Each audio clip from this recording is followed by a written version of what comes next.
Chapters 1 and 2 of the Grand Babylon Hotel. Chapter 1. The Millionaire and the Waiter. Yes, sir.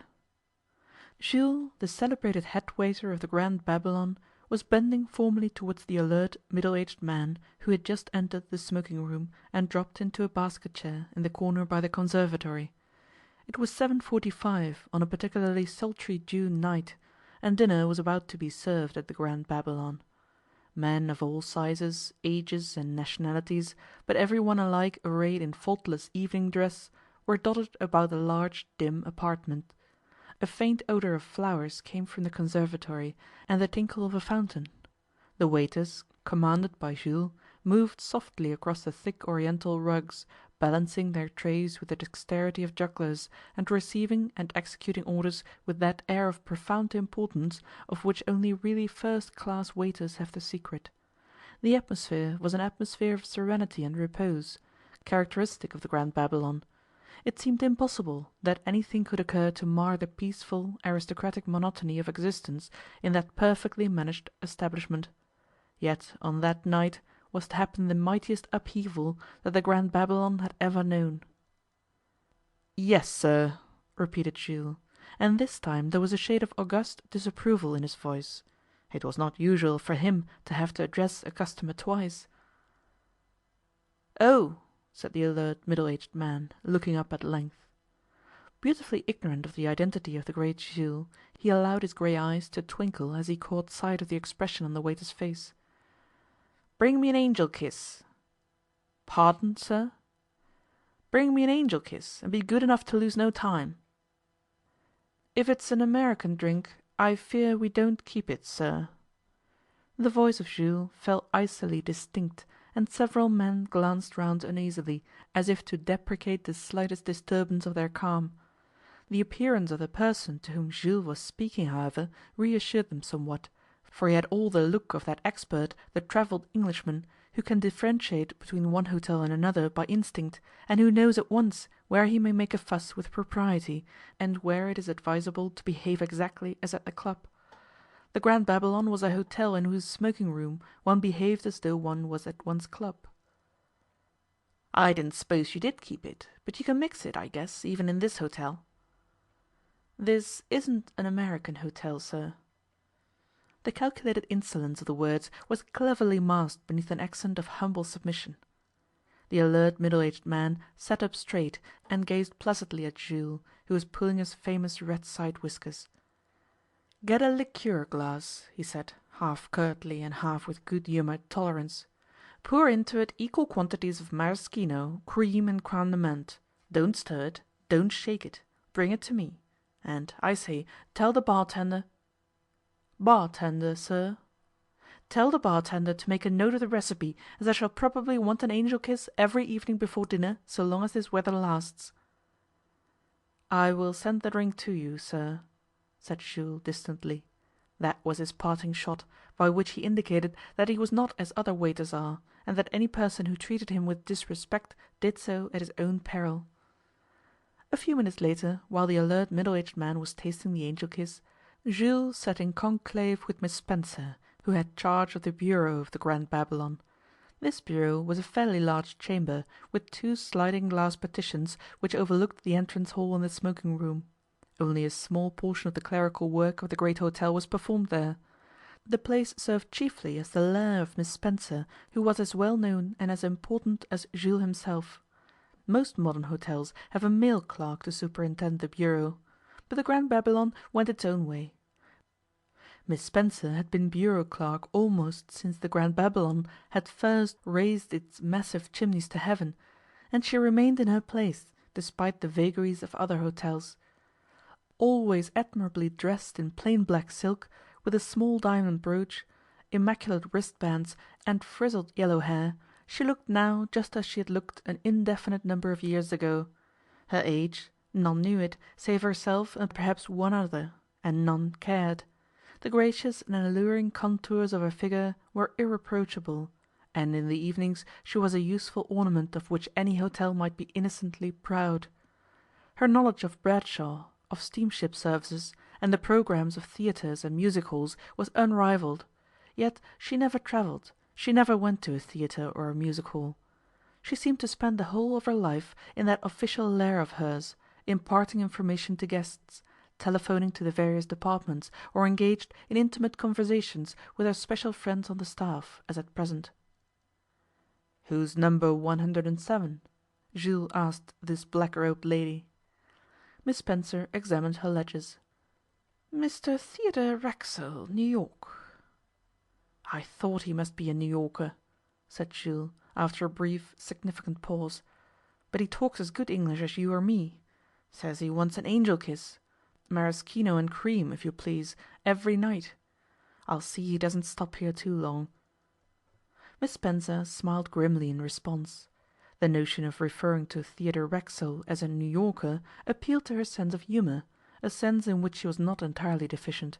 She knew, of course, and she knew that Jules knew, that this Theodore Racksole must be the unique and only Theodore Racksole, the third richest man in the United States, and therefore probably in the world. Nevertheless, she arranged herself at once on the side of Jules. Just as there was only one Racksole, so there was only one Jules, and Miss Spencer instinctively shared the latter's indignation at the spectacle of any person whatsoever, millionaire or emperor, presuming to demand an angel kiss, that unrespectable concoction of maraschino and cream, within the precincts of the Grand Babylon. In the world of hotels it was currently stated that, next to the proprietor, there were 3 gods at the Grand Babylon: Jules, the head waiter, Miss Spencer, and, most powerful of all, Rocco, the renowned chef who earned 2,000 a year and had a chalet on the Lake of Lucerne. All the great hotels in Northumberland Avenue and on the Thames Embankment had tried to get Rocco away from the Grand Babylon, but without success. Rocco was well aware that even he could rise no higher than the maître hotel of the Grand Babylon, which, though it never advertised itself and didn't belong to a limited company, stood an easy first among the hotels of Europe, first in expensiveness, first in exclusiveness, first in that mysterious quality known as style. Situated on the Embankment, the Grand Babylon, despite its noble proportions, was somewhat dwarfed by several colossal neighbours. It had but 350 rooms, whereas there are 2 hotels within a quarter of a mile with 600 and 400 rooms respectively. On the other hand, the Grand Babylon was the only hotel in London with a genuine separate entrance for royal visitors constantly in use. The Grand Babylon counted that day wasted on which it did not entertain, at the lowest, a German prince or the Maharaja of some Indian state. When Félix Babylon, after whom, and not with any reference to London's nickname, the hotel was christened, when Félix Babylon founded the hotel in 1869, he had set himself to cater for royalty, and that was the secret of his triumphant eminence. The son of a rich Swiss hotel proprietor and financier, he had contrived to establish a connection with the officials of several European courts, and he had not spared money in that respect. Sundry kings and not a few princesses called him Félix, and spoke familiarly of the hotel as Félix's, and Félix had found that this was very good for trade. The Grand Babylon was managed accordingly. The note of its policy was discretion, always discretion, and quietude, simplicity, remoteness. The place was like a palace incognito. There was no gold sign over the roof, not even an explanatory word at the entrance. You walked down a small side street off the Strand, you saw a plain brown building in front of you with 2 mahogany swing doors and an official behind each. The doors opened noiselessly. You entered.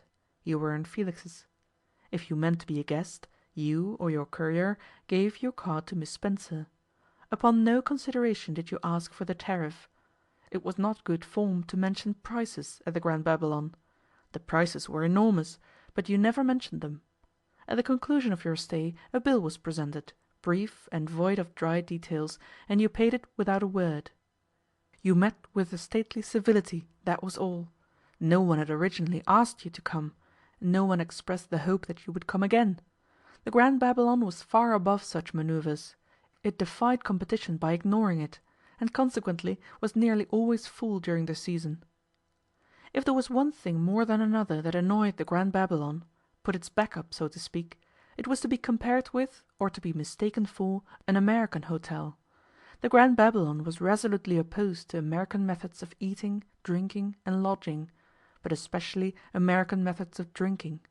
The resentment of Jules on being requested to supply Mr. Theodore Racksole with an angel kiss will therefore be appreciated. "Anybody with Mr. Theodore Racksole?" asked Jules, continuing his conversation with Miss Spencer. He put a scornful stress on every syllable of the guest's name. "Miss Racksole. She is in number 111.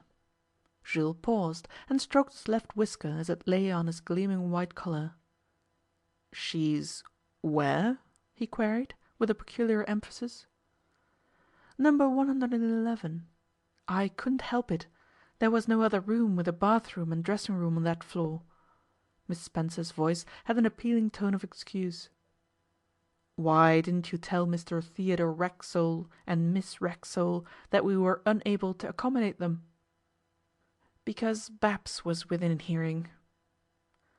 Only 3 people in the wide world ever dreamt of applying to Mr. Felix Babylon the playful but mean abbreviation Babs. Those 3 were Jules, Miss Spencer, and Rocco. Jules had invented it. No one but he would have had either the wit or the audacity to do so. "You'd better see that Miss Racksole changes her room tonight," Jules said after another pause. "Leave it to me, I'll fix it. Au revoir. It's 3 minutes to 8.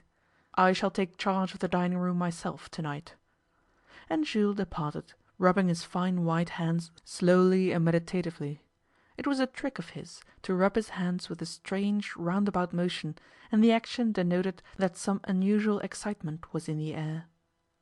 At 8 o'clock precisely, dinner was served in the immense salle à manger, that chaste yet splendid apartment of white and gold. At a small table near one of the windows a young lady sat alone. Her frocks said Paris, but her face unmistakably said New York. It was a self-possessed and bewitching face, the face of a woman thoroughly accustomed to doing exactly what she liked, when she liked, how she liked, the face of a woman who had taught hundreds of gilded young men the true art of fetching and carrying, and who, by 20 years or so of parental spoiling, had come to regard herself as the feminine equivalent of the Tsar of all the Russias.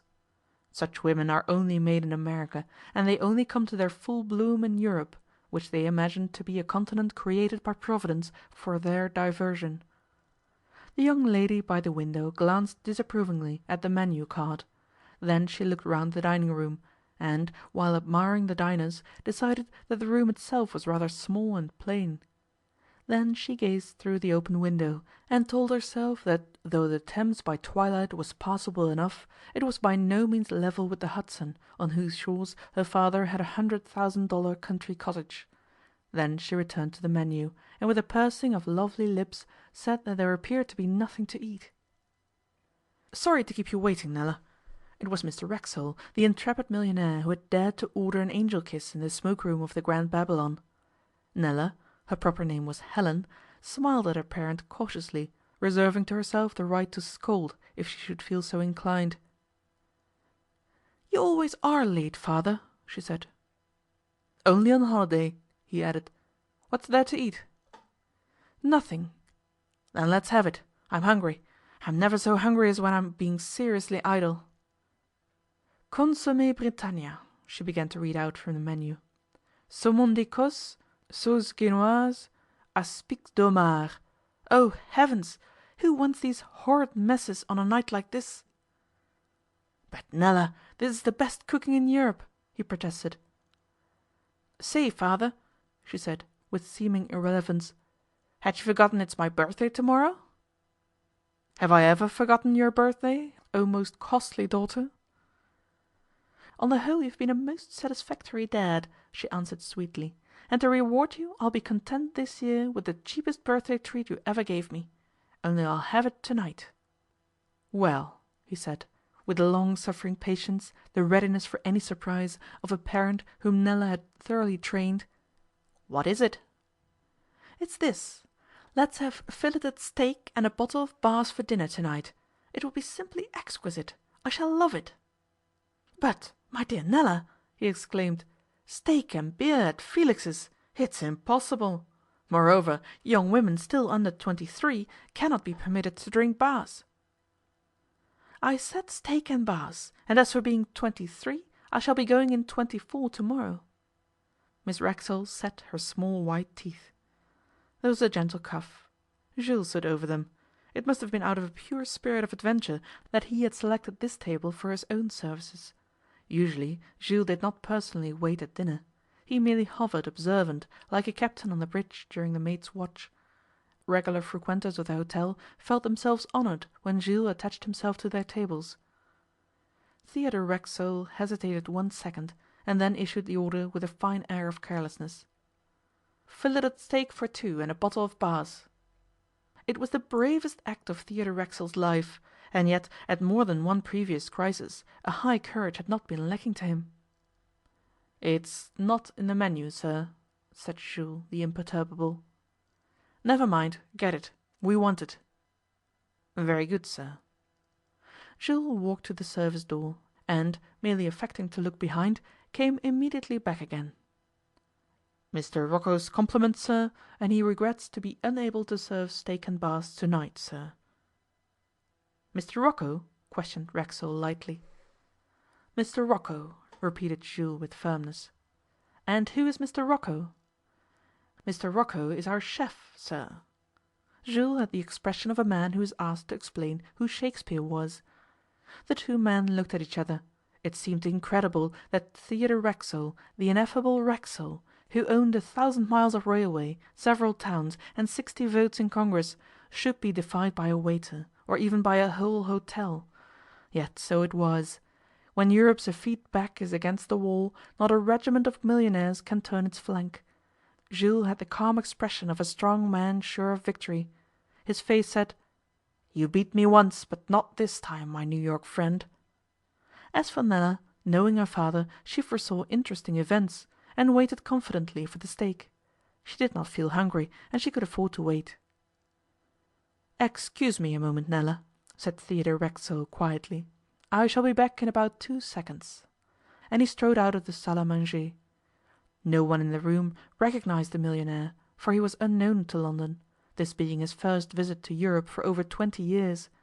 Had anyone done so, and caught the expression on his face, that man might have trembled for an explosion which should have blown the entire Grand Babylon into the Thames. Jules retired strategically to a corner. He had fired, it was the antagonist's turn. A long and varied experience had taught Jules that a guest who embarks on the subjugation of a waiter is almost always lost. The waiter has so many advantages in such a contest. Chapter 2. How Mr. Racksole obtained his dinner. Nevertheless, there are men with a confirmed habit of getting their own way, even as guests in an exclusive hotel, and Theodore Racksole had long since fallen into that useful practice, except when his only daughter Helen, motherless but high-spirited girl, chose to think that his way crossed hers, in which case Theodore capitulated and fell back. But when Theodore and his daughter happened to be going one and the same road, and that was pretty often, then heaven alone might help any obstacle that was so ill-advised as to stand in their path. Jules, great and observant man though he was, had not noticed the terrible projecting chins of both father and daughter, otherwise it is possible he would have reconsidered the question of the steak and Bass. Theodore Racksole went direct to the entrance hall of the hotel, and entered Miss Spencer's sanctum. "I want to see Mr. Babylon," he said, "without the delay of an instant." Miss Spencer leisurely raised her flaxen head. "I am afraid," she began the usual formula. It was part of her daily duty to discourage guests who desired to see Mr. Babylon. "No, no," said Racksole quickly. "I don't want any I'm afraids. This is business. If you had been the ordinary hotel clerk, I should have slipped you a couple of sovereigns into your hand and the thing would have been done. As you are not, as you are obviously above bribes, I merely say to you I must see Mr. Babylon at once on an affair of the utmost urgency. My name is Racksole, Theodore Racksole." "Of New York?" questioned the voice at the door, with a slight foreign accent.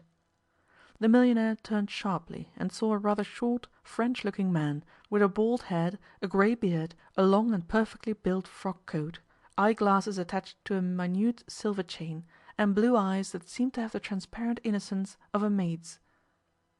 "There is only one," said Theodore Racksole succinctly. You wish to see me? The newcomer suggested. You are Mr. Felix Babylon? The man bowed. At this moment I wish to see you more than anyone else in the world, said Racksole. I am consumed and burned up with a desire to see you, Mr. Babylon. I only want a few minutes' quiet chat. I fancy I can settle my business in that time. With a gesture, Mr. Babylon invited the millionaire down a side corridor, at the end of which was Mr. Babylon's private room, a miracle of Louis XV furniture and tapestry.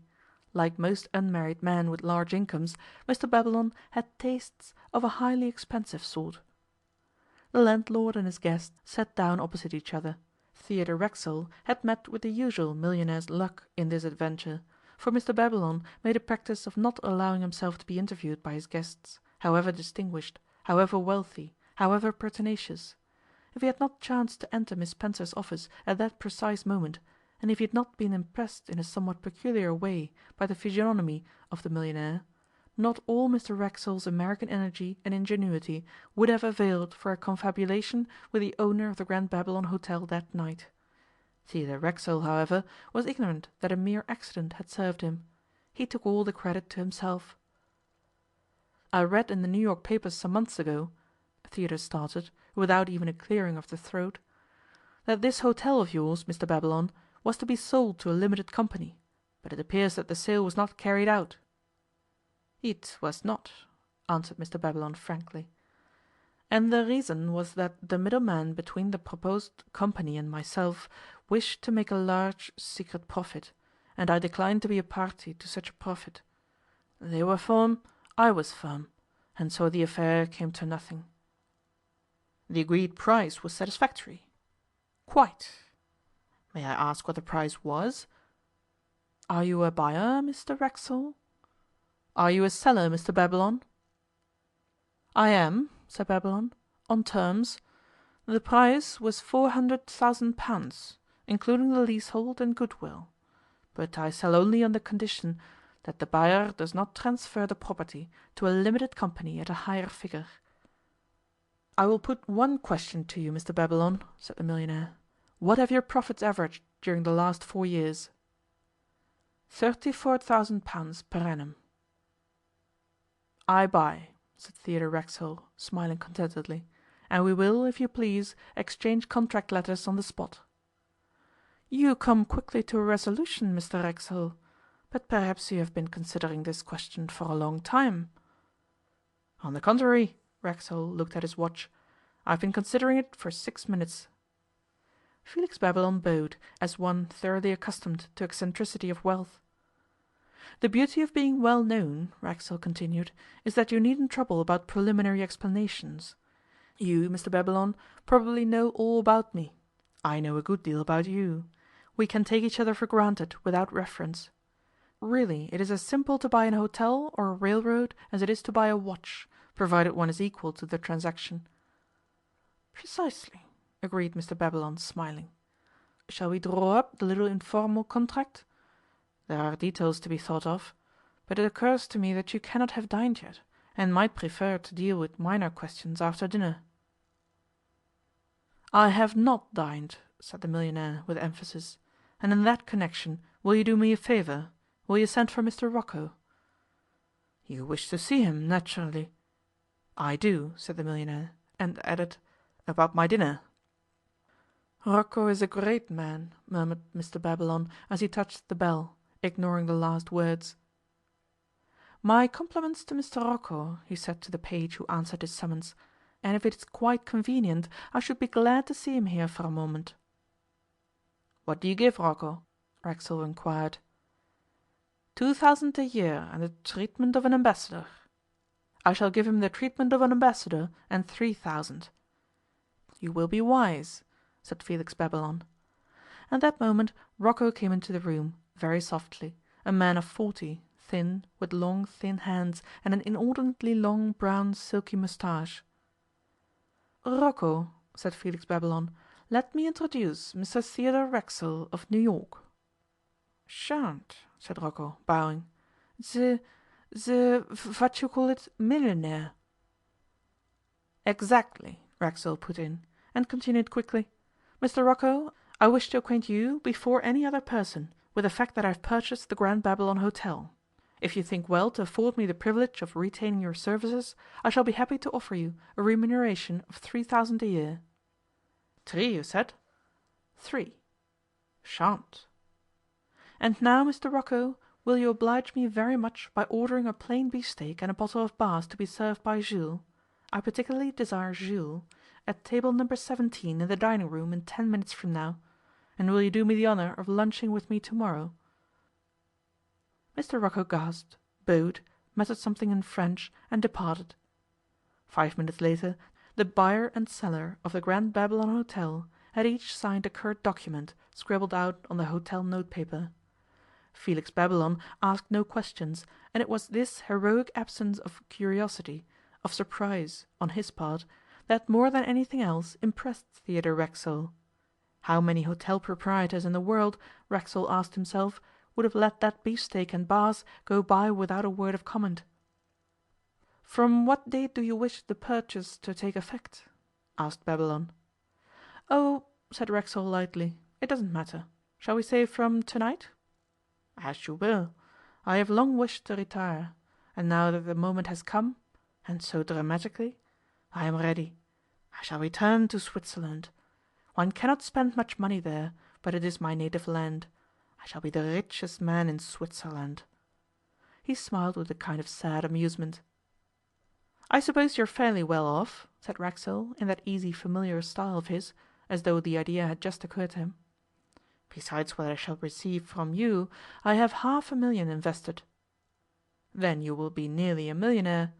Felix Babylon nodded. "I congratulate you, my dear sir," said Racksole, in the tone of a judge addressing a newly admitted barrister. 900,000 pounds, expressed in francs, will sound very nice in Switzerland. "Of course, to you, Mr Racksole, such a sum would be poverty. Now, if one might guess at your own wealth?" Felix Babylon was imitating the other's freedom. "I do not know to 5 millions or so what I am worth," said Racksole, with sincerity, his tone indicating that he would have been glad to give the information if it were in his power. "You have had anxieties, Mr Racksole?" "Still have them. I am now holiday making in London with my daughter in order to get rid of them for a time." "Is the purchase of hotels your notion of relaxation, then?" Racksole shrugged his shoulders. "It is a change from railroads," he laughed. "Ah, my friend, you little know what you have bought." "Oh, yes, I do," returned Racksole. "I have bought just the first hotel in the world." "That is true, that is true," Babylon admitted, gazing meditatively at the antique Persian carpet. "There is nothing anywhere like my hotel. But you will regret the purchase, Mr Racksole. It is no business of mine, of course, but I cannot help repeating that you will regret the purchase." "I never regret." "Then you will begin very soon, perhaps tonight." "Why do you say that?" "Because the Grand Babylon is the Grand Babylon. You think because you control a railroad, or an ironworks, or a line of steamers, therefore you can control anything. But no, not the Grand Babylon. There is something about the Grand Babylon." He threw up his hands. "Servants rob you, of course." "Of course. I suppose I lose £100 a week in that way. But it is not that I mean. It is the guests. The guests are too distinguished. The great ambassadors, the great financiers, the great nobles, all the men that move the world, put up under my roof. London is the centre of everything, and my hotel, your hotel, is the centre of London. Once I had a king and a dowager empress staying here at the same time. Imagine that." "A great honour, Mr Babylon. But wherein lies the difficulty?" "Mr Racksole," was the grim reply, "what has become of your shrewdness, that shrewdness which had made your fortune so immense that even you cannot calculate it? Do you not perceive that the roof which habitually shelters all the force, all the authority of the world, must necessarily also shelter nameless and numberless plotters, schemers, evildoers, and workers of mischief? The thing is as clear as day, and as dark as night. Mr Racksole, I never know by whom I am surrounded. I never know what is going forward. Only sometimes I get hints, glimpses of strange acts and strange secrets. You mentioned my servants. They're almost all good servants, skilled, competent. But what are they besides? For anything I know, my fourth sub-chef may be an agent of some European government. For anything I know, my invaluable Miss Spencer may be in the pay of a court dressmaker or a Frankfurt banker. Even Rocco may be someone else in addition to Rocco. That makes it all the more interesting, remarked Theodore Racksole. What a long time you've been, father, said Nella, when he returned to table number 17 in the salle à manger. Only 20 minutes, my dove. But you said 2 seconds. There is a difference. Well, you see, I had to wait for the steak to cook.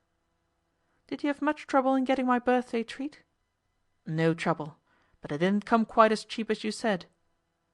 What do you mean, father? Only that I've bought the entire hotel. But don't split. Father, you always were a delicious parent. Shall you give me the hotel for a birthday present? No, I shall run it, as an amusement. By the way, who's that chair for? He noticed that a third cover had been laid at the table. That is for a friend of mine who came in about 5 minutes ago. Of course I told him he must share our steak. He'll be here in a moment. May I respectfully inquire his name? Dimmock, Christian name Reginald. Profession, English companion to Prince Aribert of Posen. I met him when I was in St. Petersburg with cousin Hetty last fall. Oh, here he is. Mr. Dimmock, this is my dear father. He has succeeded with the steak. Theodore Racksole found himself confronted by a very young man with deep black eyes and a fresh, boyish expression. They began to talk. Jules approached with the steak. Racksole tried to catch the waiter's eye, but could not. The dinner proceeded. "Oh, father," cried Nella, "what a lot of mustard you've taken!" "Have I?" he said. And then he happened to glance into a mirror on his left hand between 2 windows. He saw the reflection of Jules, who stood behind his chair, and he saw Jules give a slow, significant, ominous wink to Mr. Dimmock, Christian name Reginald. He examined his mustard in silence. He thought that perhaps he had helped himself rather plenteously to mustard.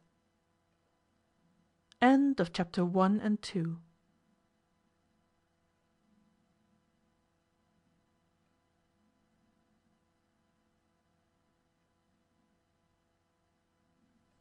Chapter 3 and 4 of the Grand Babylon Hotel. Chapter 3. At 3 a.m. Mr. Reginald Dimmock proved himself, despite his extreme youth, to be a man of the world and of experiences, and a practised talker. Conversation between him and Nella Racksole seemed never to flag. They chatted about St. Petersburg, and the ice on the Neva, and the tenor at the opera who had been exiled to Siberia, and the quality of Russian tea, and the sweetness of Russian champagne, and various other aspects of Muscovite existence. Russia exhausted, Nella lightly outlined her own doings since she had met the young man in the Tsar's capital, and this recital brought the topic round to London, where it stayed till the final piece of steak was eaten. Theodore Racksole noticed that Mr. Dimmock gave very meagre information about his own movements, either past or future. He regarded the youth as a typical hanger-on of courts, and wondered how he had obtained his post of companion to Prince Aribert of Posen, and who Prince Aribert of Posen might be. The millionaire thought he had once heard of Posen, but he wasn't sure. He rather fancied it was one of those small nondescript German states of which 5/6 of the subjects are palace officials, and the rest charcoal burners or innkeepers. Until the meal was nearly over, Racksole said little. Perhaps his thoughts were too busy with Jules' wink to Mr. Dimmock, but when ices had been followed by coffee, he decided that it might be as well, in the interests of the hotel, to discover something about his daughter's friend. He never for an instant questioned her right to possess her own friends. He had always left her in the most amazing liberty, relying on her inherited good sense to keep her out of mischief. But, quite apart from the wink, he was struck by Nella's attitude towards Mr. Dimmock, an attitude in which an amiable scorn was blended with an evident desire to propitiate and please. "Nella tells me, Mr. Dimmock, that you hold a confidential position with Prince Aribert of Posen," said Racksole. "You will pardon an American's ignorance, but is Prince Aribert a reigning prince? What, I believe, you call in Europe a prince regnant?" His Highness is not a reigning prince, nor ever likely to be, answered Dimmock. The Grand Ducal throne of Posen is occupied by his Highness's nephew, the Grand Duke Eugen. Nephew? Cried Nella with astonishment. Why not, dear lady? But Prince Aribert is surely very young.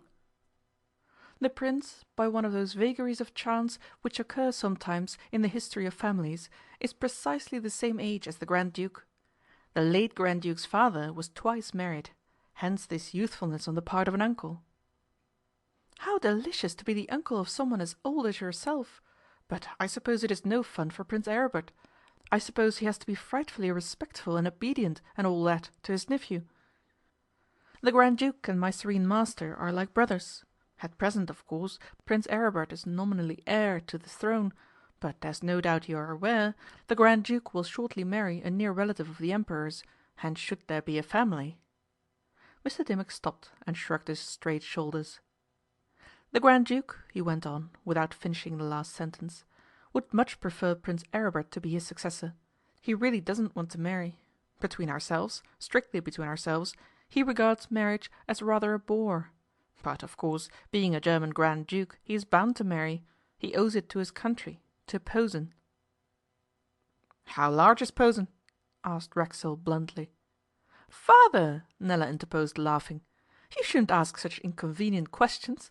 You ought to have guessed that it isn't etiquette to inquire about the size of a German dukedom. I am sure, said Dimmock with a polite smile, that the Grand Duke is as much amused as anyone at the size of his territory.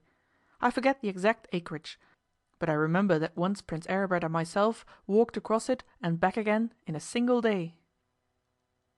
Then the Grand Duke cannot travel very far within his own dominions. You may say that the sun does set on his empire. It does, said Dimmock. Unless the weather is cloudy, Nella put in. Is the Grand Duke content always to stay at home? On the contrary, he is a great traveller, much more so than Prince Aribert. I may tell you, what no one knows at present outside this hotel, that His Royal Highness the Grand Duke, with a small suite, will be here tomorrow. In London? asked Nella. Yes. In this hotel? Yes. Oh, how lovely! That is why your humble servant is here tonight, a sort of advance guard. But I understood, Racksole said, that you were, attached to Prince Aribert, the uncle. I am. Prince Aribert will also be here. The Grand Duke and the Prince have business about important investments connected with the Grand Duke's marriage settlement. In the highest quarters, you understand. For so discreet a person, thought Racksole, you are fairly communicative. Then he said aloud, Shall we go out on the terrace? As they crossed the dining room, Jules stopped Mr. Dimmock and handed him a letter. Just come, sir, by messenger, said Jules. Nella dropped behind for a second with her father. Leave me alone with this boy a little. There's a dear parent, she whispered in his ear. I am a mere cipher, an obedient nobody, Racksole replied, pinching her arm surreptitiously. Treat me as such. Use me as you like. I will go and look after my hotel. And soon afterwards he disappeared. Nella and Mr. Dimmock sat together on the terrace, sipping iced drinks. They made a handsome couple, bowered amid plants which blossomed at the command of a Chelsea wholesale florist. People who passed by remarked privately that from the look of things there was the beginning of a romance in that conversation. Perhaps there was, but a more intimate acquaintance with the character of Nella Racksole would have been necessary in order to predict what precise form that romance would take. Jules himself served the liquids, and at 10 o'clock he brought another note. Entreating 1,000 pardons, Reginald Dimmock, after he had glanced at the note, excused himself on the plea of urgent business for his serene master, uncle of the Grand Duke of Posen. He asked if he might fetch Mr. Racksole, or escort Miss Racksole to her father. But Miss Racksole said gaily that she felt no need of an escort and should go to bed. She added that her father and herself always endeavoured to be independent of each other. Just then Theodore Racksole had found his way once more into Mr. Babylon's private room. Before arriving there, however, he had discovered that in some mysterious manner the news of the change of proprietorship had worked its way down to the lowest strata of the hotel's cosmos. The corridors hummed with it, and even under-servants were to be seen discussing the thing, just as though it mattered to them. "Have a cigar, Mr Racksole," said the urbane Mr Babylon, "and a mouthful of the oldest cognac in all Europe." In a few minutes these two were talking eagerly, rapidly. Felix Babylon was astonished at Racksole's capacity for absorbing the details of hotel management, and as for Racksole, he soon realized that Felix Babylon must be a prince of hotel managers. It had never occurred to Racksole before that to manage an hotel, even a large hotel, could be a specially interesting affair, or that it could make any excessive demands upon the brains of the manager, but he came to see that he had underrated the possibilities of an hotel. The business of the Grand Babylon was enormous. It took Racksole, with all his genius for organization, exactly half an hour to master the details of the hotel laundry work.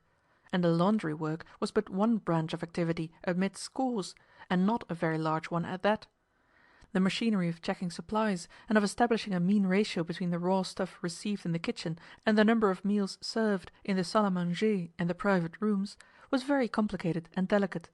When Racksole had grasped it, he at once suggested some improvements, and this led to a long theoretical discussion, and the discussion led to digressions, and then Felix Babylon, in a moment of absent-mindedness, yawned. Racksole looked at the gilt clock on the high mantelpiece. "Great Scott!" he said. "It's 3 o'clock. Mr Babylon, accept my apologies for having kept you up to such an absurd hour." "I have not spent so pleasant an evening for many years. You have let me ride my hobby to my heart's content. It is I who should apologize." Racksole rose. "I should like to ask you one question," said Babylon.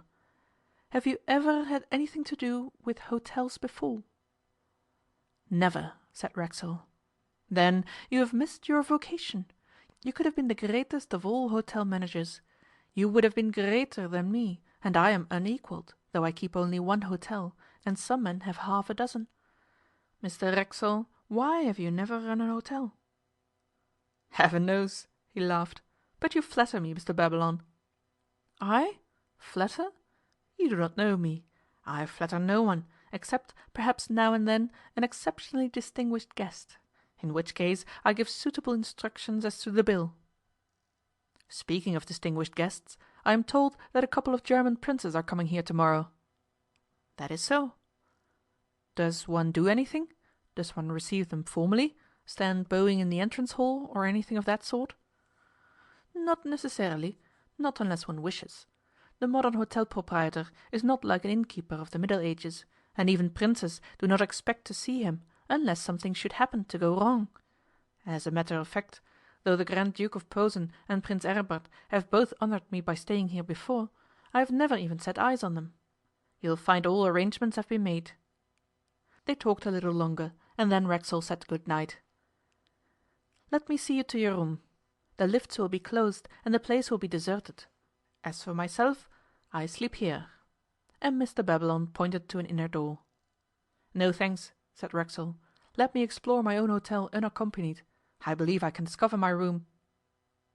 When he got fairly into the passages, Racksole was not so sure that he could discover his own room. The number was 107, but he had forgotten whether it was on the first or second floor. Travelling in a lift, one is unconscious of floors.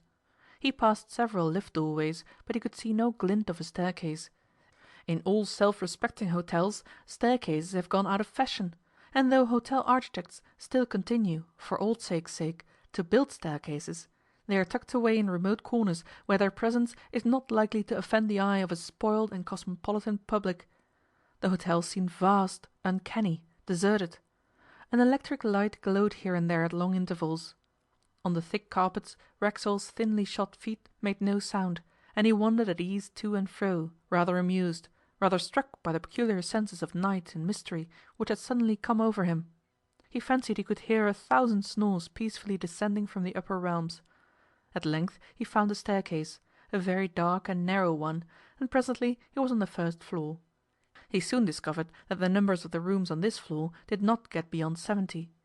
He encountered another staircase and ascended to the second floor.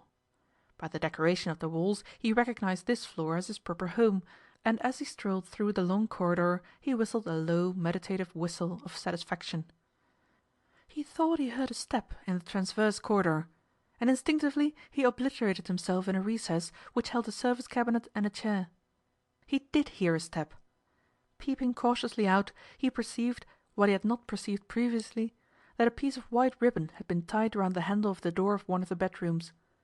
Then a man came round the corner of the transverse corridor, and Racksole drew back. It was Jules. Jules with his hands in his pockets and a slouch hat over his eyes, but in other respects attired as usual. Racksole at that instant remembered with a special vividness what Felix Babylon had said to him at their first interview. He wished he had brought his revolver. He didn't know why he should feel the desirability of a revolver in a London hotel of the most unimpeachable fair fame, but he did feel the desirability of such an instrument of attack and defence. He privately decided that if Jules went past his recess, he would take him by the throat, and in that attitude put a few plain questions to his highly dubious waiter. But Jules had stopped. The millionaire made another cautious observation. Jules, with infinite gentleness, was turning the handle of the door to which the white ribbon was attached. The door slowly yielded, and Jules disappeared within the room. After a brief interval, the night-prowling Jules reappeared, closed the door as softly as he had opened it, removed the ribbon, returned upon his steps, and vanished down the transverse corridor. "This is quaint," said Racksole. "Quaint to a degree." It occurred to him to look at the number of the room, and he stole towards it. "Well, I'm damned," he murmured wonderingly. The number was 111, his daughter's room. He tried to open it, but the door was locked. Rushing to his own room, number 107, he seized one of a pair of revolvers, the kind that are made for millionaires, and followed after Jules down the transverse corridor. At the end of this corridor was a window. The window was open. And Jules was innocently gazing out of the window. 10 silent strides and Theodore Racksole was upon him. "One word, my friend," the millionaire began, carelessly waving the revolver in the air. Jules was indubitably startled, but by an admirable exercise of self-control he recovered possession of his faculties in a second. "Sir?" said Jules. "I just want to be informed what the deuce you were doing in number 111 a moment ago." "I had been requested to go there," was the calm response. "You're a liar, and not a very clever one. That's my daughter's room. Now, out with it, before I decide whether to shoot you or throw you into the street." "Excuse me, sir, number 111 is occupied by a gentleman." "I advise you that it is a serious error of judgment to contradict me, my friend. Don't do it again. We will go to the room together, and you shall prove that the occupant is a gentleman and not my daughter." "Impossible, sir," said Jules. "Scarcely that," said Racksole, and he took Jules by the sleeve. The millionaire knew for a certainty that Nella occupied number 111, for he had examined the room with her, and himself seen that her trunks and her maid and herself had arrived there in safety. "Now, open the door," whispered Racksole, when they reached number 111. "I must knock." "That is just what you mustn't do. Open it. No doubt you have your pass key?" Confronted by the revolver, Jules readily obeyed, yet with a deprecatory gesture, as though he would not be responsible for this outrage against the decorum of hotel life. Racksole entered. The room was brilliantly lighted. "A visitor who insists on seeing you, sir," said Jules, and fled. Mr. Reginald Dimmock, still in evening dress, and smoking a cigarette, rose hurriedly from a table. "Hello, my dear Mr. Racksole. This is an unexpected pleasure." "Where's my daughter? This is her room." "Did I catch what you said, Mr. Racksole?" "I ventured to remark that this is Miss Racksole's room." "My good sir," answered Dimmock, "you must be mad to dream of such a thing. Only my respect for your daughter prevents me from expelling you forcibly for such an extraordinary suggestion." A small spot halfway down the bridge of the millionaire's nose turned suddenly white. "With your permission," he said in a low, calm voice, "I will examine the dressing room and the bathroom." "Just listen to me a moment," Dimmock urged in a milder tone. "I'll listen to you afterwards, my young friend," said Racksole, and he proceeded to search the bathroom and the dressing room without any result whatever.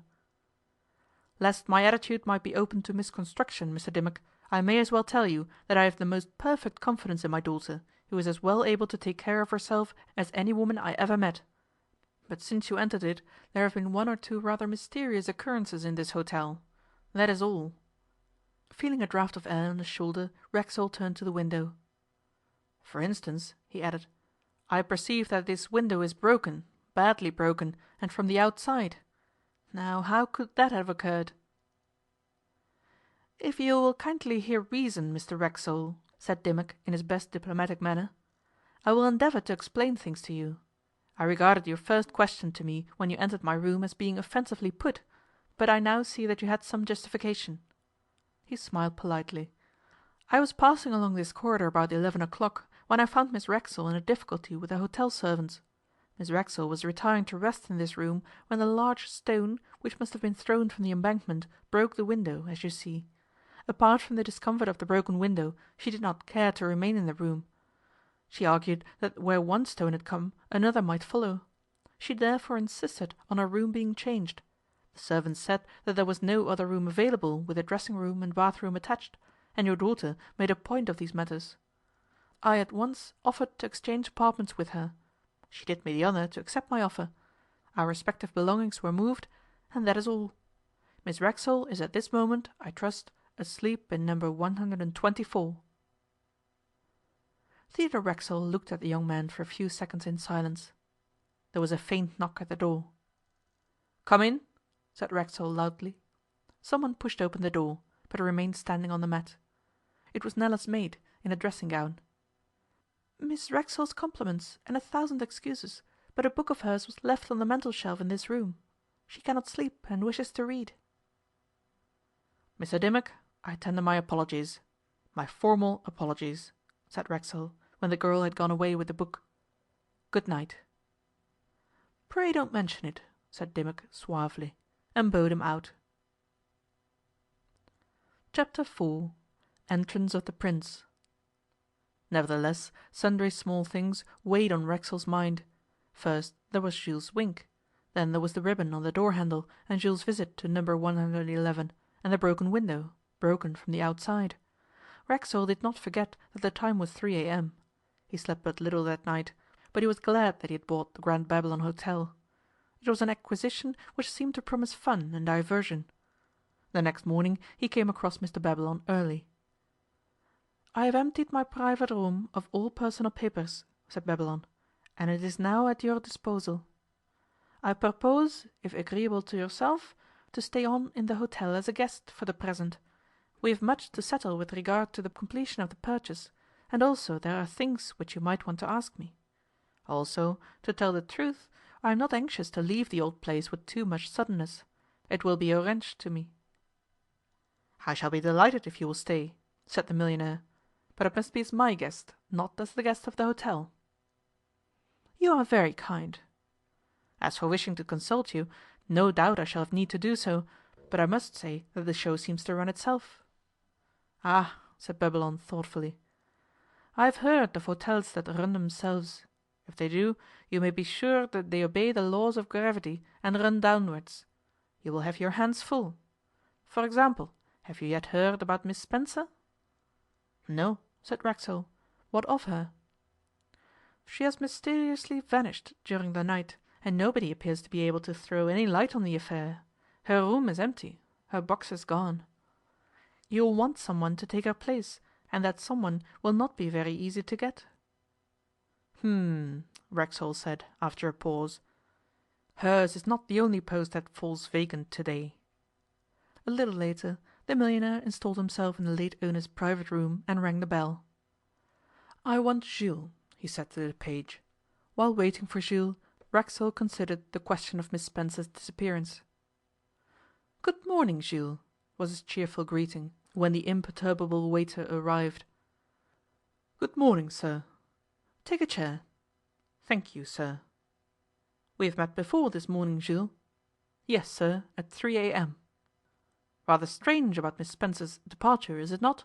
suggested Racksole. "It is remarkable, sir." "You are aware, of course, that Mr Babylon has transferred all his interests in this hotel to me?" I have been informed to that effect, sir. I suppose you know everything that goes on in the hotel, Jules? As the head waiter, sir, it is my business to keep a general eye on things. You speak very good English for a foreigner, Jules. For a foreigner, sir? I am an Englishman, a Hertfordshire man, born and bred. Perhaps my name has misled you, sir. I am only called Jules because the head waiter of any really high-class hotel must have either a French or an Italian name. I see, said Racksole. I think you must be rather a clever person, Jules. That is not for me to say, sir. How long has the hotel enjoyed the advantage of your services? A little over 20 years. That is a long time to be in one place. Don't you think it's time you got out of the rut? You are still young, and might make a reputation for yourself in another and wider sphere.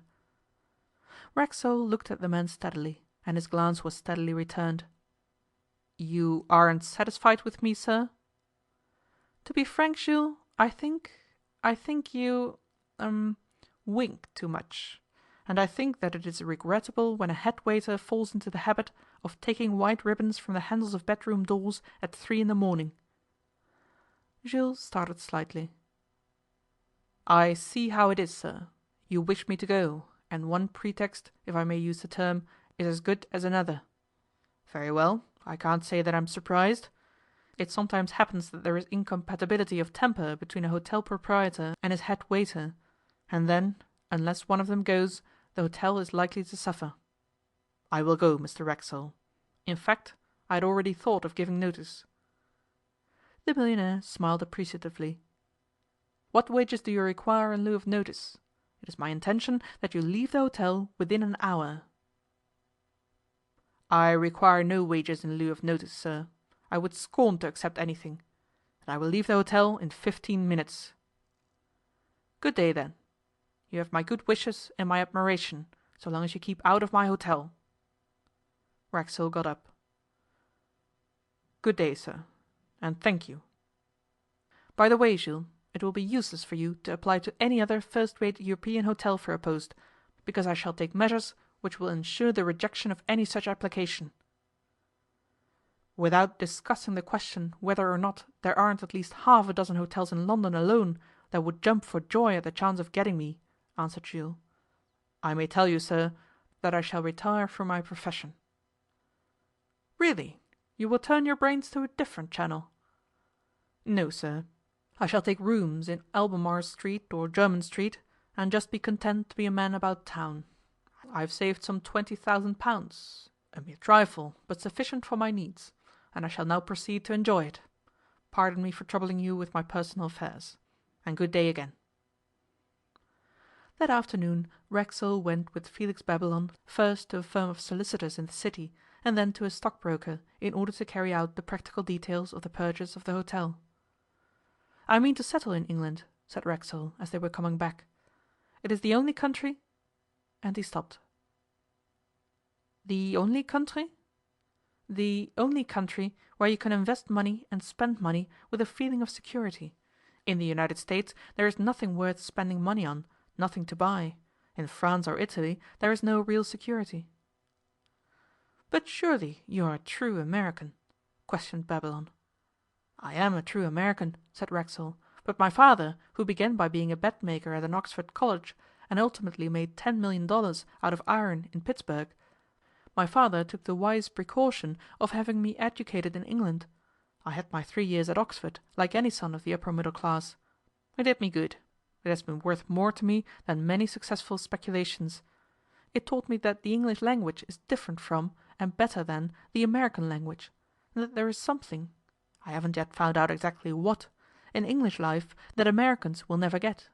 Why, he added, in the United States we still bribe our judges and our newspapers, and we talk of the 18th century as though it was the beginning of the world.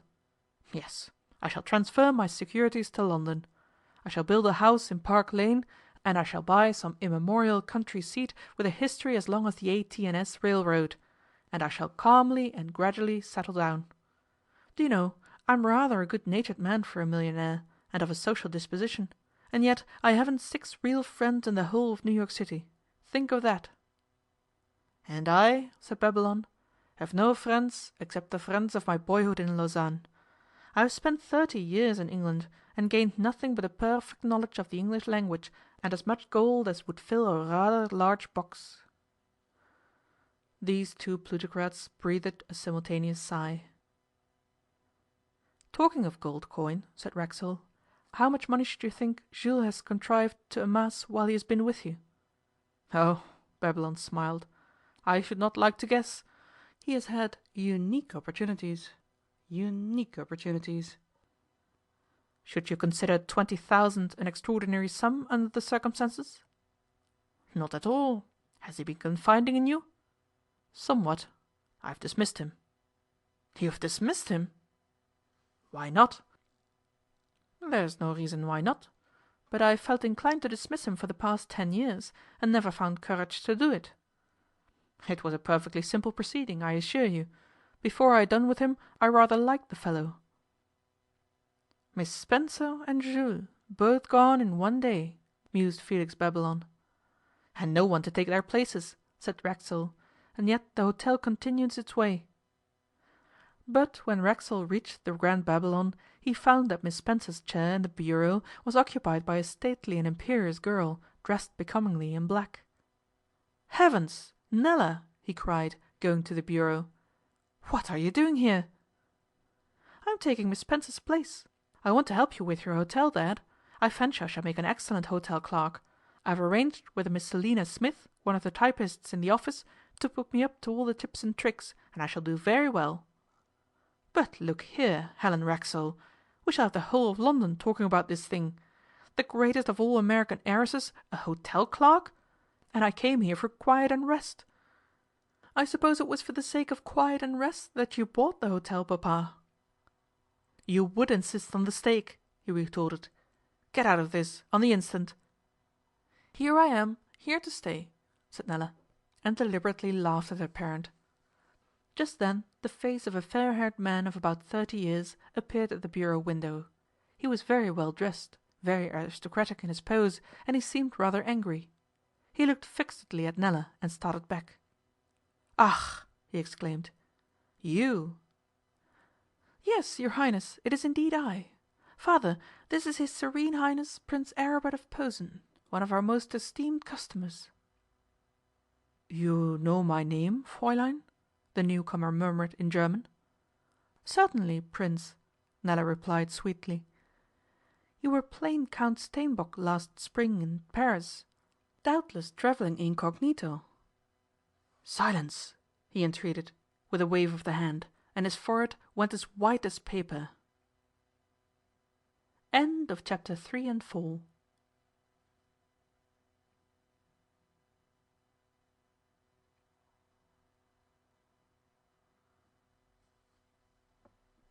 Chapter 5 and 6 of the Grand Babylon Hotel. Chapter 5. What occurred to Reginald Dimmock. In another moment they were all three talking quite nicely, and with at any rate an appearance of being natural. Prince Aribert became suave, even deferential to Nella, and more friendly towards Nella's father than their respective positions demanded. The latter amused himself by studying this sprig of royalty, the first with whom he had ever come into contact. He decided that the young fellow was personable enough, had no frills on him, and would make an exceptionally good commercial traveller for a first-class firm. Such was Theodore Racksole's preliminary estimate of the man who might one day be the reigning Grand Duke of Posen. It occurred to Nella, and she smiled at the idea, that the bureau of the hotel was scarcely the correct place in which to receive this august young man. There he stood, with his head half-way through the bureau window, negligently leaning against the woodwork, just as though he were a stockbroker or the manager of a New York burlesque company. "Is your Highness travelling quite alone?" she asked. "By a series of accidents I am," he said. "My equerry was to have met me at Charing Cross, but he failed to do so. I cannot imagine why." "Mr. Dimmock?" questioned Racksole. "Yes, Dimmock. I do not remember that he ever missed an appointment before." "You know him? He has been here?" "He dined with us last night," said Racksole. "On Nella's invitation," he added maliciously. "But today we've seen nothing of him. I know, however, that he has engaged the state apartments, and also a suite adjoining the state apartments, Number 55. That is so, isn't it, Nella?" "Yes, Papa," she said, having first demurely examined a ledger. "Your Highness would doubtless like to be conducted to your room. Apartments, I mean." Then Nella laughed deliberately at the Prince, and said, "I don't know who's the proper person to conduct you, and that's a fact. The truth is that Papa and I are rather raw yet in the hotel line. You see, we only bought the place last night." "You have bought the hotel?" exclaimed the Prince. "That's so," said Racksole. "And Felix Babylon has gone?" "He is going, if he has not already gone." "Ah, I see," said the Prince. "This is one of your American strokes. You have bought to sell again, is that not it? You are on your holidays, but you cannot resist making a few thousands by way of relaxation. I have heard of such things." "We shan't sell again, Prince, until we're tired of our bargain. Sometimes we tire very quickly, and sometimes we don't. It depends what?"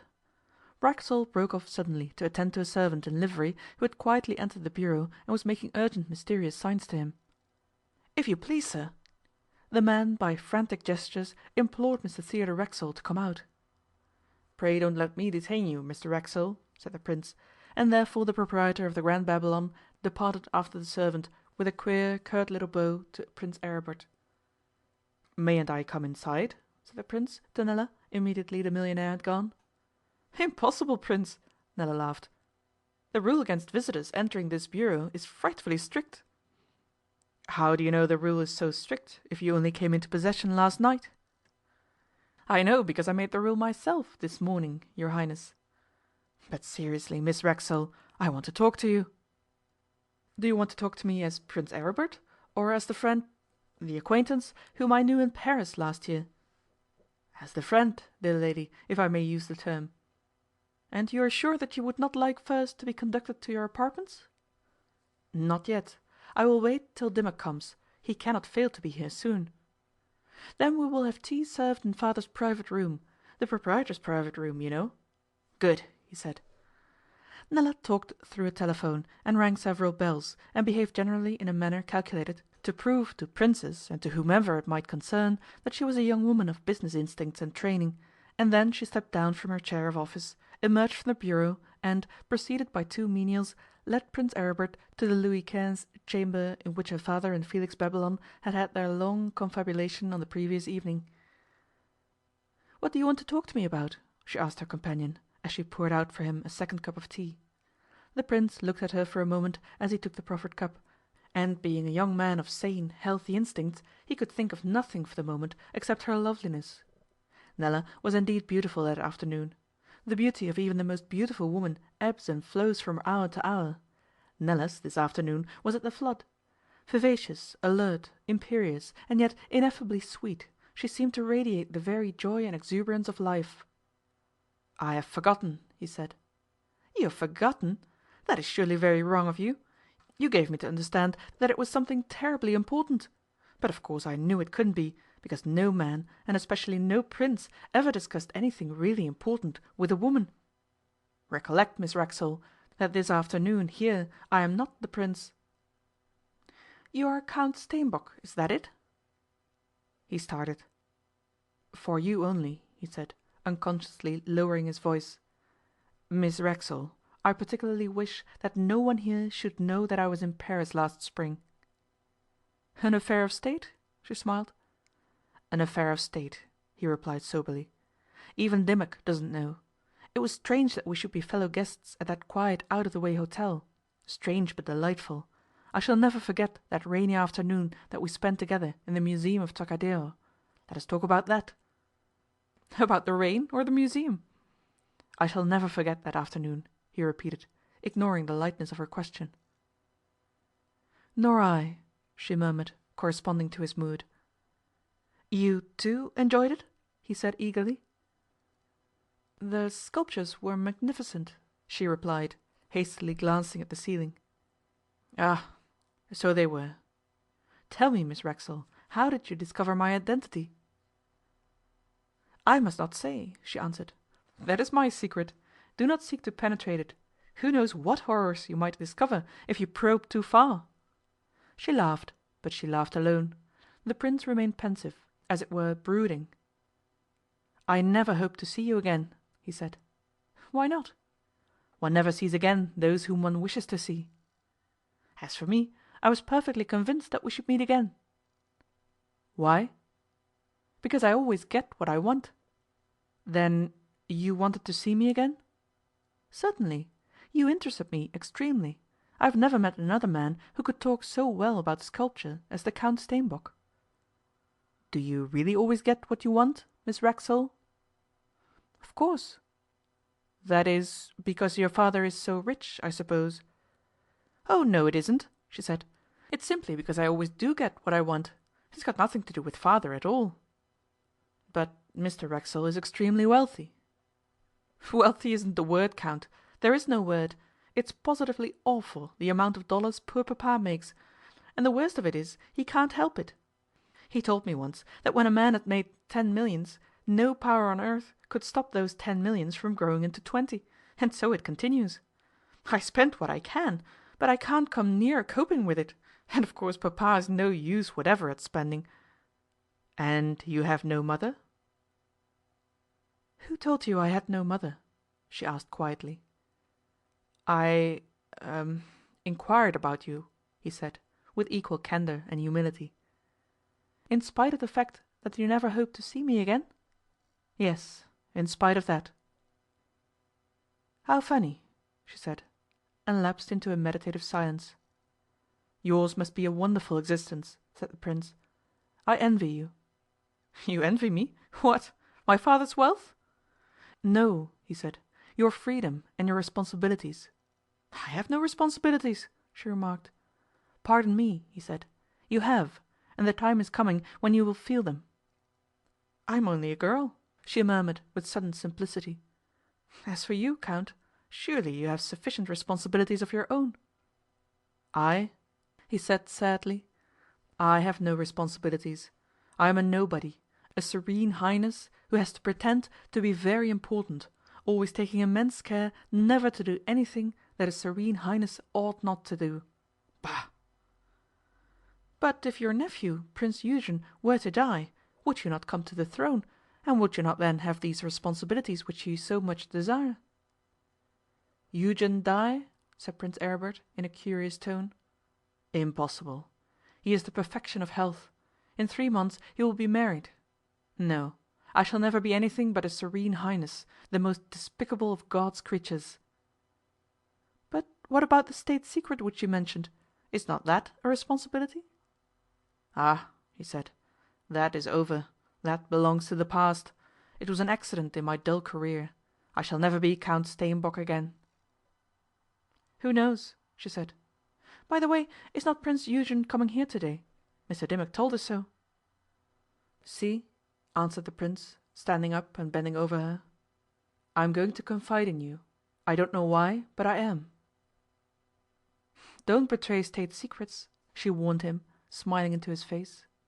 But just then the door of the room was unceremoniously opened. "Go right in," said a voice sharply. It was Theodore Racksole's. 2 men entered, bearing a prone form on a stretcher, and Racksole followed them. Nella sprang up. Racksole stared to see his daughter. "I didn't know you were in here, Nell. Here," to the 2 men, "out again." "Why!" exclaimed Nella, gazing fearfully at the form on the stretcher. "It's Mr Dimmock." "It is," her father acquiesced. "He's dead," he added laconically. "I'd have broken it to you more gently had I known. Your pardon, Prince." There was a pause.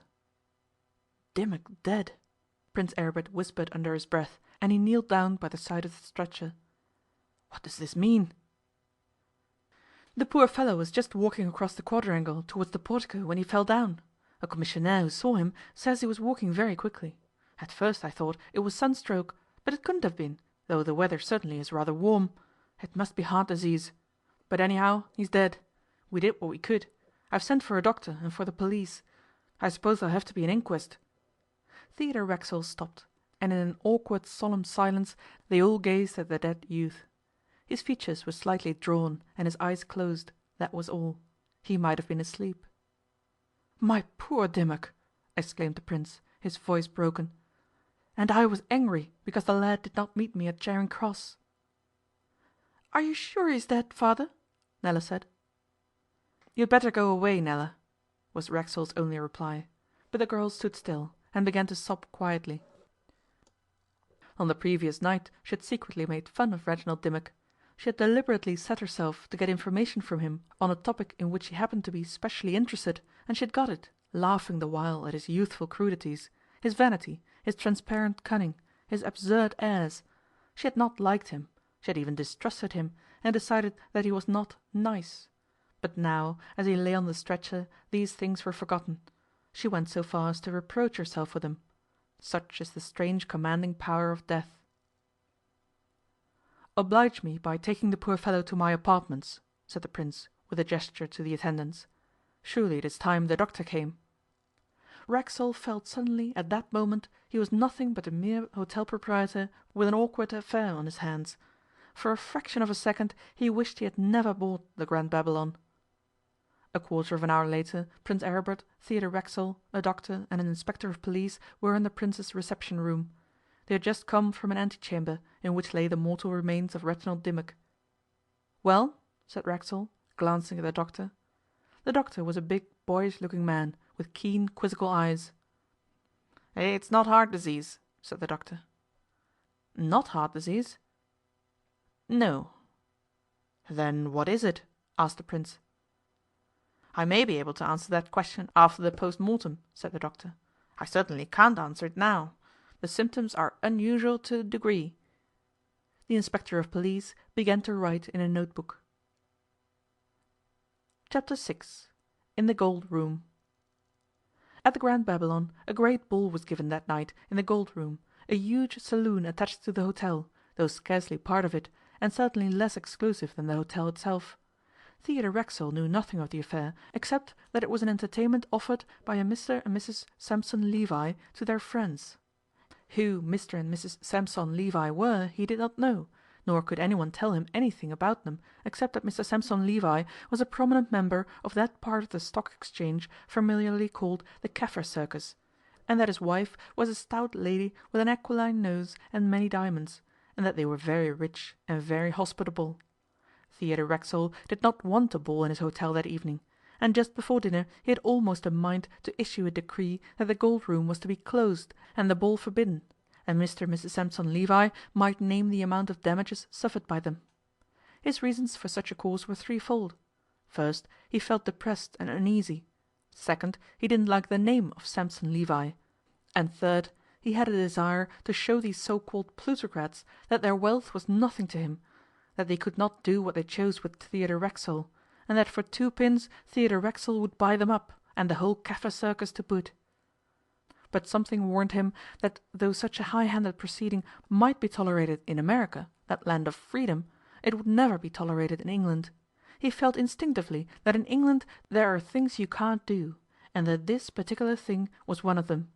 So the ball went forward, and neither Mr nor Mrs Sampson Levi had ever the least suspicion what a narrow escape they had had of looking very foolish in the eyes of the 1,000 or so guests invited by them to the Gold Room of the Grand Babylon that evening. The Gold Room of the Grand Babylon was built for a ballroom. A balcony, supported by arches faced with gilt and lapis lazuli, ran around it, and from this vantage men and maidens and chaperons who could not or would not dance might survey the scene. Everyone knew this, and most people took advantage of it. What everyone did not know, what no one knew, was that higher up than the balcony there was a little barred window in the end wall from which the hotel authorities might keep a watchful eye, not only on the dancers, but on the occupants of the balcony itself.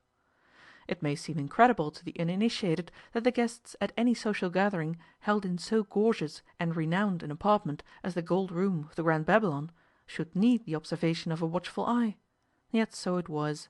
Strange matters and unexpected faces had been descried from the little window, and more than one European detective had kept vigil there with the most eminently satisfactory results. At 11 o'clock Theodore Racksole, afflicted by vexation of spirit, found himself gazing idly through the little barred window. Nella was with him. Together they had been wandering about the corridors of the hotel, still strange to them both, and it was quite by accident that they had lighted upon the small room which had a surreptitious view of Mr and Mrs Sampson Levi's ball. Except for the light of the chandelier of the ballroom, the little cubicle was in darkness. Nella was looking through the window. Her father stood behind.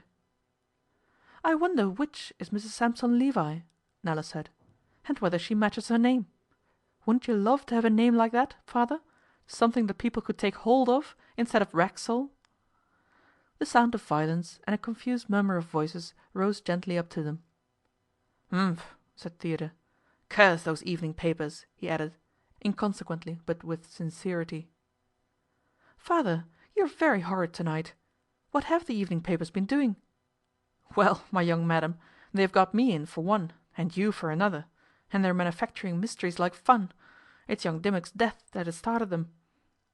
"Well, father, you surely didn't expect to keep yourself out of the papers. Besides, as regards newspapers, you ought to be glad you aren't in New York. Just fancy what the dear old Herald would have made out of a little transaction like yours of last night." "That's true," assented Racksole.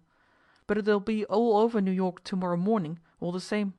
The worst of it is that Babylon has gone off to Switzerland." "Why?" "Don't know. Sudden fancy, I guess, for his native heath." "What difference does it make to you?" "None. Only I feel sort of lonesome. I feel I want someone to lean up against in running this hotel." "Father, if you have that feeling you must be getting ill." "Yes," he sighed. "I admit it's unusual with me. But perhaps you haven't grasped the fact, Nella, that we're in the middle of a rather queer business." "You mean about poor Mr. Dimmock?" "Partly Dimmock, and partly other things. First of all, that Miss Spencer, or whatever her wretched name is, mysteriously disappears. Then there was the stone thrown into your bedroom. Then I caught that rascal Jules conspiring with Dimmock at 3 o'clock in the morning. Then your precious Prince Aribert arrives without any suite, which I believe is a most peculiar and wicked thing for a prince to do. And moreover, I find my daughter on very intimate terms with the said prince. Then young Dimmock goes and dies, and there is to be an inquest. Then Prince Eugen and his suite, who were expected here for dinner, fail to turn up at all." "Prince Eugen has not come?" "He is not, and Uncle Aribert is in a deuce of a stew about him, and telegraphing all over Europe. Altogether things are working up pretty lively." "Do you really think that there was anything between Jules and poor Mr. Dimmock?" "Think? I know. I tell you I saw that scamp give Dimmock a wink last night at dinner that might have meant well." "So you caught that wink, did you, Dad?"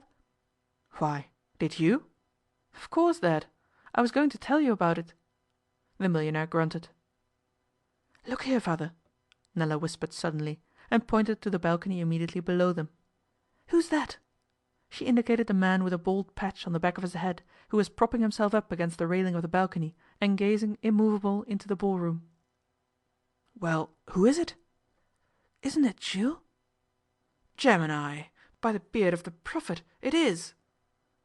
"Perhaps Mr. Jules is a guest of Mrs. Sampson Levi." "Guest or no guest, he goes out of this hotel, even if I have to throw him out myself." Theodore Racksole disappeared without another word, and Nella followed him. But when the millionaire arrived on the balcony floor he could see nothing of Jules, neither there nor in the ballroom itself. Saying no word aloud, but quietly whispering wicked expletives, he searched everywhere in vain, and then, at last, by tortuous stairways and corridors, returned to his original post of observation, that he might survey the place anew from the vantage ground. To his surprise he found a man in the dark little room, watching the scene of the ball as intently as he himself had been doing a few minutes before.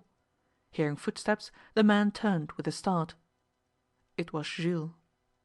The two exchanged glances in the half-light for a second. "Good evening, Mr. Racksole," said Jules calmly. "I must apologize for being here." "Force of habit, I suppose," said Theodore Racksole dryly. "Just so, sir." "I fancied I had forbidden you to re-enter this hotel." "I thought your order applied only to my professional capacity. I am here tonight as the guest of Mr. and Mrs. Sampson Levi." "In your new role of man about town, eh?" "Exactly." "But I don't allow men about town up here, my friend." "For being up here I've already apologized." "Then, having apologized, you had better depart. That is my disinterested advice to you." "Good night, sir. And I say, Mr. Jules, if Mr and Mrs Sampson Levi or any other Hebrews or Christians should again invite you to my hotel, you will oblige me by declining the invitation. You'll find that will be the safest course for you. Good night, sir. Before midnight struck, Theodore Racksole had ascertained that the invitation list of Mr and Mrs Sampson Levi, though a somewhat lengthy one, contained no reference to any such person as Jules. He sat up very late. To be precise, he sat up all night. He was a man who, by dint of training, could comfortably dispense with sleep when he felt so inclined, or when circumstances made such a course advisable. He walked to and fro in his room, and cogitated as few people beside Theodore Racksole could cogitate. At 6 a.m. he took a stroll round the business part of his premises, and watched the supplies come in from Covent Garden, from Smithfield, from Billingsgate, and from other strange places. He found the proceedings of the kitchen department quite interesting, and made mental notes of things that he would have altered, of men whose wages he would increase, and men whose wages he would reduce. At 7 a.m. he happened to be standing near the luggage lift, and witnessed the descent of vast quantities of luggage, and its disappearance into a Carter Paterson van. "Whose luggage is that?" he inquired peremptorily. The luggage clerk, with an aggrieved expression, explained to him that it was the luggage of nobody in particular, that it belonged to various guests, and was bound for various destinations, that it was, in fact, express luggage despatched in advance, and that a similar quantity of it left the hotel every morning about that hour. Theodore Racksole walked away, and breakfasted upon 1 cup of tea and half a slice of toast. At 10 o'clock he was informed that the inspector of police desired to see him. The inspector had come, he said, to superintend the removal of the body of Reginald Dimmock to the mortuary adjoining the place of inquest, and a suitable vehicle waited at the back entrance of the hotel. The inspector had also brought subpoenas for himself and Prince Aribert of Posen and the commissionaire to attend the inquest. "I thought Mr Dimmock's remains were removed last night," said Racksole wearily. "No, sir. The fact is, the van was engaged on another job." The inspector gave the least hint of a professional smile, and Racksole, disgusted, told him curtly to go and perform his duties. In a few minutes a message came from the inspector requesting Mr Racksole to be good enough to come to him on the first floor. Racksole went. In the ante-room, where the body of Reginald Dimmock had originally been placed, were the inspector and Prince Aribert and 2 policemen. "Well?" said Racksole, after he and the Prince had exchanged bows.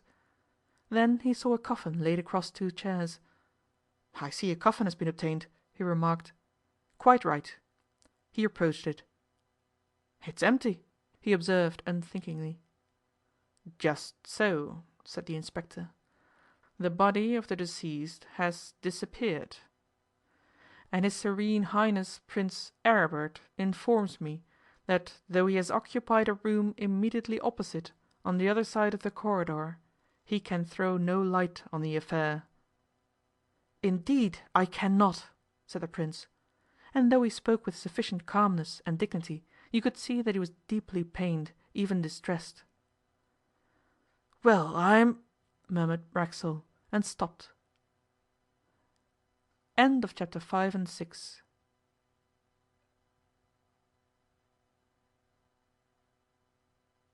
Chapter 7 and 8 of the Grand Babylon Hotel. Chapter 7. Nella and the Prince.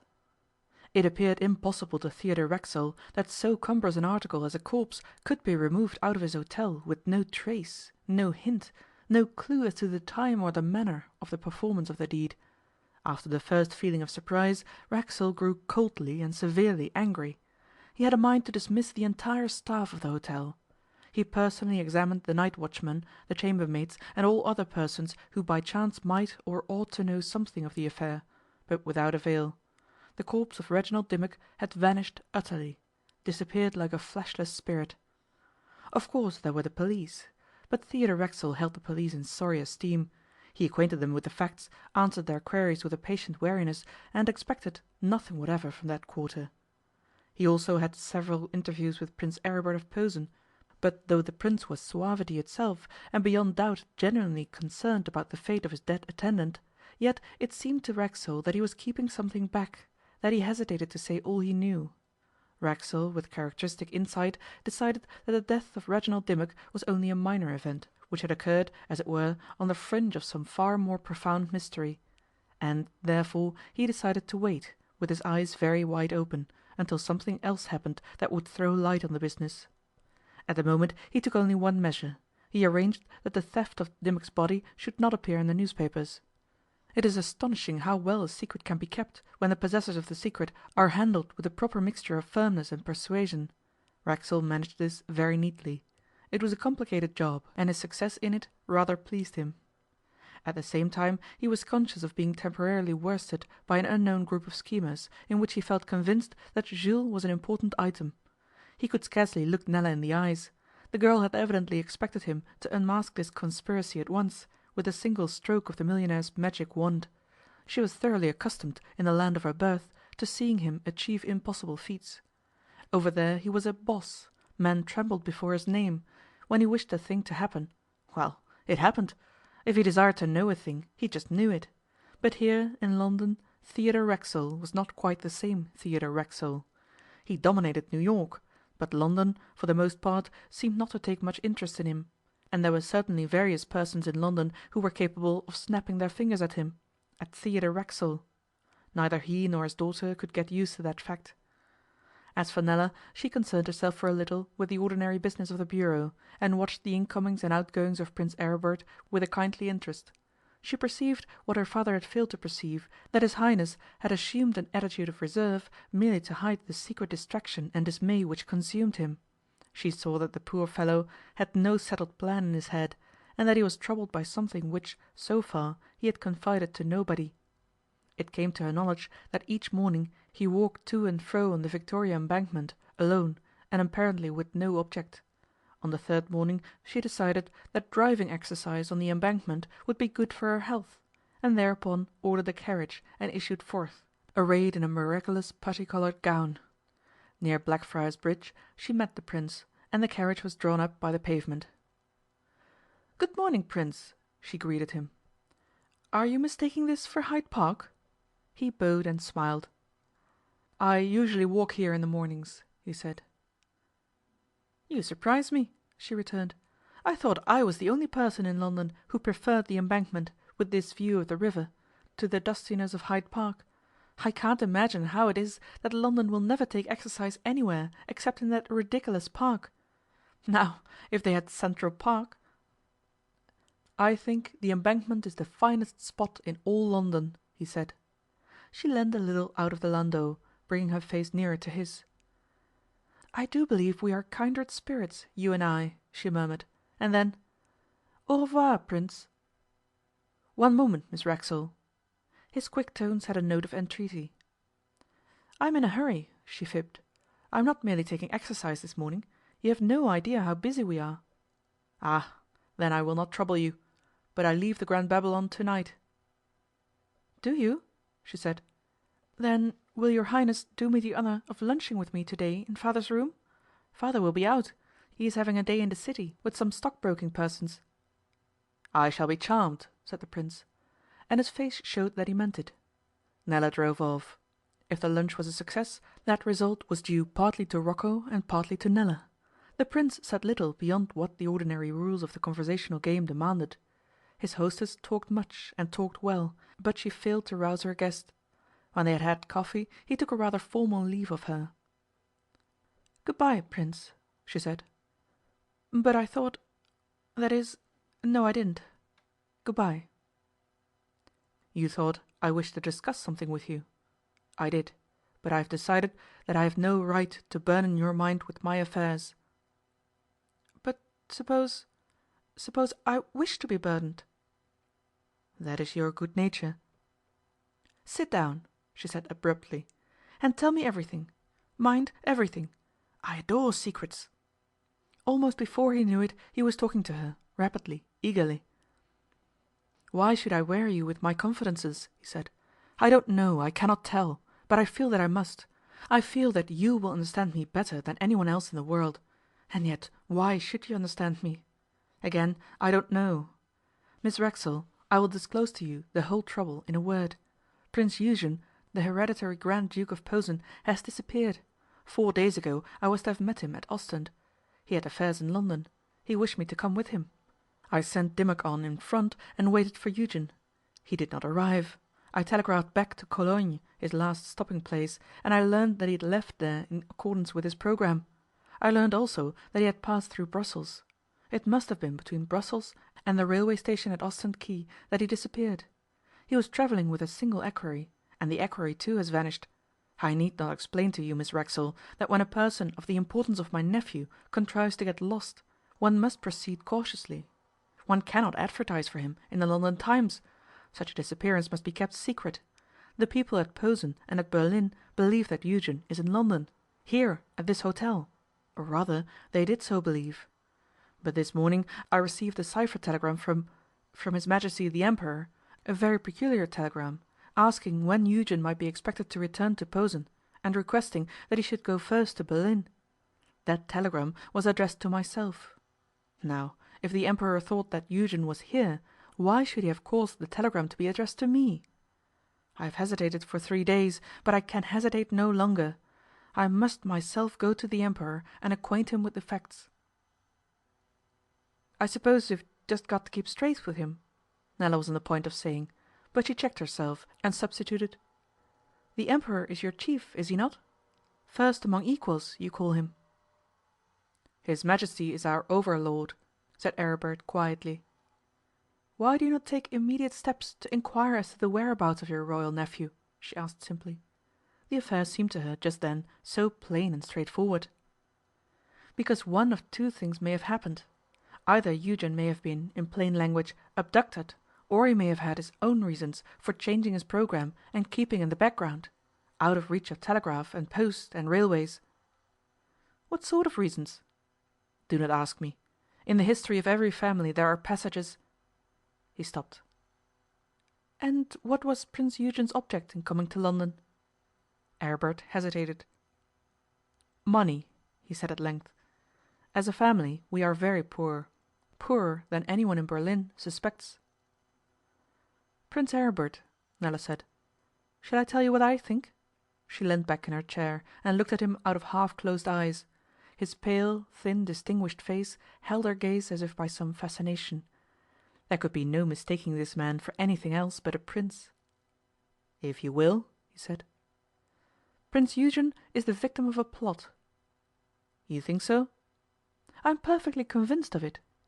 But why? What can be the object of a plot against him? That is a point of which you should know more than me, she remarked dryly.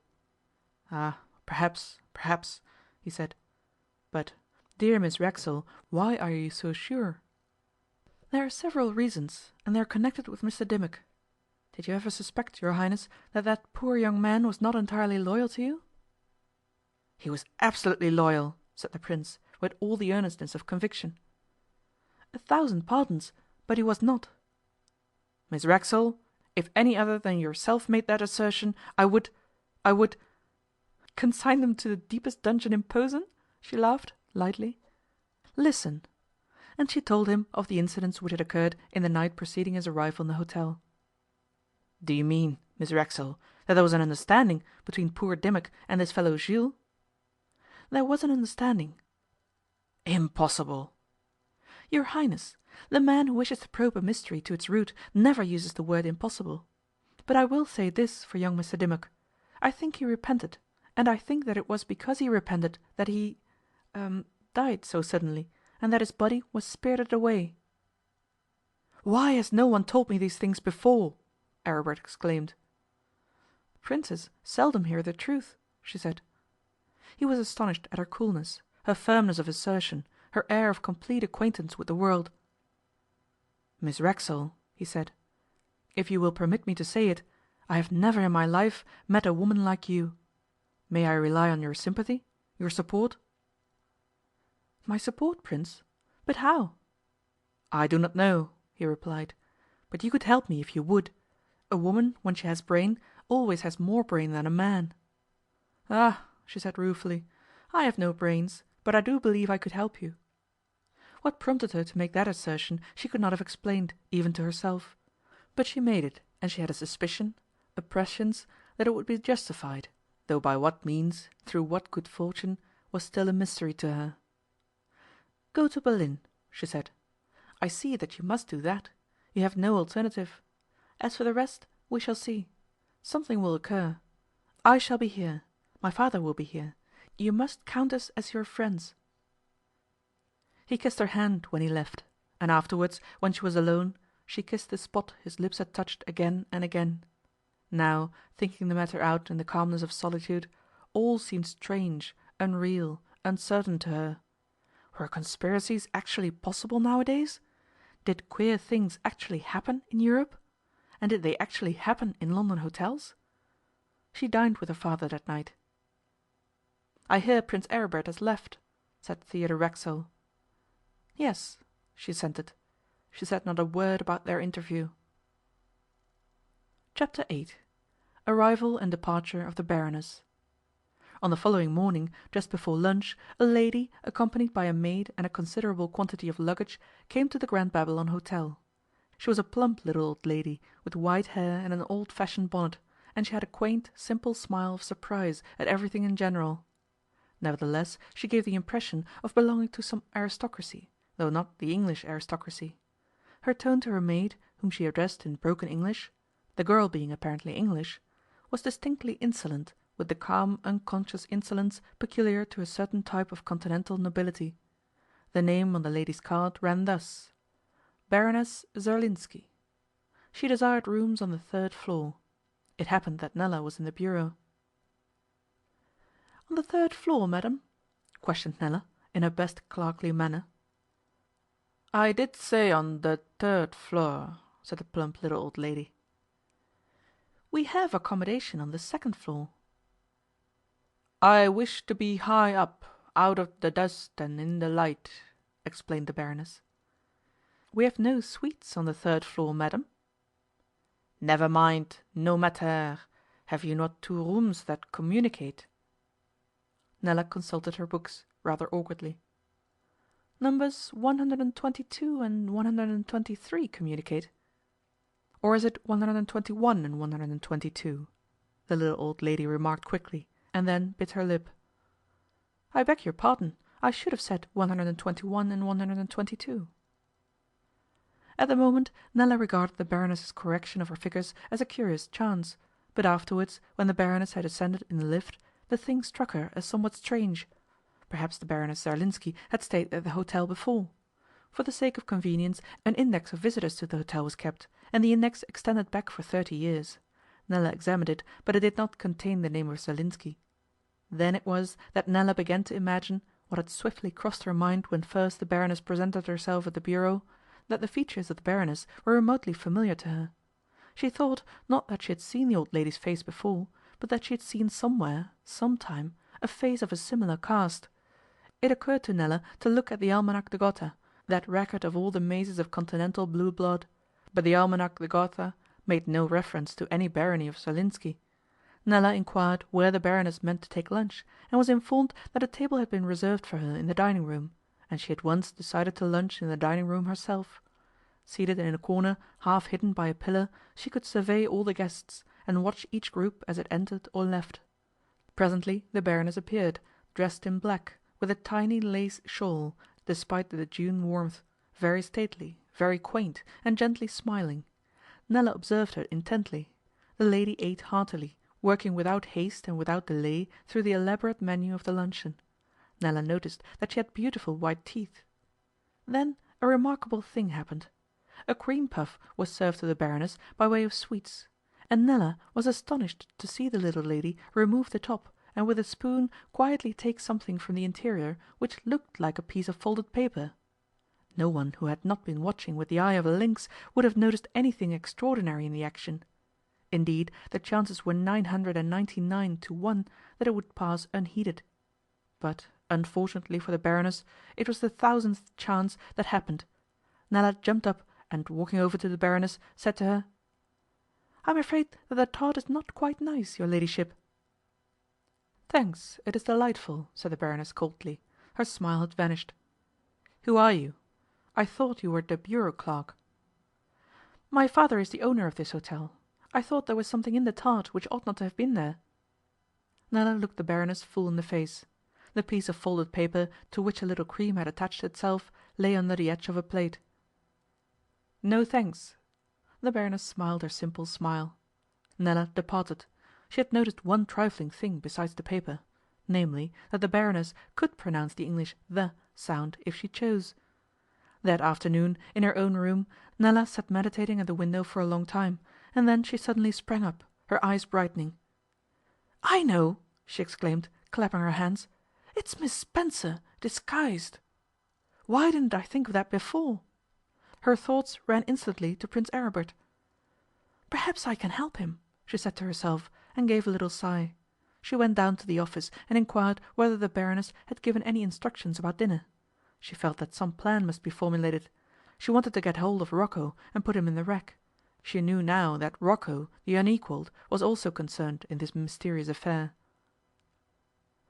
"The Baroness Zerlinski has left about a quarter of an hour ago," said the attendant. "But she only arrived this morning." "The Baroness's maid said that her mistress had received a telegram and must leave at once. The Baroness paid the bill and went away in a four-wheeler." "Where to?" "The trunks were labelled for Ostend." Perhaps it was instinct, perhaps it was the mere spirit of adventure, but that evening Nella was to be seen of all men on the steamer for Ostend which leaves Dover at 11 p.m. She told no one of her intentions, not even her father, who was not in the hotel when she left. She had scribbled a brief note to him to expect her back in a day or two, and had posted this at Dover. The steamer was the Marie Henriette, a large and luxurious boat, whose staterooms on deck vie with the glories of the Cunard and White Star liners. One of these staterooms, the best, was evidently occupied, for every curtain of its windows was carefully drawn. Nella did not hope that the Baroness was on board. It was quite possible for the Baroness to have caught the 8 o'clock steamer, and it was also possible for the Baroness not to have gone to Ostend at all, but to some other place in an entirely different direction. Nevertheless, Nella had a faint hope that the lady who called herself Zerlinski might be in that curtained stateroom, and throughout the smooth moonlit voyage she never once relaxed her observation of its doors and its windows. The Marie Henriette arrived in Ostend harbour punctually at 2 a.m. in the morning. There was the usual heterogeneous, gesticulating crowd on the quay. Nella kept her post near the door of the stateroom, and at length she was rewarded by seeing it open. 4 middle-aged Englishmen issued from it. From a glimpse of the interior Nella saw that they had spent the voyage in card playing. It would not be too much to say that she was distinctly annoyed. She pretended to be annoyed with circumstances, but really she was annoyed with Nella Racksole. At 2 in the morning, without luggage, without any companionship, and without a plan of campaign, she found herself in a strange foreign port, a port of evil repute, possessing some of the worst managed hotels in Europe. She strolled on the quay for a few minutes, and then she saw the smoke of another steamer in the offing. She inquired from an official what that steamer might be, and was told that it was the 8 o'clock from Dover, which had broken down, put into Calais for some slight necessary repairs, and was arriving at its destination nearly 4 hours late. Her mercurial spirits rose again. A minute ago she was regarding herself as no better than a ninny engaged in a wild goose chase. Now she felt that after all she had been very sagacious and cunning. She was morally sure that she would find the Zerlinski woman on this second steamer, and she took all the credit to herself in advance. Such is human nature. The steamer seemed interminably slow in coming into harbour. Nella walked on the Digue for a few minutes to watch it the better. The town was silent and almost deserted. It had a false and sinister aspect. She remembered tales which she had heard of this glittering resort, which in the season holds more scoundrels than any place in Europe, save only Monte Carlo. She remembered that the gilded adventurers of every nation under the sun forgathered there either for business or pleasure, and that some of the most wonderful crimes of the latter half of the century had been schemed and matured in that haunt of cosmopolitan iniquity. When the second steamer arrived, Nella stood at the end of the gangway, close to the ticket collector. The first person to step on shore was, not the Baroness Zerlinski, but Miss Spencer herself. Nella turned aside instantly, hiding her face, and Miss Spencer, carrying a small bag, hurried with assured footsteps to the custom house. It seemed as if she knew the port of Ostend fairly well. The moon shone like day, and Nella had full opportunity to observe her quarry. She could see now quite plainly that the Baroness Zerlinski had been only Miss Spencer in disguise. There was the same gait, the same movement of the head and of the hips. The white hair was easily to be accounted for by a wig, and the wrinkles by a paint brush and some grease paints. Miss Spencer, whose hair was now its old accustomed yellow, got through the Custom House without difficulty, and Nella saw her call a closed carriage and say something to the driver. The vehicle drove off. Nella jumped into the next carriage, an open one, that came up. "Follow that carriage," she said succinctly to the driver in French. "Bien, madame." The driver whipped up his horse, and the animal shot forward with a terrific clatter over the cobbles. It appeared that this driver was quite accustomed to following other carriages. "Now I'm fairly in for it," said Nella to herself. She laughed unsteadily, but her heart was beating with an extraordinary thump. For some time the pursued vehicle kept well in front. It crossed the town nearly from end to end, and plunged into a maze of small streets far on the south side of the Kursaal. Then gradually Nella's equipage began to overtake it. The first carriage stopped with a jerk before a tall dark house, and Miss Spencer emerged. Nella called to her driver to stop, but he, determined to be in at the death, was engaged in whipping his horse, and he completely ignored her commands. He drew up triumphantly at the tall dark house just at the moment when Miss Spencer disappeared into it. The other carriage drove away. Nella, uncertain what to do, stepped down from her carriage and gave the driver some money. At the same moment a man reopened the door of the house which had closed on Miss Spencer. "I want to see Miss Spencer," said Nella impulsively. She couldn't think of anything else to say. "Miss Spencer?" "Yes, she's just arrived." "It's okay, I suppose," said the man. "I guess so," said Nella, and she walked past him into the house. She was astonished at her own audacity. Miss Spencer was just going into her room off the narrow hall. Nella followed her into the apartment, which was shabbily furnished in the Belgian lodging-house style. "Well, Miss Spencer," she greeted the former Baroness Zerlinski, "I guess you didn't expect to see me. You left our hotel very suddenly this afternoon, and you left it very suddenly a few days ago, and so I've just called to make a few inquiries." To do the lady justice, Miss Spencer bore the surprising ordeal very well. She did not flinch, she betrayed no emotion. The sole sign of perturbation was in her hurried breathing. "You have ceased to be the Baroness Zerlinski," Nella continued. "May I sit down?" "Certainly, sit down," said Miss Spencer, copying the girl's tone. "You are a fairly smart young woman, that I will say. What do you want? Weren't my books all straight?" "Your books were all straight. I haven't come about your books. I have come about the murder of Reginald Dimmock, the disappearance of his corpse, and the disappearance of Prince Eugen of Posen. I thought you might be able to help me in some investigations which I am making." Miss Spencer's eyes gleamed, and she stood up and moved swiftly to the mantelpiece. "You may be a Yankee, but you're a fool," she said. She took hold of the bell rope. "Don't ring that bell if you value your life," said Nella. "If what?" Miss Spencer remarked. "If you value your life," said Nella calmly, and with the words she pulled from her pocket a very neat and dainty little revolver. End of chapter 7 and 8.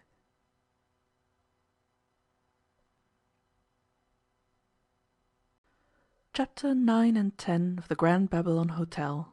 Chapter 9. Two Women and the Revolver. You're only doing that to frighten me," stammered Miss Spencer in a low, quavering voice. "Am I?" Nella replied, as firmly as she could.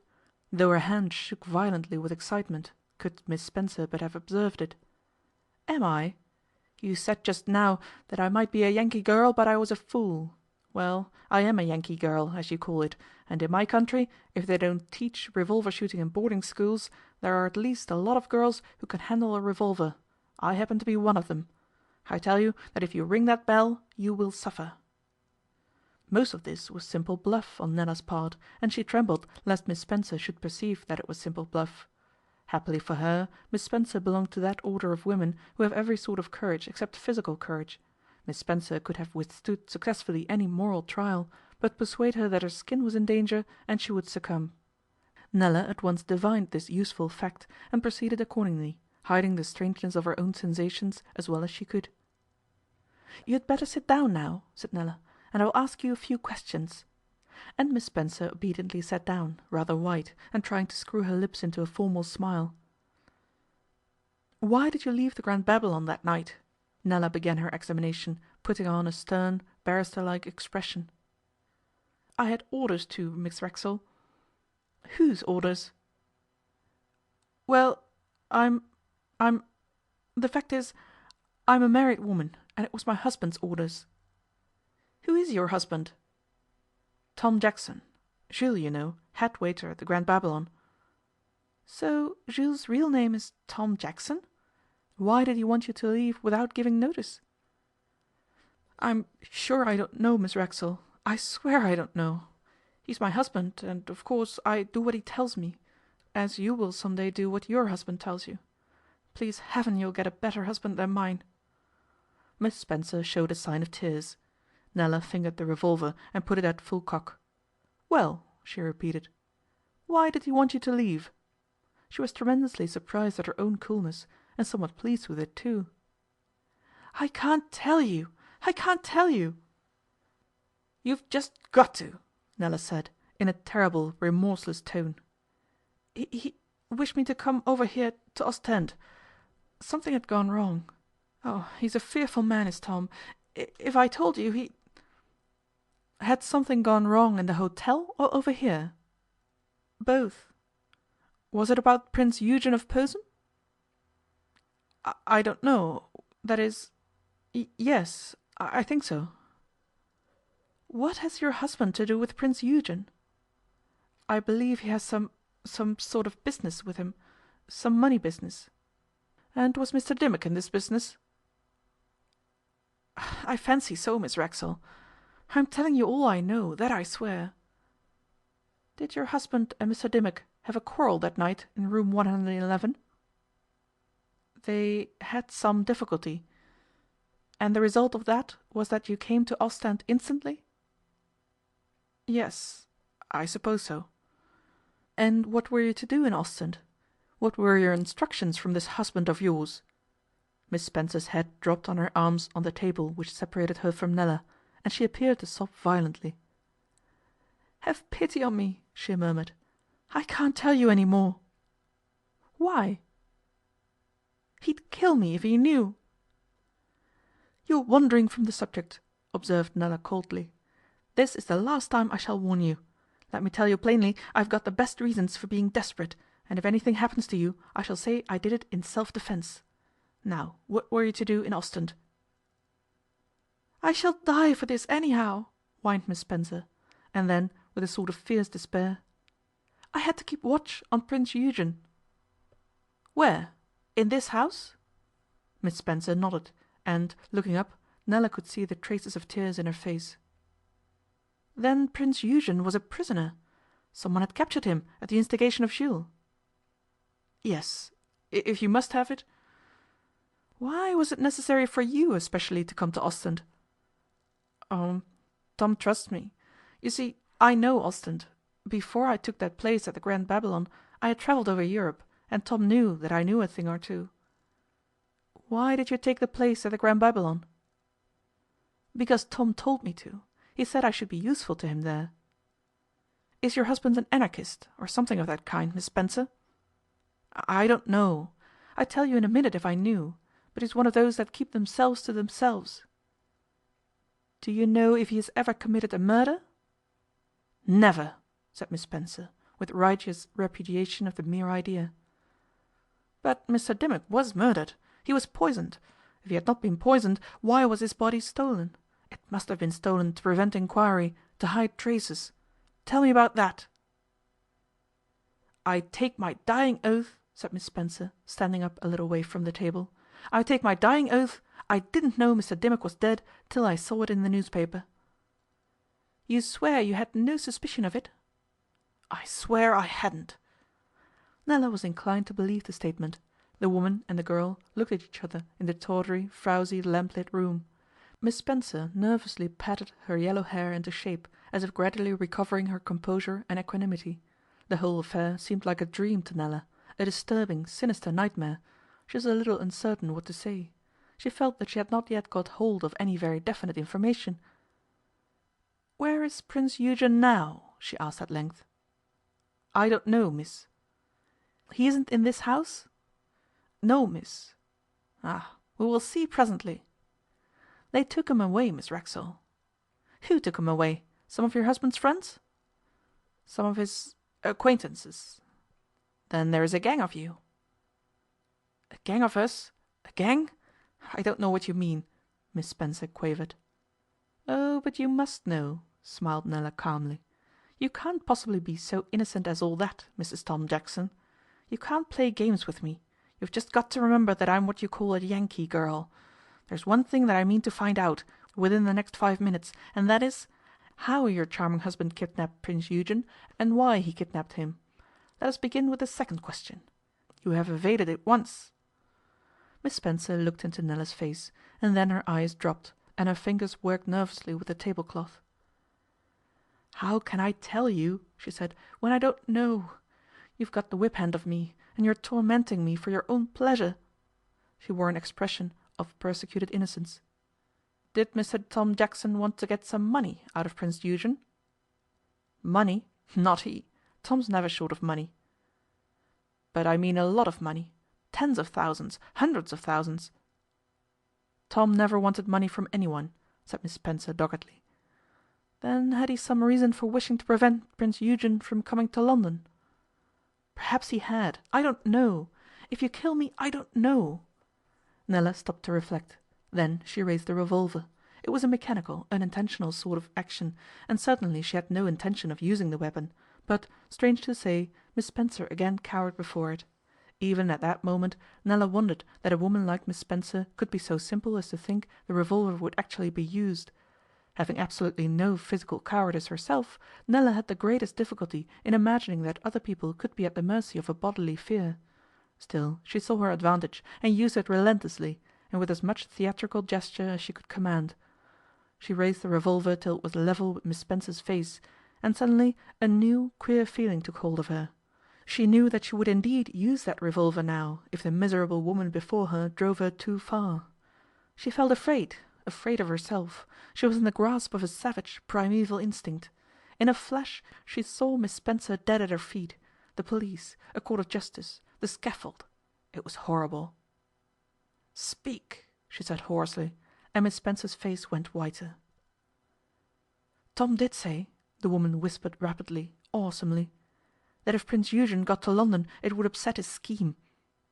"What scheme? What scheme? Answer me!" "Heaven help me, I don't know."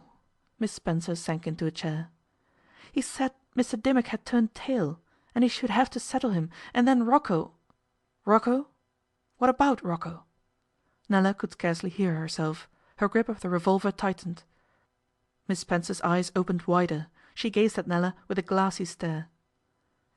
"Don't ask me. It's death." Her eyes were fixed as if in horror. "It is," said Nella, and the sound of her voice seemed to her to issue from the lips of some third person. "It's death," repeated Miss Spencer, and gradually her head and shoulders sank back, and hung loosely over the chair. Nella was conscious of a sudden revulsion. The woman had surely fainted. Dropping the revolver, she ran round the table. She was herself again, feminine, sympathetic, the old Nella. She felt immensely relieved that this had happened. But at the same instant Miss Spencer sprang up from the chair like a cat, seized the revolver, and with a wild movement of the arm flung it against the window. It crashed through the glass, exploding as it went, and there was a tense silence. "I told you that you were a fool," remarked Miss Spencer slowly. "Coming here like a sort of female Jack Sheppard, and trying to get the best of me. We are on equal terms now. You frightened me, but I knew I was a cleverer woman than you, and that in the end, if I kept on long enough, I should win. Now it will be my turn." Dumbfounded, and overcome with a miserable sense of the truth of Miss Spencer's words, Nella stood still. The idea of her colossal foolishness swept through her like a flood. She felt almost ashamed, but even at this juncture she had no fear. She faced the woman bravely, her mind leaping about in search of some plan. She could think of nothing but a bribe, an enormous bribe. "I admit you've won," she said, "but I've not finished yet. Just listen." Miss Spencer folded her arms, and glanced at the door, smiling bitterly. "You know my father is a millionaire. Perhaps you know that he is one of the richest men in the world. If I give you my word of honour not to reveal anything that you've told me, What will you take to let me go free?" "What sum do you suggest?" asked Miss Spencer carelessly. "£20,000," said Nella promptly. She had begun to regard the affair as a business operation. Miss Spencer's lip curled. "100,000." Again Miss Spencer's lip curled. "Well, say 1,000,000. I can rely on my father, and so may you." "You think you are worth 1,000,000 to him?" "I do," said Nella. "And you think we could trust you to see that it was paid?" "Of course you could." "And we should not suffer afterwards in any way?" "I would give you my word, and my father's word." "Bah!" exclaimed Miss Spencer. "How do you know I wouldn't let you go free for nothing? You're only a rash, silly girl." "I know you wouldn't. I can read your face too well." "You're right," Miss Spencer replied slowly. "I wouldn't. I wouldn't let you go for all the dollars in America." Nella felt cold down the spine, and sat down again in her chair. A draught of air from the broken window blew on her cheek. Steps sounded in the passage. The door opened, but Nella did not turn round. She could not move her eyes from Miss Spencer's. There was a noise of rushing water in her ears. She lost consciousness, and slipped limply to the ground. Chapter 10. At Sea. It seemed to Nella that she was being rocked gently in a vast cradle, which swayed to and fro with a motion at once slow and incredibly gentle. This sensation continued for some time, and there was added to it the sound of a quick, quiet, muffled beat. Soft, exhilarating breezes wafted her forward in spite of herself, and yet she remained in a delicious calm. She wondered if her mother was kneeling by her side, whispering some lullaby in her childish ears. Then strange colours swam before her eyes, her eyelids quivered, and at last she awoke. For a few moments her gaze travelled to and fro in a vain search for some clue to her surroundings. She was aware of nothing except a sense of repose and a feeling of relief that some mighty and fatal struggle was over. She cared not whether she had conquered or suffered defeat in the struggle of her soul with some other soul. It was finished, done with, and the consciousness of its conclusion satisfied and contented her. Gradually her brain, recovering from its obsession, began to grasp the phenomena of her surroundings, and she saw that she was on a yacht, and that the yacht was moving. The motion of the cradle was the smooth rolling of the vessel, the beat was the beat of its screw. The strange colours were the cloud tints thrown by the sun as it rose over a distant and receding shore in the wake of the yacht. Her mother's lullaby was the crooned song of the man at the wheel. Nella all through her life had had many experiences of yachting. From the waters of the river Hudson to those bluer tides of the Mediterranean Sea, she had yachted in all seasons and all weathers. She loved the water, and now it seemed deliciously right and proper that she should be on the water again. She raised her head to look round, and then let it sink back. She was fatigued, enervated. She desired only solitude and calm. She had no care, no anxiety, no responsibility. 100 years might have passed since her meeting with Miss Spencer, and the memory of that meeting appeared to have faded into the remotest background of her mind. It was a small yacht, and her practised eye at once told that it belonged to the highest aristocracy of pleasure craft. As she reclined in the deck chair, it did not occur to her at that moment to speculate as to the identity of the person who had led her therein. She examined all visible details of the vessel. The deck was as white and smooth as her own hand, and the seams ran along its length like blue veins. All the brass work, from the band round the slender funnel to the concave surface of the binnacle, shone like gold. The tapered masts stretched upwards at a rakish angle, and the rigging seemed like spun silk. No sails were set. The yacht was under steam, and doing about 7 or 8 knots. She judged that it was a boat of 100 tons or so, probably Clyde built, and not more than 2 or 3 years old.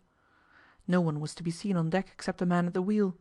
This man wore a blue jersey, but there was neither name nor initial on the jersey, nor was there a name on the white lifebuoys lashed to the main rigging, nor on the polished dinghy which hung on the starboard davits.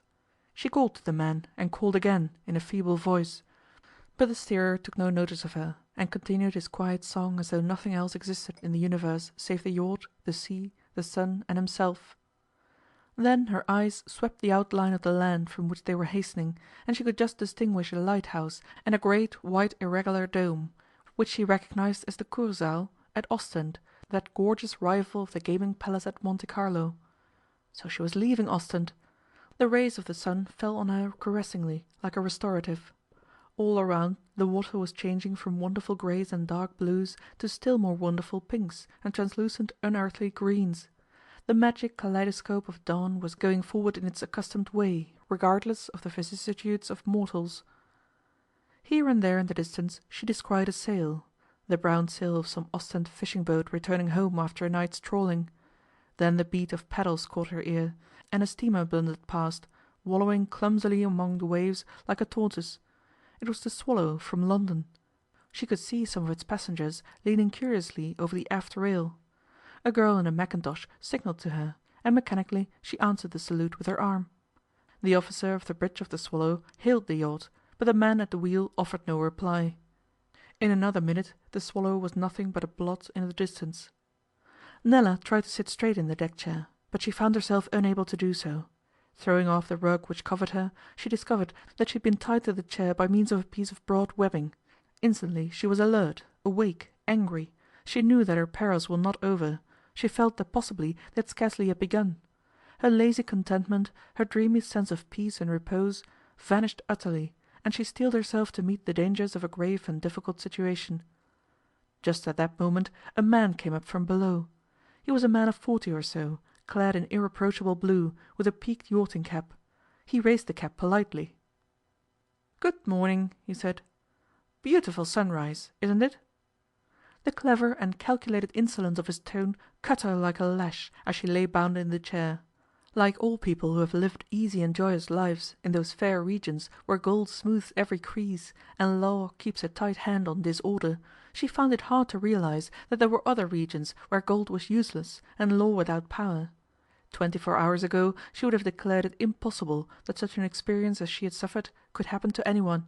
She would have talked airily about civilization and the 19th century, and progress and the police, but her experience was teaching her that human nature remains always the same, and that beneath the thin crust of security on which we good citizens exist, the dark and secret forces of crime continue to move, just as they did in the days when you couldn't go from Cheapside to Chelsea without being set upon by thieves.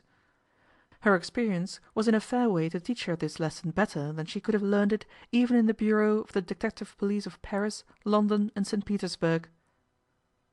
"Good morning," the man repeated, and she glanced at him with a sullen, angry gaze. "You!" she exclaimed.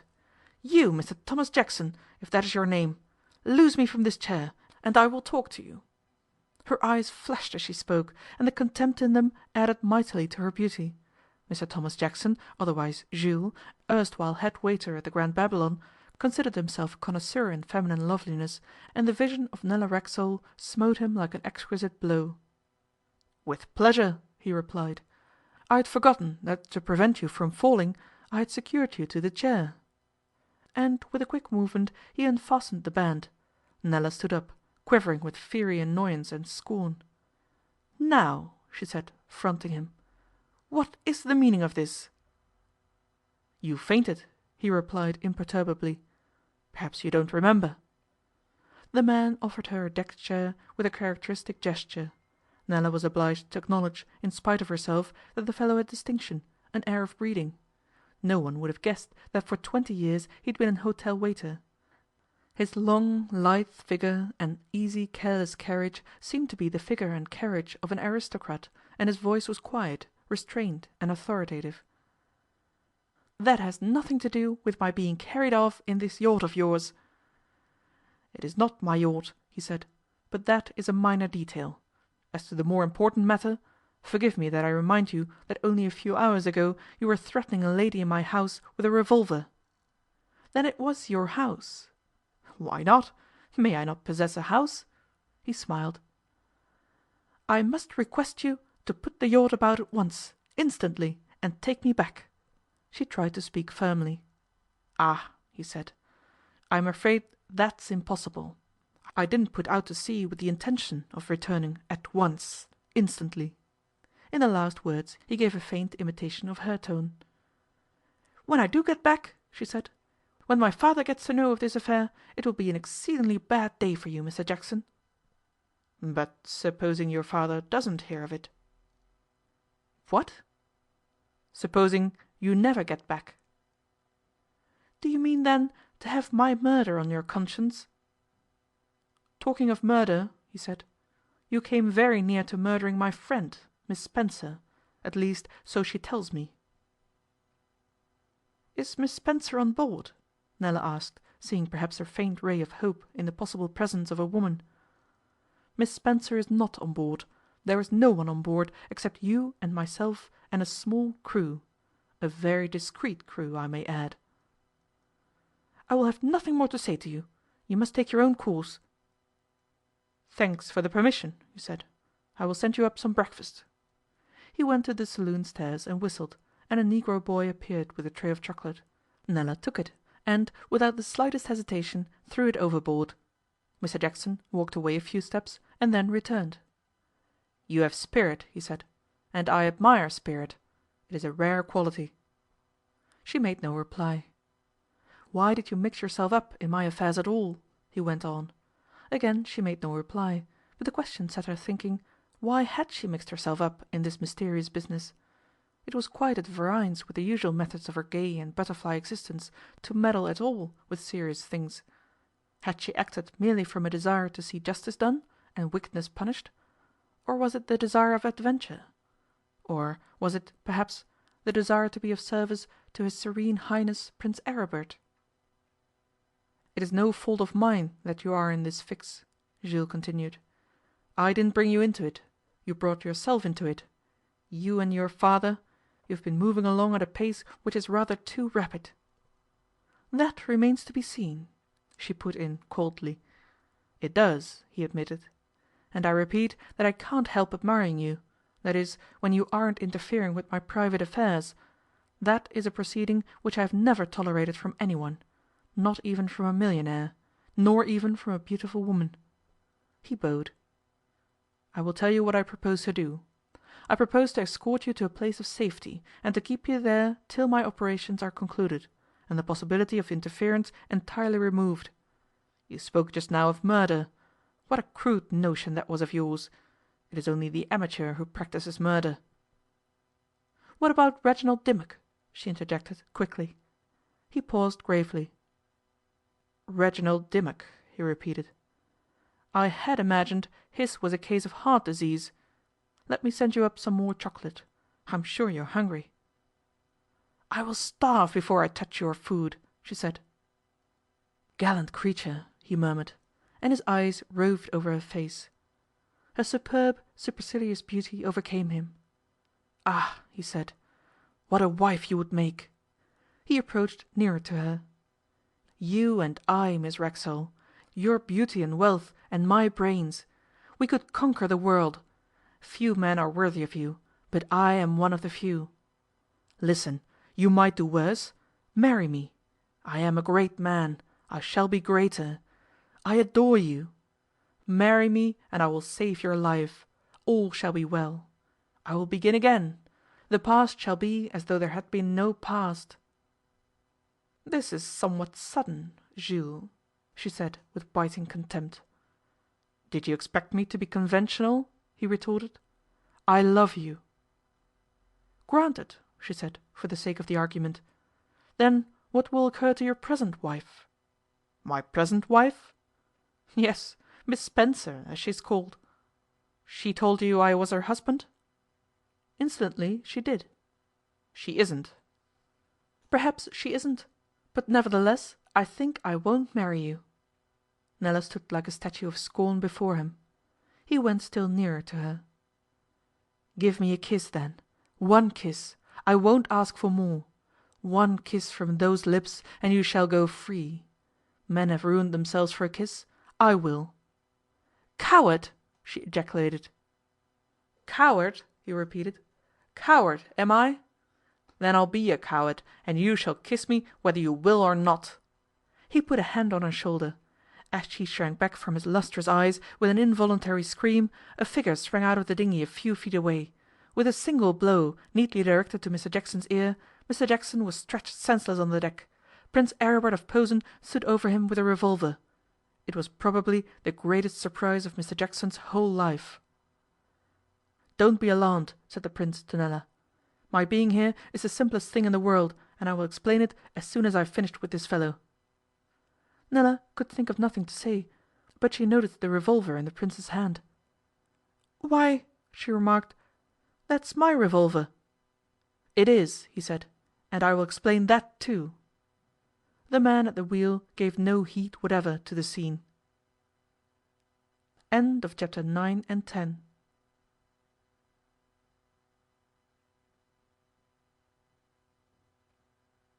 Chapter 11 and 12 of The Grand Babylon Hotel. Chapter 11. The Court Pawnbroker. "Mr Sampson Levi wishes to see you, sir." These words, spoken by a servant to Theodore Racksole, aroused the millionaire from a reverie which had been the reverse of pleasant. The fact was, and it is necessary to insist on it, that Mr Racksole, owner of the Grand Babylon Hotel, was by no means in a state of self-satisfaction. A mystery had attached itself to his hotel, and with all his acumen and knowledge of things in general, he was unable to solve that mystery. He laughed at the fruitless efforts of the police, but he could not honestly say that his own efforts had been less barren. The public was talking, for, after all, the disappearance of poor Dimmock's body had got noised abroad in an indirect sort of way, and Theodore Racksole did not like the idea of his impeccable hotel being the subject of sinister rumours. He wondered grimly what the public and the Sunday newspapers would say if they were aware of all the other phenomena, not yet common property, of Miss Spencer's disappearance, of Jules' strange visits, and of the non-arrival of Prince Eugen of Posen. Theodore Racksole had worried his brain without result. He had conducted an elaborate private investigation without result, and he had spent a certain amount of money without result. The police said that they had a clue, but Racksole remarked that it was always the business of the police to have a clue, that they seldom had more than a clue, and that a clue without some sequel to it was a pretty stupid business. The only sure thing in the whole affair was that a cloud rested over his hotel, his beautiful new toy, the finest of its kind. The cloud was not interfering with business, but, nevertheless, it was a cloud, and he fiercely resented its presence. Perhaps it would be more correct to say that he fiercely resented his inability to dissipate it. "Mr Sampson Levi wishes to see you, sir," the servant repeated, having received no sign that his master had heard him. "So I hear," said Racksole. "Does he want to see me personally?" "He asked for you, sir." "Perhaps it is Rocco he wants to see, about a menu or something of that kind?" "I will inquire, sir," and the servant made a move to withdraw. "Stop!" Racksole commanded suddenly. "Desire Mr Sampson Levi to step this way." The great stockbroker of the Kaffir Circus entered with a simple, unassuming air. He was a rather short, florid man, dressed like a typical Hebraic financier, with too much watch chain and too little waistcoat. In his fat hand he held a gold-headed cane and an absolutely new silk hat, for it was Friday, and Mr Levi purchased a new hat every Friday of his life, holiday times only excepted. He breathed heavily and sniffed through his nose a good deal, as though he had just performed some Herculean physical labour. He glanced at the American millionaire with an expression in which a slight embarrassment might have been detected, but at the same time his round, red face disclosed a certain frank admiration and good nature. "Mr Racksole, I believe. Mr Theodore Racksole. Proud to meet you, sir." Such were the first words of Mr Sampson Levi. In form they were the greeting of a third-rate chimney sweep, but, strangely enough, Theodore Racksole liked their tone. He said to himself that here, precisely where no one would have expected to find one, was an honest man. "Good day," said Racksole briefly. "To what do I owe the pleasure?" "I expect your time is limited," answered Sampson Levi. "Anyhow, mine is, and so I'll come straight to the point, Mr Racksole. I'm a plain man. I don't pretend to be a gentleman or any nonsense of that kind. I'm a stockbroker, that's what I am, and I don't care who knows it. The other night I had a ball in this hotel. It cost me a couple of £1,000 and odd, and, by the way, I wrote out a cheque for your bill this morning. I don't like balls, but they're useful to me, and my little wife likes 'em, and so we give 'em. Now, I've nothing to say against the hotel management as regards that ball. It was very decently done, very decently, but what I want to know is this: why did you have a private detective among my guests?" "A private detective?" exclaimed Racksole, somewhat surprised at this charge. "Yes," Mr Sampson Levi said firmly, fanning himself in his chair, and gazing at Theodore Racksole with the direct earnest expression of a man having a grievance. "Yes, a private detective. It's a small matter, I know, and I dare say you think you've got a right, as proprietor of the show, to do what you like in that line, but I've just called to tell you that I object. I've called as a matter of principle. I'm not angry, it's the principle of the thing." "My dear Mr. Levi," said Racksole, "I assure you that, having let the Gold Room to a private individual for a private entertainment, I should never dream of doing what you suggest." "Straight?" asked Mr. Sampson Levi, using his own picturesque language. "Straight," said Racksole, smiling. "There was a gent present at my ball that I didn't ask. I've got a wonderful memory for faces, and I know. Several fellows asked me afterwards what he was doing there. I was told by someone that he was one of your waiters, but I didn't believe that. I know nothing of the Grand Babylon, it's not quite my style of tavern, but I don't think you'd send one of your own waiters to watch my guests, unless, of course, you sent him as a waiter, and this chap didn't do any waiting, though he did his share of drinking." "Perhaps I can throw some light on this mystery," said Racksole. "I may tell you that I was already aware that man had attended your ball uninvited." "How did you get to know?" "By pure chance, Mr. Levi, and not by inquiry. That man was a former waiter at this hotel, the head waiter, in fact, Jules. No doubt you have heard of him." "Not I," said Mr. Levi positively. "Ah," said Racksole, "I was informed that everyone knew Jules, but it appears not. Well, be that as it may, previously to the night of your ball I had dismissed Jules. I had ordered him never to enter the Babylon again. But on that evening I encountered him here, not in the Gold Room, but in the hotel itself. I asked him to explain his presence, and he stated he was your guest. That is all I know of the matter, Mr. Levi, and I am extremely sorry that you should have thought me capable of the enormity of placing a private detective among your guests." "This is perfectly satisfactory to me," Mrs. Sampson Levi said, after a pause. "I only wanted an explanation, and I've got it. I was told by some pals of mine in the city I might rely on Mr. Theodore Racksole going straight to the point, and I'm glad they were right. Now as to that fellow Jules, I shall make my own inquiries as to him. Might I ask you why you dismissed him?" "I don't know why I dismissed him." "You don't know? Oh, come now. I'm only asking because I thought you might be able to give me a hint why he turned up uninvited at my ball. Sorry if I'm too inquisitive." "Not at all, Mr. Levi, but I really don't know. I only sort of felt that he was a suspicious character. I dismissed him on instinct, as it were. See?" Without answering this question, Mr. Levi asked another. "If this Jules is such a well-known person," he said, "how could the fellow hope to come to my ball without being recognized?" "Give it up," said Racksole promptly. "Well, I'll be moving on," was Mr. Sampson Levi's next remark. "Good day and thank you. I suppose you aren't doing anything in cafes?" Mr. Racksole smiled a negative. "I thought not," said Levi. "Well, I never touch American rails myself, and so I reckon we shan't come across each other. Good day." "Good day," said Racksole politely, following Mr. Sampson Levi to the door. With his hand on the handle of the door, Mr. Levi stopped, and, gazing at Theodore Racksole with a shrewd, quizzical expression, remarked, "Strange things been going on here lately, huh?" The two men looked very hard at each other for several seconds. "Yes," Racksole assented. "Know anything about them?" "Well, no, not exactly," said Mr. Levi. "But I had a fancy you and I might be useful to each other. I had a kind of fancy to that effect." "Come back and sit down again, Mr. Levi," Racksole said, attracted by the evident straightforwardness of the man's tone. "Now, how can we be of service to each other? I flatter myself I'm something of a judge of character, especially financial character, and I tell you, if you'll put your cards on the table, I'll do ditto with mine."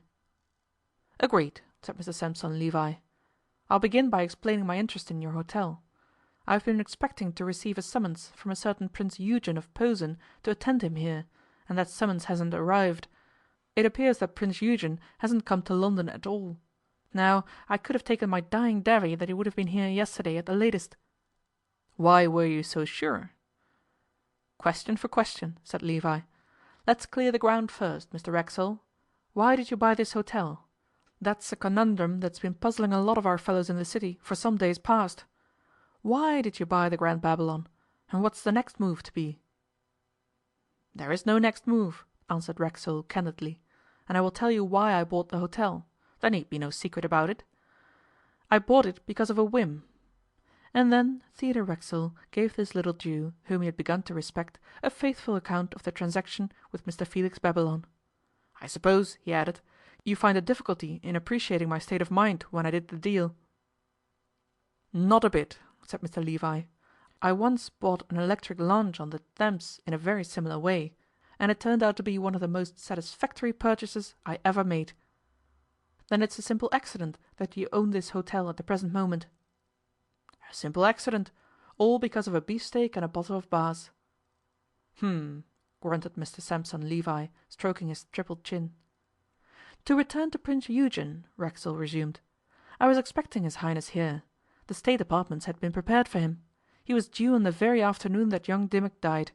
But he never came, and I have not heard why he has failed to arrive, nor have I seen his name in the papers. What his business was in London I don't know." "I will tell you," said Mr Sampson Levi. "He was coming to arrange a loan." "A State loan?" "No, a private loan." "Whom from?" "From me, Sampson Levi. You look surprised. If you'd lived in London a little longer, you'd know that I was just the person the Prince would come to. Perhaps you aren't aware that down Throgmorton Street way I'm called the Court Pawnbroker, because I arrange loans for the minor, second-class princes of Europe. I'm a stockbroker, but my real business is financing some of the little courts of Europe. Now, I may tell you that the hereditary Prince of Posen particularly wanted a million, and he wanted it by a certain date. And he knew that if the affair wasn't fixed up by a certain time here, he wouldn't be able to get it by that certain date. That's why I'm surprised he isn't in London." "What did he need a million for?" "Debts," answered Sampson Levi laconically. "His own?" "Certainly." "But he isn't 30 years of age." "What of that? He isn't the only European prince who has run up a million of debts in a dozen years. To a prince the thing is as easy as eating a sandwich." "And why has he taken this sudden resolution to liquidate them?" "Because the Emperor and the lady's parents won't let him marry till he has done so. And quite right too. He's got to show a clean sheet, or the Princess Anna of Eckstein Schwarzburg will never be Princess of Posen.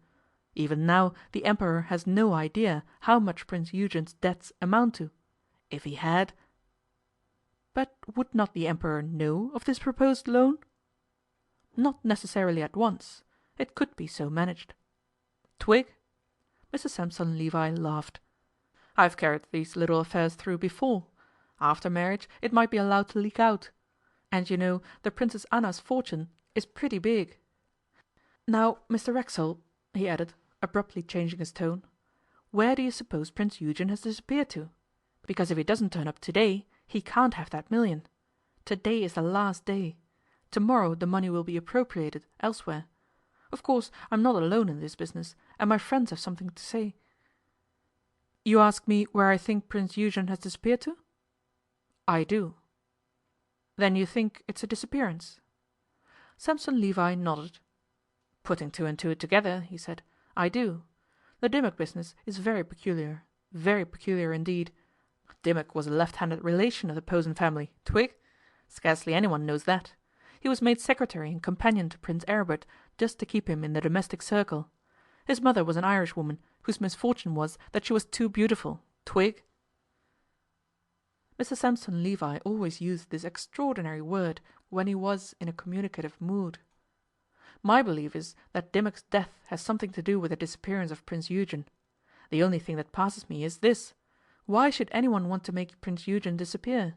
The poor little prince hasn't an enemy in the world. If he's been copped, as they say, why has he been copped? It won't do anyone any good."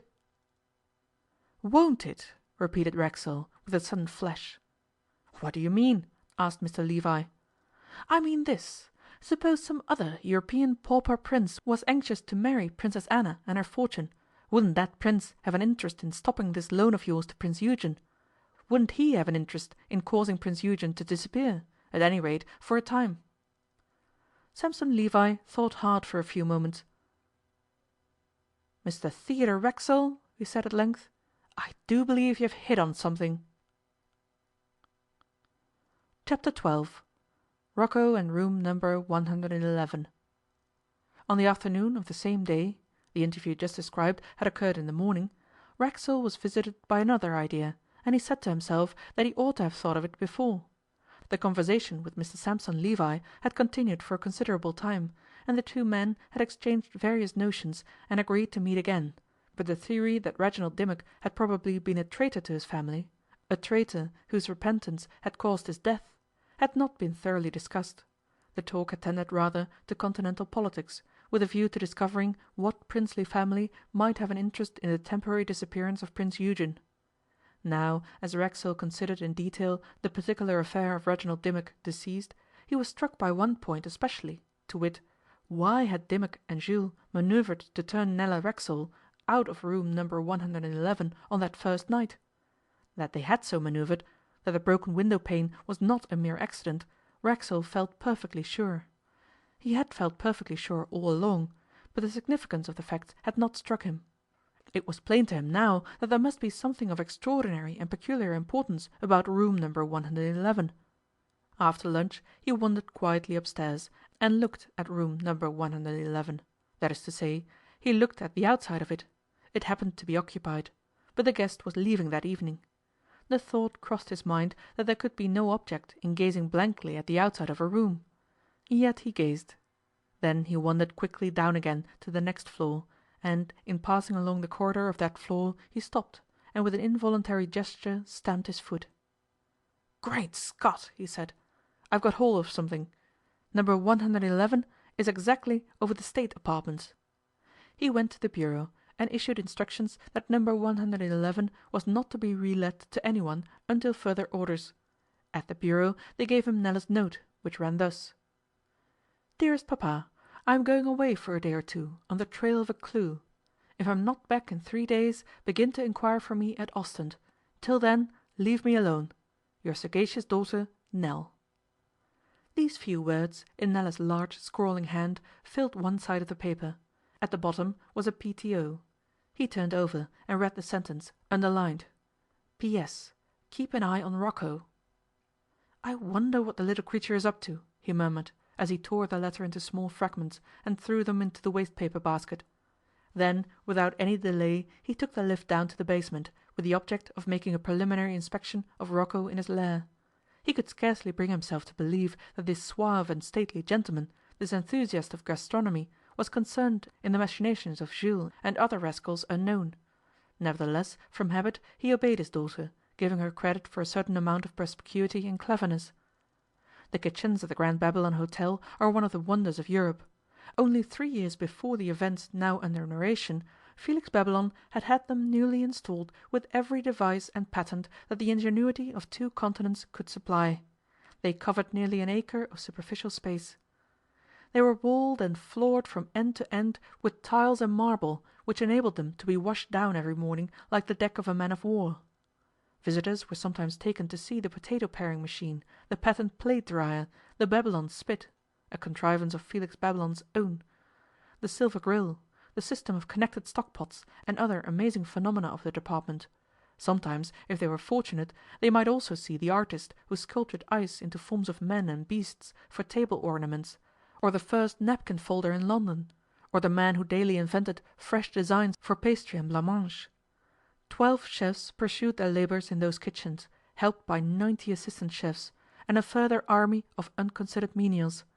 Over all these was Rocco, supreme and unapproachable. Half way along the suite of kitchens Rocco had an apartment of his own, wherein he thought out those magnificent combinations, those marvellous feats of succulence and originality, which had given him his fame. Visitors never caught a glimpse of Rocco in the kitchens, though sometimes, on a special night, he would stroll nonchalantly through the dining room, like the great man he was, to receive the compliments of the hotel habitués, people of insight who recognized his uniqueness. Theodore Racksole's sudden and unusual appearance in the kitchen caused a little stir. He nodded to some of the chefs, but said nothing to anyone, merely wandering about amid the maze of copper utensils and white-capped workers. At length he saw Rocco, surrounded by several admiring chefs. Rocco was bending over a freshly roasted partridge which lay on a blue dish. He plunged a long fork into the back of the bird and raised it in the air with his left hand. In his right he held a long glittering carving knife. he was giving one of his world-famous exhibitions of carving.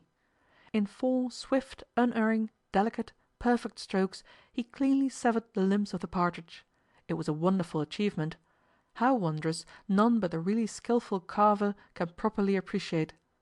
The chefs emitted a hum of applause, and Rocco, long, lean and graceful, retired to his own apartment. Racksole followed him. Rocco sat in a chair, one hand over his eyes. He had not noticed Theodore Racksole. "What are you doing, Monsieur Rocco?" the millionaire asked, smiling. "Ah!" exclaimed Rocco, starting up with an apology. "Pardon, I was inventing a new mayonnaise, which I shall need for a certain menu next week." "Do you invent these things without materials, then?" questioned Racksole. "Certainly, I do them in my mind. I think them. Why should I want materials? I know all flavors. I think and think and think, and it is done. I write down. I give the recipe to my best chef. There you are. I need not even taste. I know how it will taste. It is like composing music. The great composers do not compose at the piano." "I see," said Racksole. "It is because I work like that you pay me 3,000 a year," Rocco added gravely. "Heard about Jules?" said Racksole abruptly. "Jules?" "Yes, he's been arrested in Ostend," the millionaire continued, lying cleverly at a venture.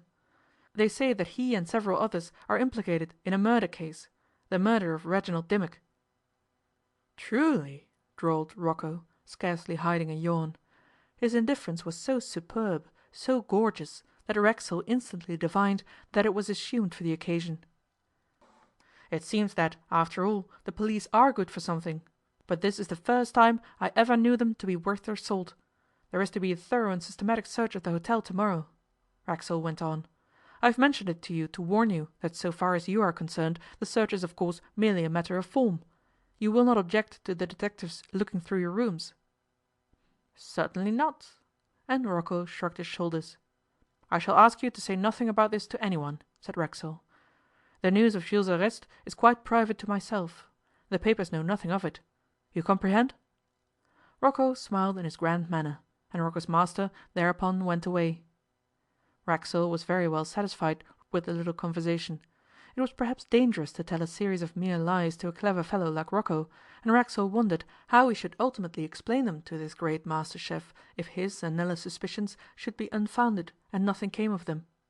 Nevertheless, Rocco's manner, a strange elusive something in the man's eyes, had nearly convinced Racksole that he was somehow implicated in Jules' schemes, and probably in the death of Reginald Dimmock and the disappearance of Prince Eugen of Posen.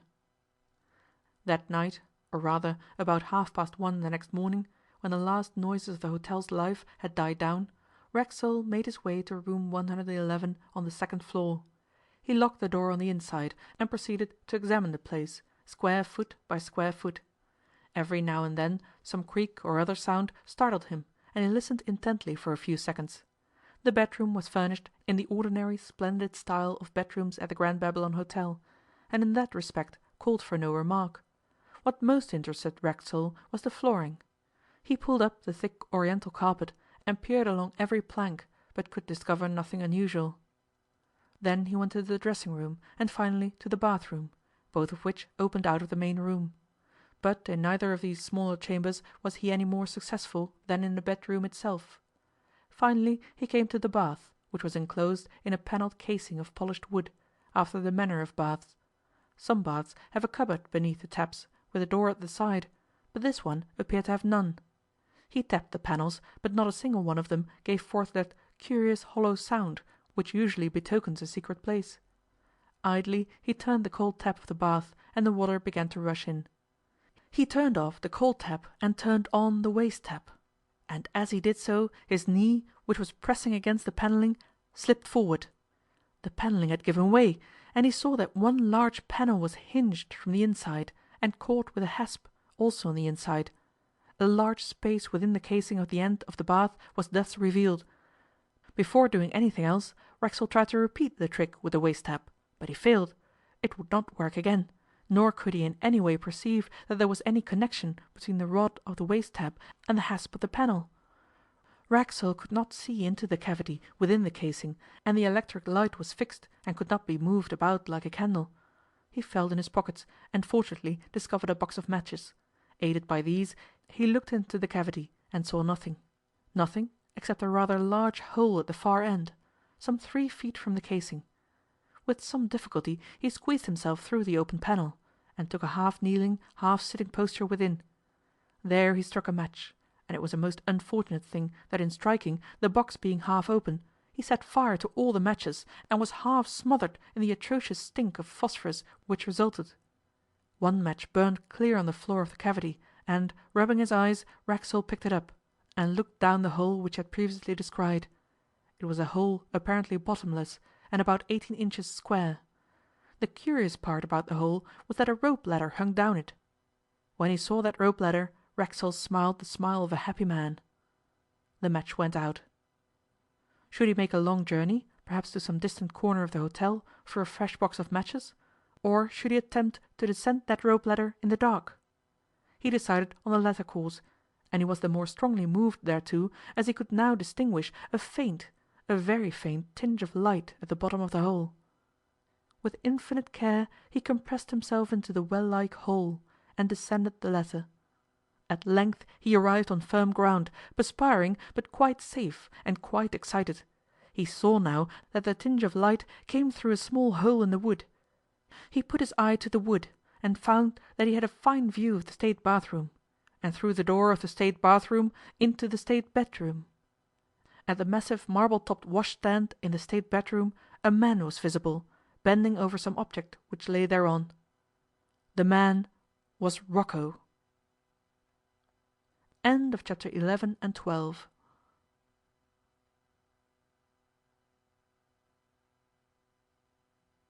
Chapter 13 and 14 of the Grand Babylon Hotel.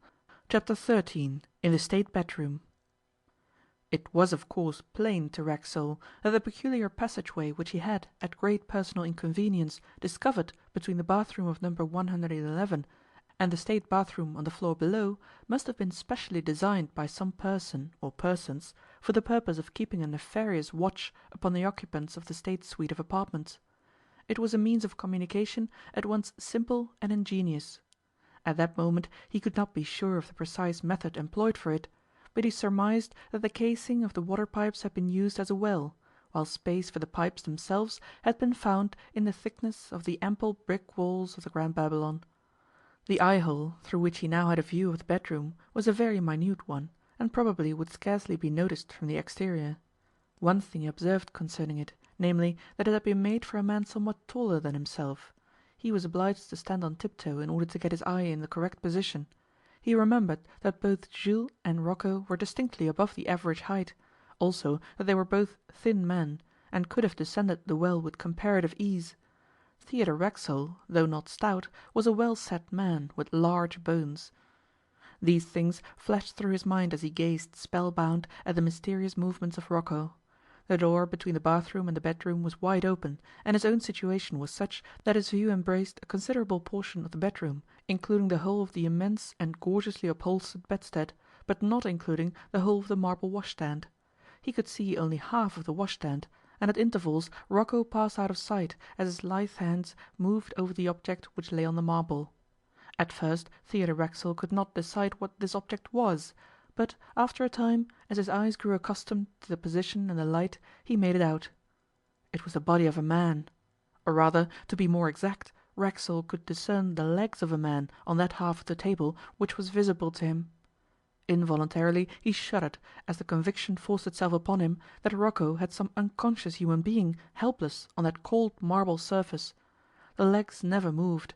Therefore the hapless creature was either asleep or under the influence of an anaesthetic, or, horrible thought, dead.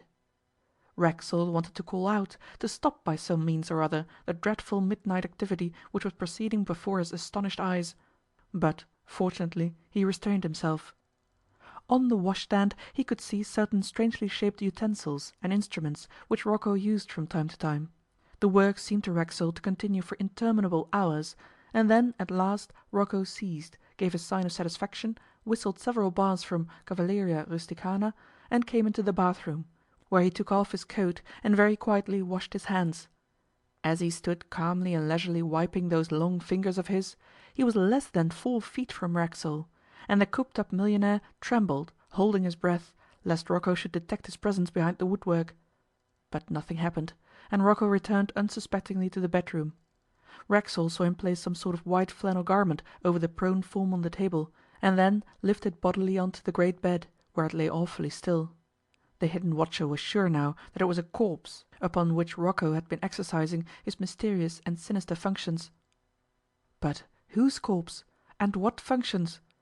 Could this be a West End hotel, Racksole's own hotel, in the very heart of London, the best policed city in the world? It seemed incredible, impossible. Yet so it was. Once more he remembered what Felix Babylon had said to him, and realized the truth of the saying anew. The proprietor of a vast and complicated establishment like the Grand Babylon could never know a tithe of the extraordinary and queer occurrences which happened daily under his very nose. The atmosphere of such a caravanserai must necessarily be an atmosphere of mystery and problems apparently inexplicable. Nevertheless, Racksole thought that fate was carrying things with rather a high hand when she permitted his chef to spend the night hours over a man's corpse in his state bedroom, this sacred apartment which was supposed to be occupied only by individuals of royal blood. Racksole would not have objected to a certain amount of mystery, but he decidedly thought that there was a little too much mystery here for his taste. He thought that even Felix Babylon would have been surprised at this. The electric chandelier in the centre of the ceiling was not lighted, only the 2 lights on either side of the washstand were switched on, and these did not sufficiently illuminate the features of the man on the bed to enable Racksole to see them clearly. In vain the millionaire strained his eyes. He could only make out that the corpse was probably that of a young man. Just as he was wondering what would be the best course of action to pursue, he saw Rocco with a square-shaped black box in his hand. Then the chef switched off the 2 electric lights, and the state bedroom was in darkness. In that swift darkness Racksole heard Rocco spring onto the bed. Another half-dozen moments of suspense, and there was a blinding flash of white, which endured for several seconds, and showed Rocco standing like an evil spirit over the corpse, the black box in one hand and a burning piece of aluminium wire in the other. The aluminium wire burnt out, and darkness followed blacker than before. Rocco had photographed the corpse by flashlight. But the dazzling flare which had disclosed the features of the dead man to the insensible lens of the camera had disclosed them also to Theodore Racksole. The dead man was Reginald Dimmock. Stung into action by this discovery, Racksole tried to find the exit from his place of concealment. He felt sure that there existed some way out into the state bathroom, but he sought for it fruitlessly, groping with both hands and feet. Then he decided that he must ascend the rope ladder, make haste to the first-floor corridor, and intercept Rocco when he left the state apartments. It was a painful and difficult business to ascend that thin and yielding ladder in such a confined space, but Racksole was managing it very nicely, and had nearly reached the top, when, by some untoward freak of chance, the ladder broke above his weight, and he slipped ignominiously down to the bottom of the wooden tube. Smothering an excusable curse, Racksole crouched, baffled. Then he saw that the force of his fall had somehow opened a trapdoor at his feet. He squeezed through, pushed open another tiny door, and in another second stood in the state bathroom. He was dishevelled, perspiring, rather bewildered, but he was there. In the next second he had resumed absolute command of all his faculties. Strange to say, he had moved so quietly that Rocco had apparently not heard him. He stepped noiselessly to the door between the bathroom and the bedroom, and stood there in silence. Rocco had switched on again the lights over the washstand, and was busy with his utensils. Racksole deliberately coughed. Chapter 14. Rocco answers some questions. Rocco turned round with the swiftness of a startled tiger, and gave Theodore Racksole one long, piercing glance. "Damn!" said Rocco, with as pure an Anglo-Saxon accent and intonation as Racksole himself could have accomplished. The most extraordinary thing about the situation was that at this juncture Theodore Racksole did not know what to say. He was so dumbfounded by the affair, and especially by Rocco's absolute and sublime calm, that both speech and thought failed him. "I give in," said Rocco. "From the moment you entered this cursed hotel I was afraid of you. I told Jules I was afraid of you. I knew there would be trouble with a man of your kidney, and I was right, confound it. I tell you I give in. I know when I'm beaten. I've got no revolver and no weapons of any kind. I surrender. Do what you like." And with that Rocco sat down on a chair. It was magnificently done. Only a truly great man could have done it. Rocco actually kept his dignity. For answer Racksole walked slowly into the vast apartment, seized a chair, and, dragging it up to Rocco's chair, sat down opposite to him. Thus they faced each other, their knees almost touching, both in evening dress. On Rocco's right hand was the bed, with the corpse of Reginald Dimmock. On Racksole's right hand, and a little behind him, was the marble washstand, still littered with Rocco's implements. The electric light shone on Rocco's left cheek, leaving the other side of his face in shadow. Racksole tapped him on the knee twice. "So you're another Englishman masquerading as a foreigner in my hotel," Racksole remarked, by way of commencing the interrogation. "I'm not," answered Rocco quietly. "I'm a citizen of the United States." "The deuce you are!" Racksole exclaimed. "Yes, I was born at West Orange, New Jersey, New York State.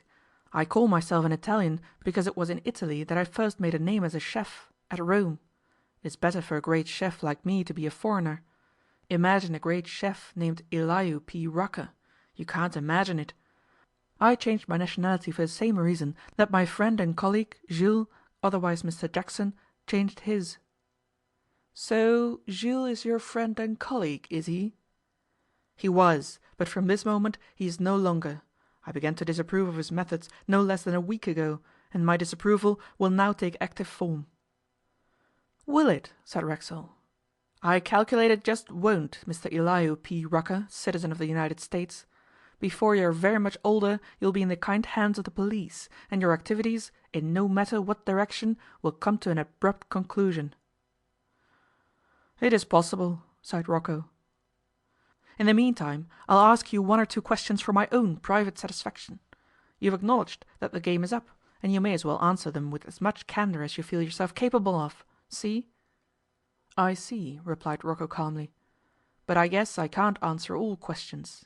I'll do what I can." "Well," said Racksole, clearing his throat, "what's the scheme all about?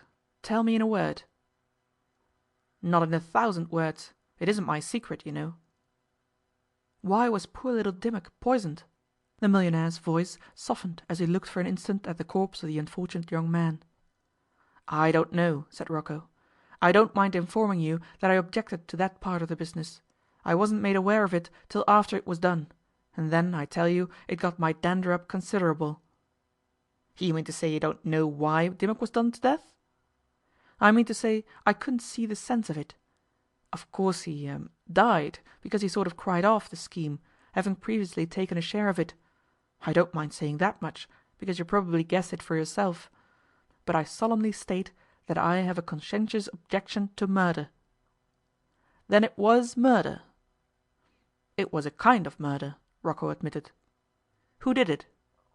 "Unfair question," said Rocco. "Who else is in this precious scheme besides Jules and yourself?" "Don't know, on my honour." "Well then, tell me this. What have you been doing to Dimmock's body?" "How long were you in that bathroom?"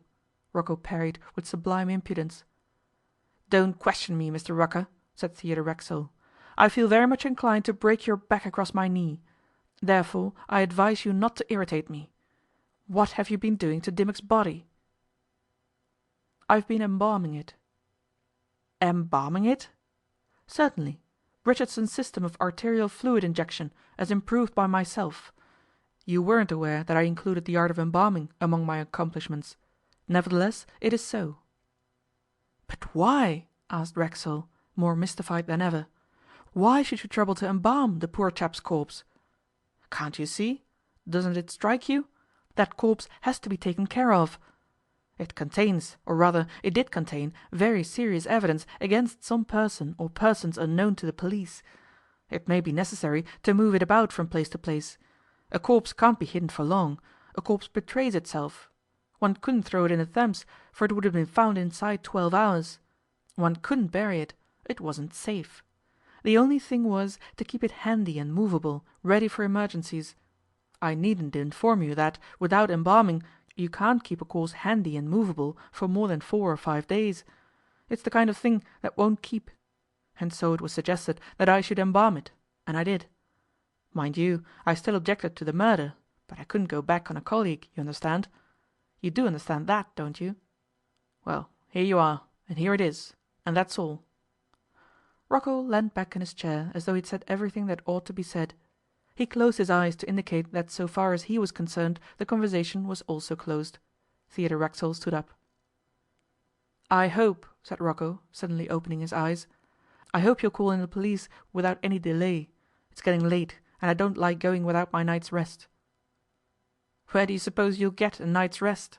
Racksole asked. 'In the cells, of course. Haven't I told you I know when I'm beaten? I'm not so blind as not to be able to see that there's at any rate a prima facie case against me. I expect I shall get off with a year or two's imprisonment as accessory after the fact. I think that's what they call it.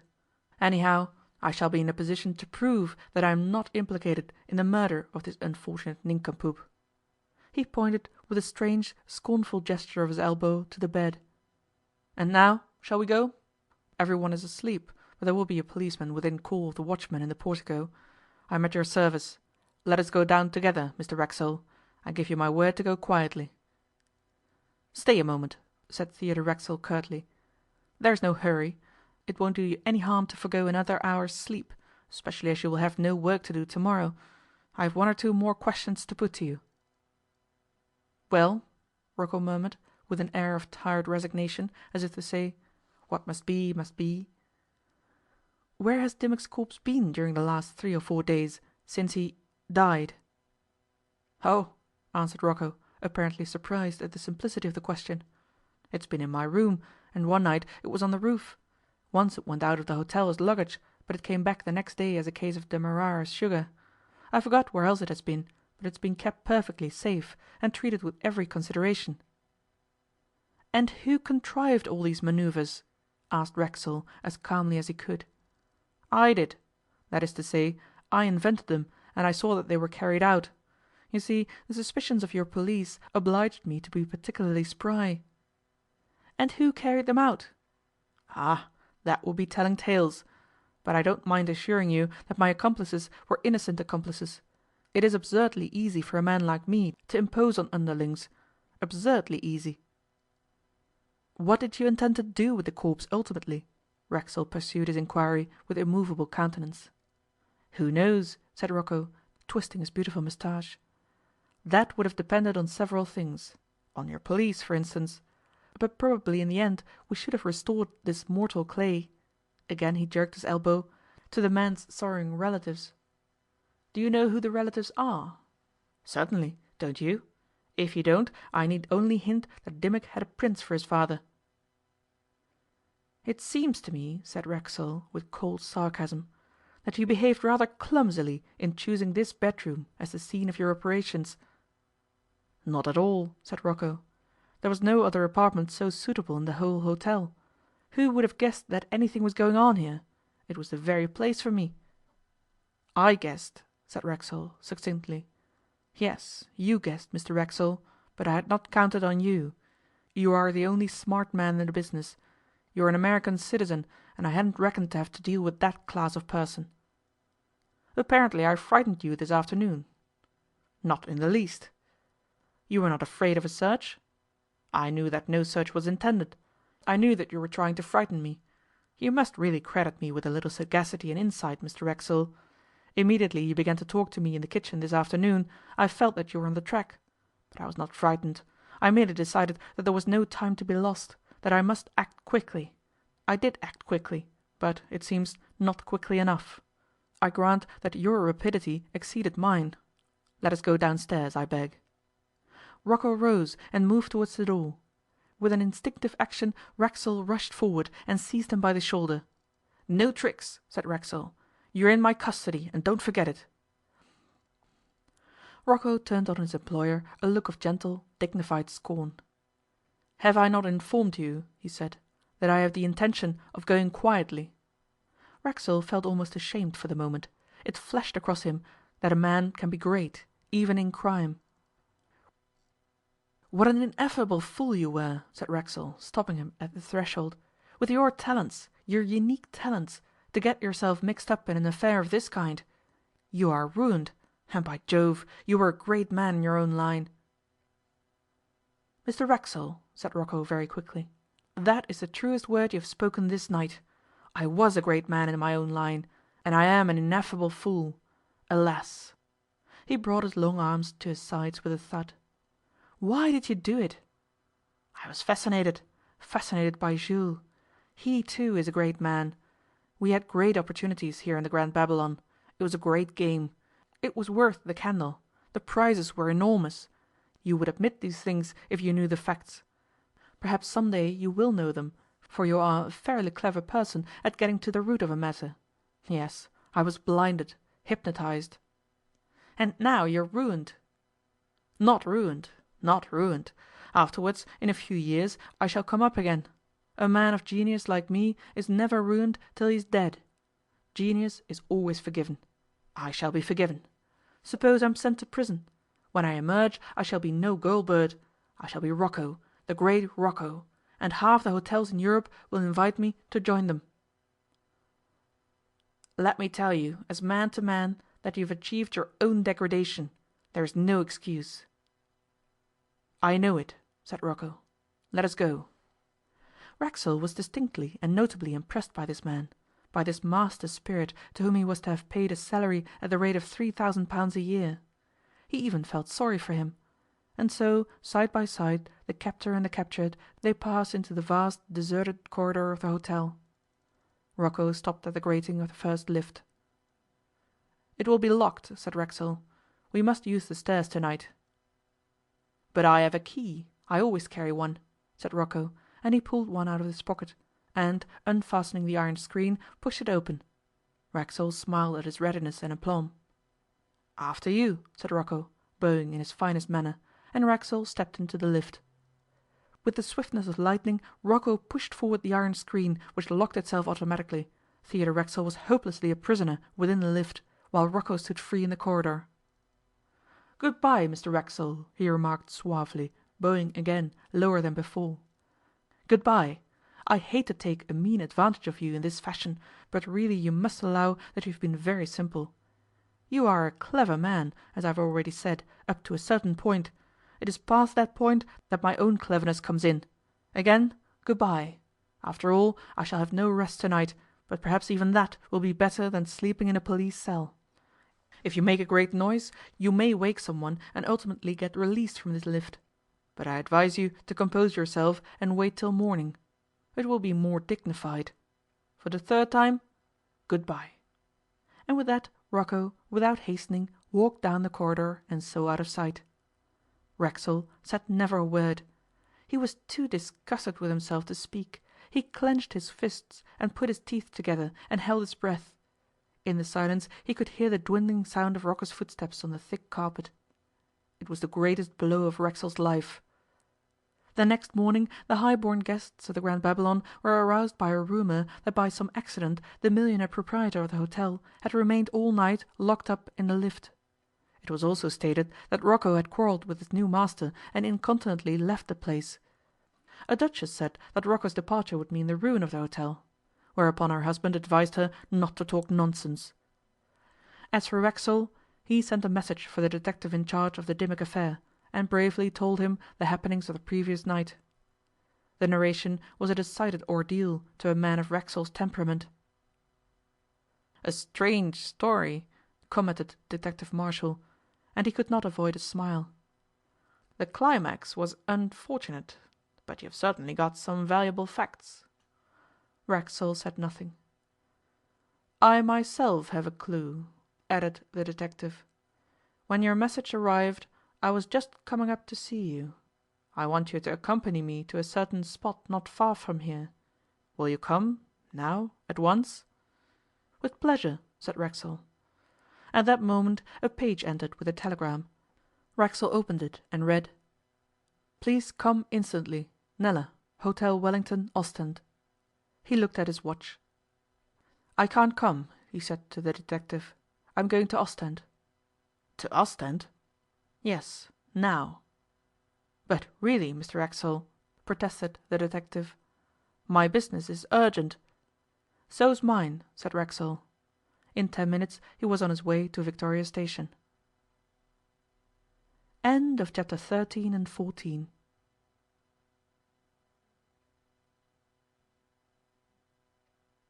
Chapter 15 and 16 of the Grand Babylon Hotel. Chapter 15. End of the yacht adventure.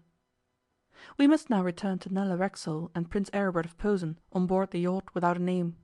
The Prince's first business was to make Jules, otherwise Mr. Tom Jackson, perfectly secure by means of several pieces of rope. Although Mr. Jackson had been stunned into complete unconsciousness, and there was a contused wound under his ear, no one could say how soon he might not come to himself and get very violent. So the Prince, having tied his arms and legs, made him fast to a stanchion. "I hope he won't die," said Nella. "He looks very white." "The Mr. Jacksons of this world," said Prince Aribert sententiously, "never die till they're hung. By the way, I wonder how it is that no one has interfered with us. Perhaps they are discreetly afraid of my revolver. Of your revolver, I mean." Both he and Nella glanced up at the imperturbable steersman, who kept the yacht's head straight out to sea. By this time they were about a couple of miles from the Belgian shore. Addressing him in French, the Prince ordered the sailor to put the yacht about and make again for Ostend harbour, but the fellow took no notice whatever of the summons. The Prince raised the revolver with the idea of frightening the steersman, and then the men began to talk rapidly in a mixture of French and Flemish. He said that he received Jules' strict orders not to interfere in any way, no matter what might happen on the deck of the yacht. He was the captain of the yacht, and he had to make for a certain English port, the name of which he could not divulge. He was to keep the vessel at full steam ahead under any and all circumstances. He seemed to be a very big, a very strong, and a very determined man, and the Prince was at a loss what course of action to pursue. He asked several more questions, but the only effect of them was to render the man taciturn and ill-humoured. In vain Prince Aribert explained that Miss Nella Racksole, daughter of millionaire Racksole, had been abducted by Mr. Tom Jackson. In vain he flourished the revolver threateningly. The surly but courageous captain said merely that that had nothing to do with him. He had instructions, and he should carry them out. He sarcastically begged to remind his interlocutor that he was the captain of the yacht. "It won't do to shoot him, I suppose," said the Prince to Nella. "I might bore a hole into his leg, or something of that kind." "It's rather risky, and rather hard on the poor captain, with his extraordinary sense of duty," said Nella. "And besides, the whole crew might turn on us. No, we must think of something else." "I wonder where the crew is," said the Prince. Just then Mr. Jackson, prone and bound on the deck, showed signs of recovering from his swoon. His eyes opened, and he gazed vacantly around. At length he caught sight of the Prince, who approached him with the revolver well in view. "It's you, is it?" he murmured faintly. "What are you doing on board? Who's tied me up like this?" "See here," replied the Prince, "I don't want to have any arguments, but this yacht must return to Ostend at once, where you will be given up to the authorities." "Really?" snarled Mr. Tom Jackson. "Shall I?" Then he called out in French to the man at the wheel. "Hi, André, let these two be put off in the dinghy." It was a peculiar situation. Certain of nothing but the possession of Nella's revolver, the Prince scarcely knew whether to carry the argument further and with stronger measures, or to accept the situation with as much dignity as the circumstances would permit. "Let us take the dinghy," said Nella. "We can row ashore in an hour." He felt that she was right. To leave the yacht in such a manner seemed somewhat ignominious, and it certainly involved the escape of that profound villain, Mr. Thomas Jackson. But what else could be done? The Prince and Nella constituted one party on the vessel. They knew their own strength, but they did not know the strength of their opponents. They held the hostile ringleader bound and captive, but this man had proved himself capable of giving orders, and even to gag him would not help them if the captain of the yacht persisted in his obstinate course. Moreover, there was a distinct objection to promiscuous shooting. The Prince felt that. There was no knowing how promiscuous shooting might end. "We will take the dinghy," said the Prince quickly, to the captain. A bell rang below, and a sailor and the negro boy appeared on deck. The pulsations of the screw grew less rapid. The yacht stopped. The dinghy was lowered. As the Prince and Nella prepared to descend into the little cock-boat, Mr. Tom Jackson addressed Nella, all bound as he lay. "Good-bye," he said. "I shall see you again, never fear." In another moment they were in the dinghy, and the dinghy was adrift. The yacht's screw churned the water, and the beautiful vessel slipped away from them. As it receded, a figure appeared at the stern. It was Mr Thomas Jackson. He had been released by his minions.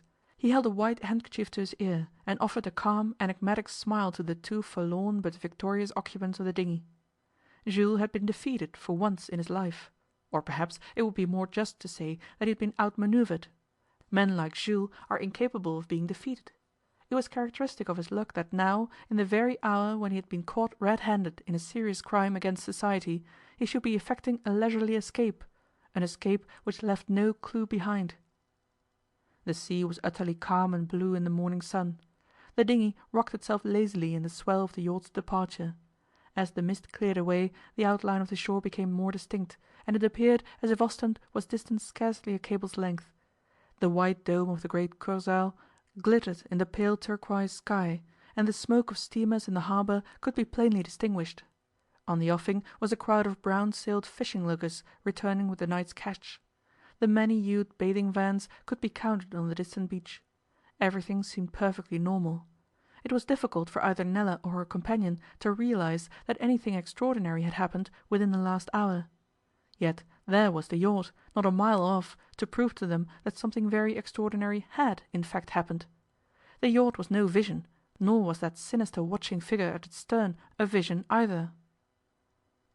I suppose Jules was too surprised and too feeble to inquire how I came to be on board his yacht, said the Prince, taking the oars.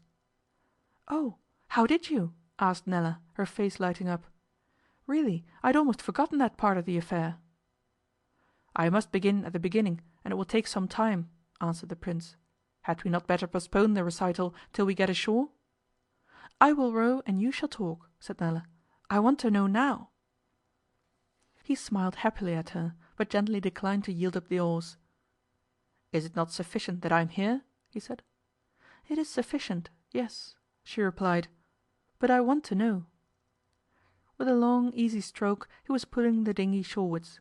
She sat in the stern sheets. There is no rudder, he remarked, so you must direct me. Keep the boat's head on the lighthouse. The tide seems to be running in strongly. That will help us. The people on shore will think that we've only been for a little early morning excursion. Will you kindly tell me how it came about that you were able to save my life, Prince? She said. Save your life, Miss Racksole? I didn't save your life. I merely knocked a man down. You saved my life, she repeated. That villain would have stopped at nothing. I saw it in his eye. Then you were a brave woman, for you showed no fear of death. His admiring gaze rested full on her. For a moment the oars ceased to move. She gave a gesture of impatience. It happened that I saw you last night in your carriage, he said. The fact is, I had not had the audacity to go to Berlin with my story. I stopped in Ostend to see whether I could do a little detective work on my own account. It was a piece of good luck that I saw you. I followed the carriage as quickly as I could, and I just caught a glimpse of you as you entered that awful house. I knew that Jules had something to do with that house. I guessed what you were doing. I was afraid for you. Fortunately, I had surveyed the house pretty thoroughly. There is an entrance to it at the back, from a narrow lane.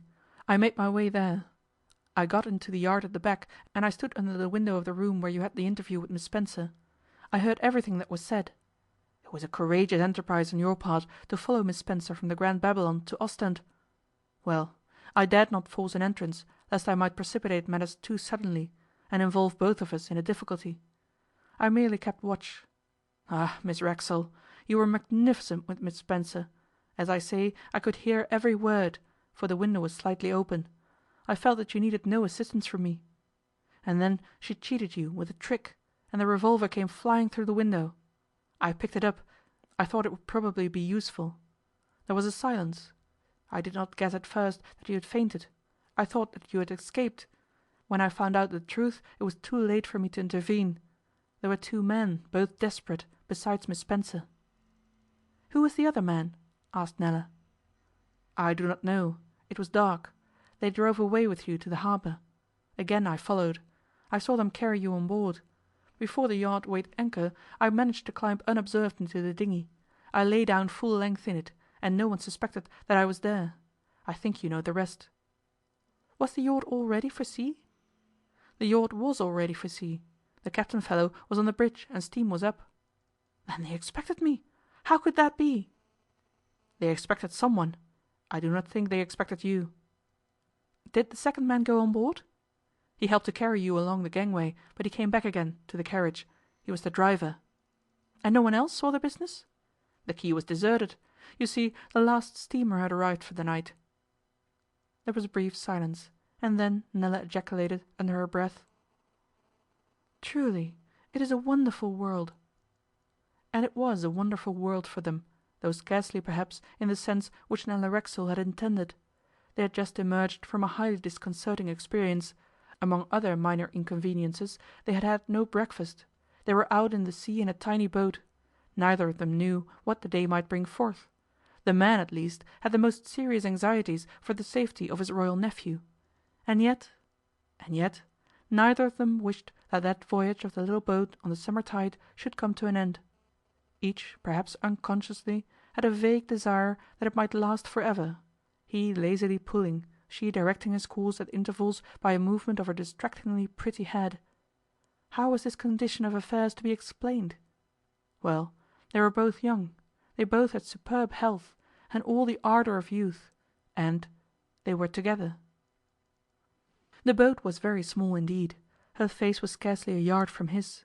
She, in his eyes, surrounded by the glamour of beauty and vast wealth; he, in her eyes, surrounded by the glamour of masculine intrepidity and the brilliance of a throne. But all voyages come to an end, either at the shore or at the bottom of the sea, and at length the dinghy passed between the stone jetties of the harbour. The Prince rowed to the nearest steps, tied up the boat, and they landed. It was 6 o'clock in the morning, and a day of gorgeous sunlight had opened. Few people were about at that early hour. "And now, what next?" said the Prince. "I must take you to a hotel." "I am in your hands," she acquiesced, with a smile which sent the blood racing through his veins.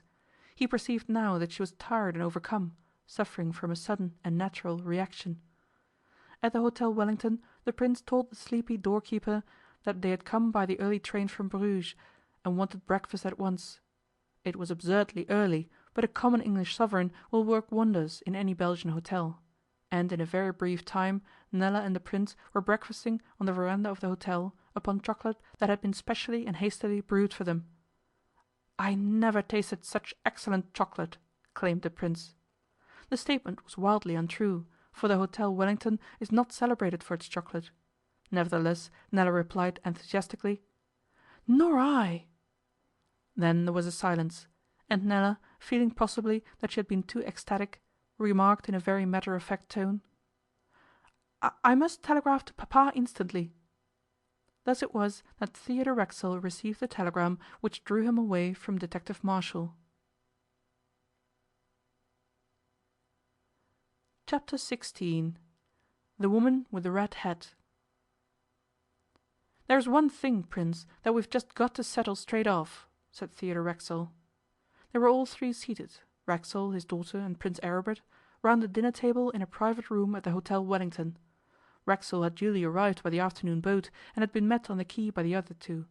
They had dined early, and Racksole had heard the full story of the adventures by sea and land of Nella and the Prince. As to his own adventure of the previous night he said very little, merely explaining, with as little detail as possible, that Dimmock's body had come to light. "What is that?" asked the Prince, in answer to Racksole's remark. "We've got to settle whether we shall tell the police at once all that has occurred, or whether we shall proceed on our own responsibility. There can be no doubt as to which course we ought to pursue. Every consideration of prudence points to the advisability of taking the police into our confidence, and leaving the matter entirely in their hands." "Oh, Papa!" Nella burst out in her pouting, impulsive way. "You surely can't think of such a thing. Why, the fun has only just begun." "Do you call last night fun?"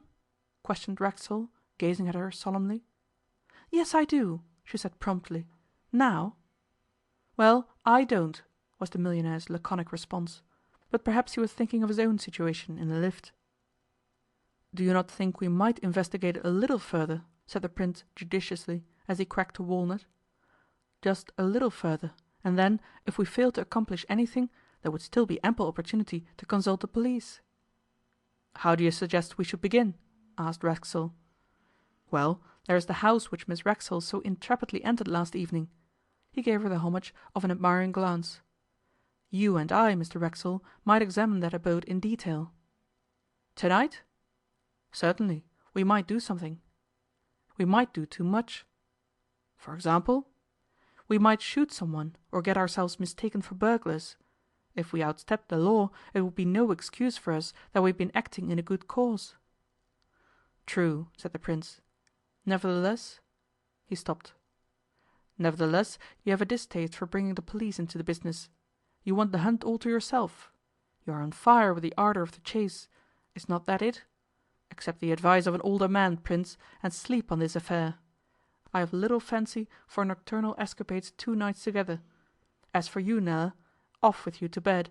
The Prince and I will have a yarn over such fluids as can be obtained in this hole.' 'Papa,' she said, 'you are perfectly horrid tonight.' 'Perhaps I am,' he said. 'Decidedly I am very cross with you for coming over here all alone. It was monstrous. If I didn't happen to be the most foolish of parents... There, good night. It's 9 o'clock. The Prince, I am sure, will excuse you.'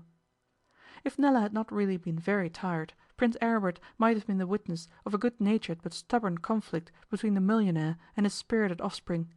As it was, Nella departed with surprising docility, and the 2 men were left alone. 'Now,' said Racksole suddenly, changing his tone, 'I fancy that after all I am your man for a little amateur investigation tonight, and, if I must speak the exact truth, I think that to sleep on this affair would be about the very worst thing we could do. But I was anxious to keep Nella out of harm's way at any rate till tomorrow. She is a very difficult creature to manage, Prince, and I may warn you,' he laughed grimly, 'that if we do succeed in doing anything tonight, we shall catch it from her ladyship in the morning. Are you ready to take that risk?' 'I am,' the Prince smiled. 'But Miss Racksole is a young lady of quite remarkable nerve.' 'She is,' said Racksole drily. 'I wish sometimes she had less.'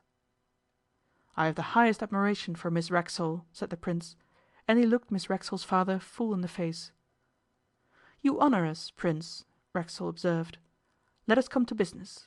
Am I right in assuming that you have a reason for keeping the police out of this business, if it can possibly be done?'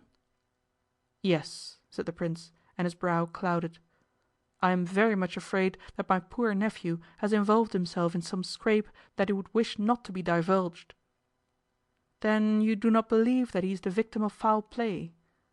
'I do not.' 'And the reason, if I may ask it?' 'Mr Racksole, we speak in confidence, is it not so? Some years ago my foolish nephew had an affair with a feminine star of the Berlin stage. For anything I know, the lady may have been the very pattern of her sex, but where a reigning Prince is concerned, scandal cannot be avoided in such a matter. I had thought that the affair was quite at an end, since my nephew's betrothal to Princess Anna of Eckstein Schwarzburg is shortly to be announced. But yesterday I saw the lady to whom I have referred driving on the Digue. The coincidence of her presence here with my nephew's disappearance is too extraordinary to be disregarded.'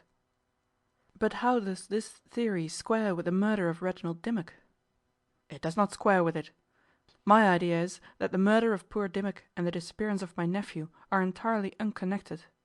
Unless, indeed, this Berlin actress is playing into the hands of the murderers. I had not thought of that.' 'Then what do you propose to do tonight?' 'I propose to enter the house which Miss Racksole entered last night, and to find out something definite.' 'I concur,' said Racksole. 'I shall heartily enjoy it. But let me tell you, Prince, and pardon me for speaking bluntly, your surmise is incorrect. I would wager 100,000 pounds that Prince Eugen has been kidnapped.' 'What grounds have you for being so sure?' 'Ah!' said Racksole, 'that's a long story. Let me begin by asking you this. Are you aware that your nephew, Prince Eugen, owes 1 million of money?' '1 million of money!' cried Prince Aribert astonished. 'It is impossible.' 'Nevertheless he does,' said Racksole calmly. Then he told him all he had learned from Mr Sampson Levi. 'What have you to say to that?' Racksole ended. Prince Aribert made no reply. 'What have you to say to that?' Racksole insisted.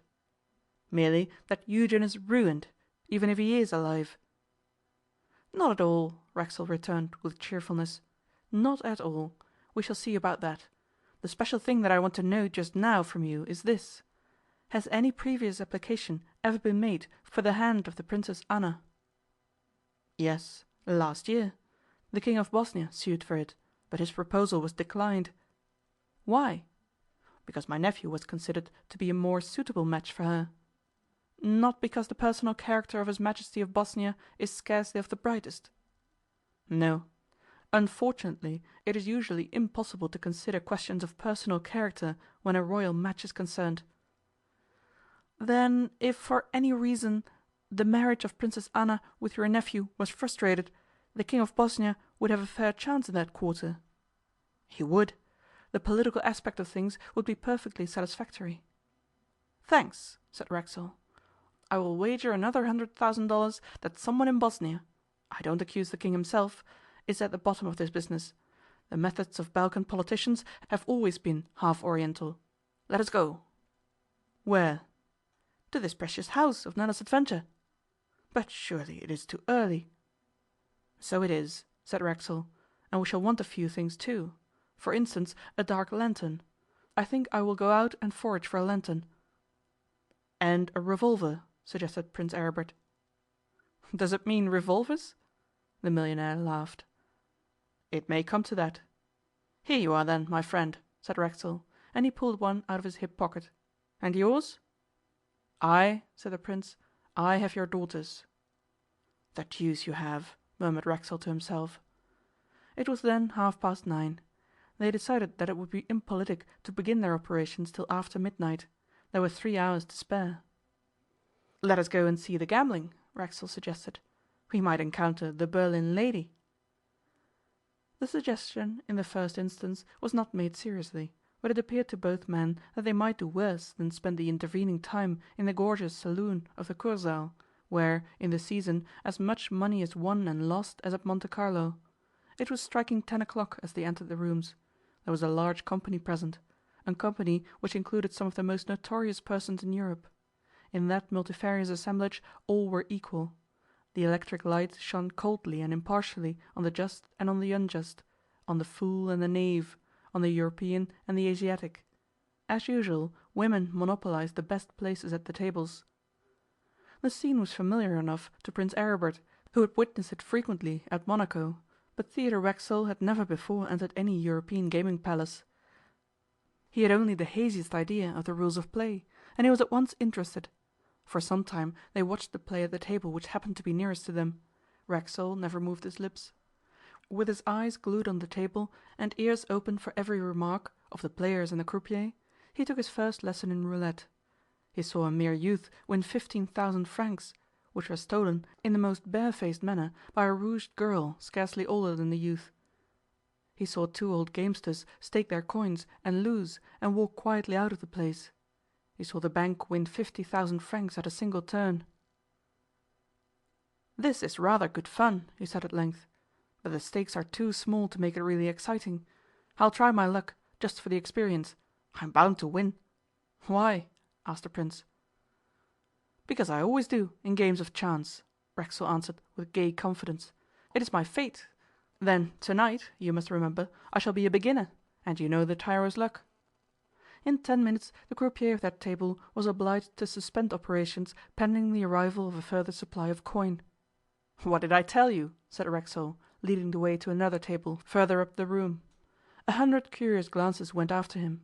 One old woman, whose gay attire suggested a false youthfulness, begged him in French to stake a 5-franc piece for her. She offered him the coin. He took it and gave her a 100-franc note in exchange. She clutched the crisp rustling paper and with hysterical haste scuttled back to her own table. At the second table there was a considerable air of excitement. In the forefront of the players was a woman in a low-cut evening dress of black silk and a large red picture hat. Her age appeared to be about 28. She had dark eyes, full lips, and a distinctly Jewish nose. She was handsome, but her beauty was of that forbidding, sinister order which is often called Junoesque. This woman was the centre of attraction. People said to each other that she had won 160,000 francs that day at the table. 'You're right,' Prince Aribert whispered to Theodore Racksole. 'That is the Berlin lady.' 'The deuce she is! Has she seen you? Will she know you?' 'She would probably know me, but she hasn't looked up yet.' 'Keep behind her, then. I propose to find her a little occupation." By dint of a carefully exercised diplomacy, Racksole manoeuvred himself into a seat opposite to the lady in the red hat. The fame of his success at the other table had followed him, and people regarded him as a serious and formidable player. In the first turn the lady put 1,000 francs on 00. Racksole put 100 on number 19 and 1,000 on the odd numbers. 19 won. Racksole received 4,400 francs. 9 times in succession Racksole backed number 19 in the odd numbers. 9 times the lady backed 00. 9 times Racksole won and the lady lost. The other players, perceiving that the affair had resolved itself into a duel, stood back for the most part and watched those two. Prince Aribert never stirred from his position behind the great red head. The game continued. Racksole lost trifles from time to time, but 99/100ths of the luck was with him. As an English spectator at the table remarked, he couldn't do wrong. When midnight struck, the lady in the red hat was reduced to 1,000 francs. Then she fell into a winning vein for half an hour. But at 1 o'clock her resources were exhausted. Of the 160,000 francs which she was reputed to have had early in the evening, Racksole held about 90,000, and the bank had the rest. It was a calamity for the Juno of the red hat. She jumped up, stamped her foot, and hurried from the room. At a discreet distance Racksole and the Prince pursued her. "It might be well to ascertain her movements," said Racksole.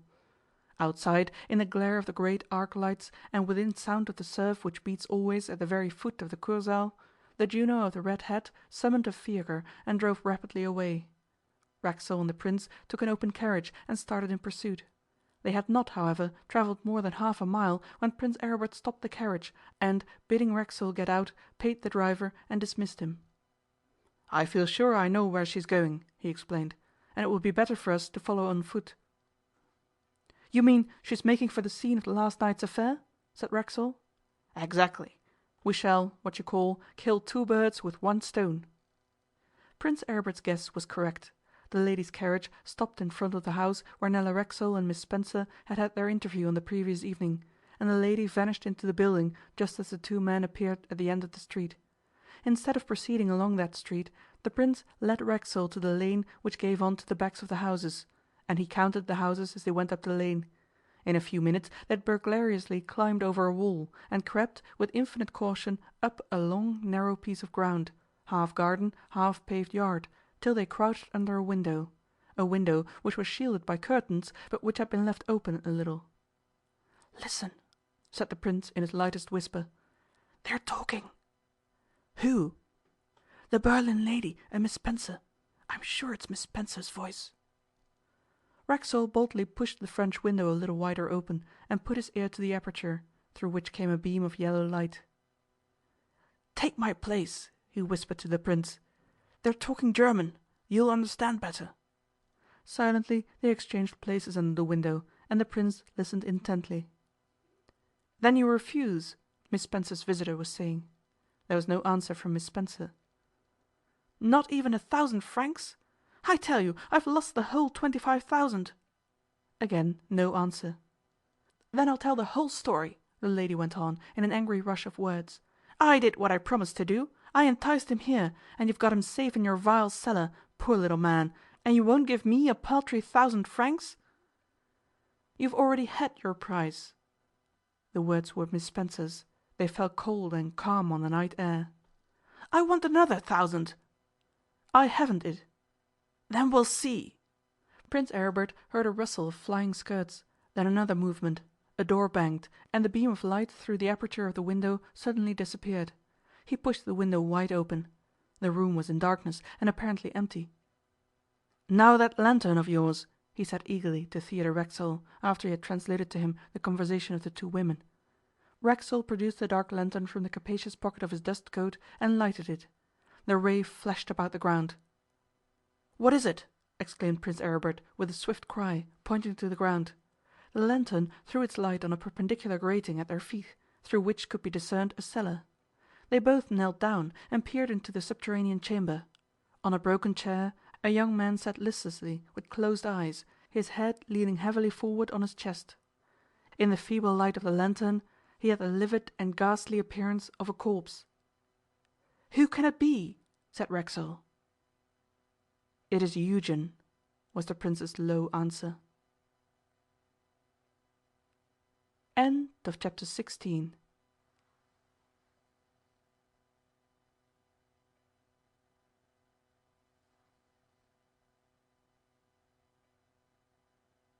Chapter 17 and 18 of the Grand Babylon Hotel. Chapter 17. The Release of Prince Eugen. Eugen!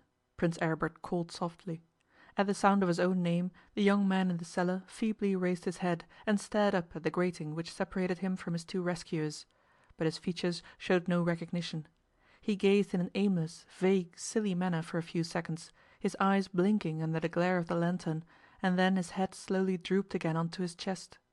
He was dressed in a dark tweed travelling suit, and Racksole observed that one sleeve, the left, was torn across the upper part of the cuff, and that there were stains of dirt on the left shoulder.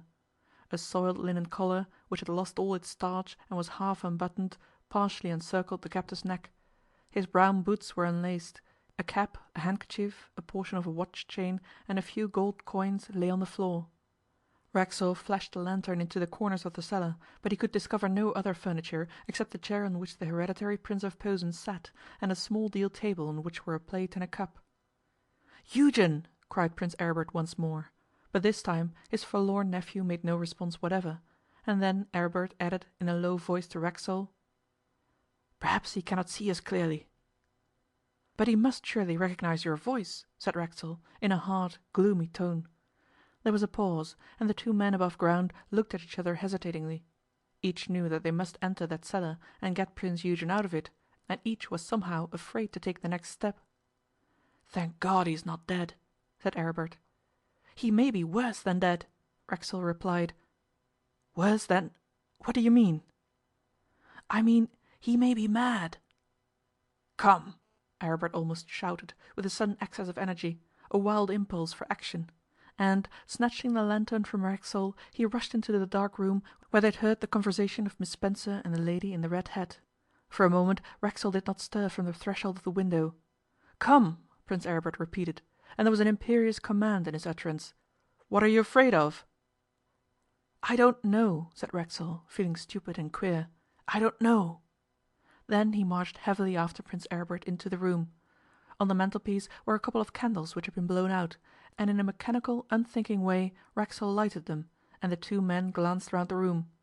It presented no peculiar features, it was just an ordinary room, rather small, rather mean, rather shabby, with an ugly wallpaper and ugly pictures in ugly frames.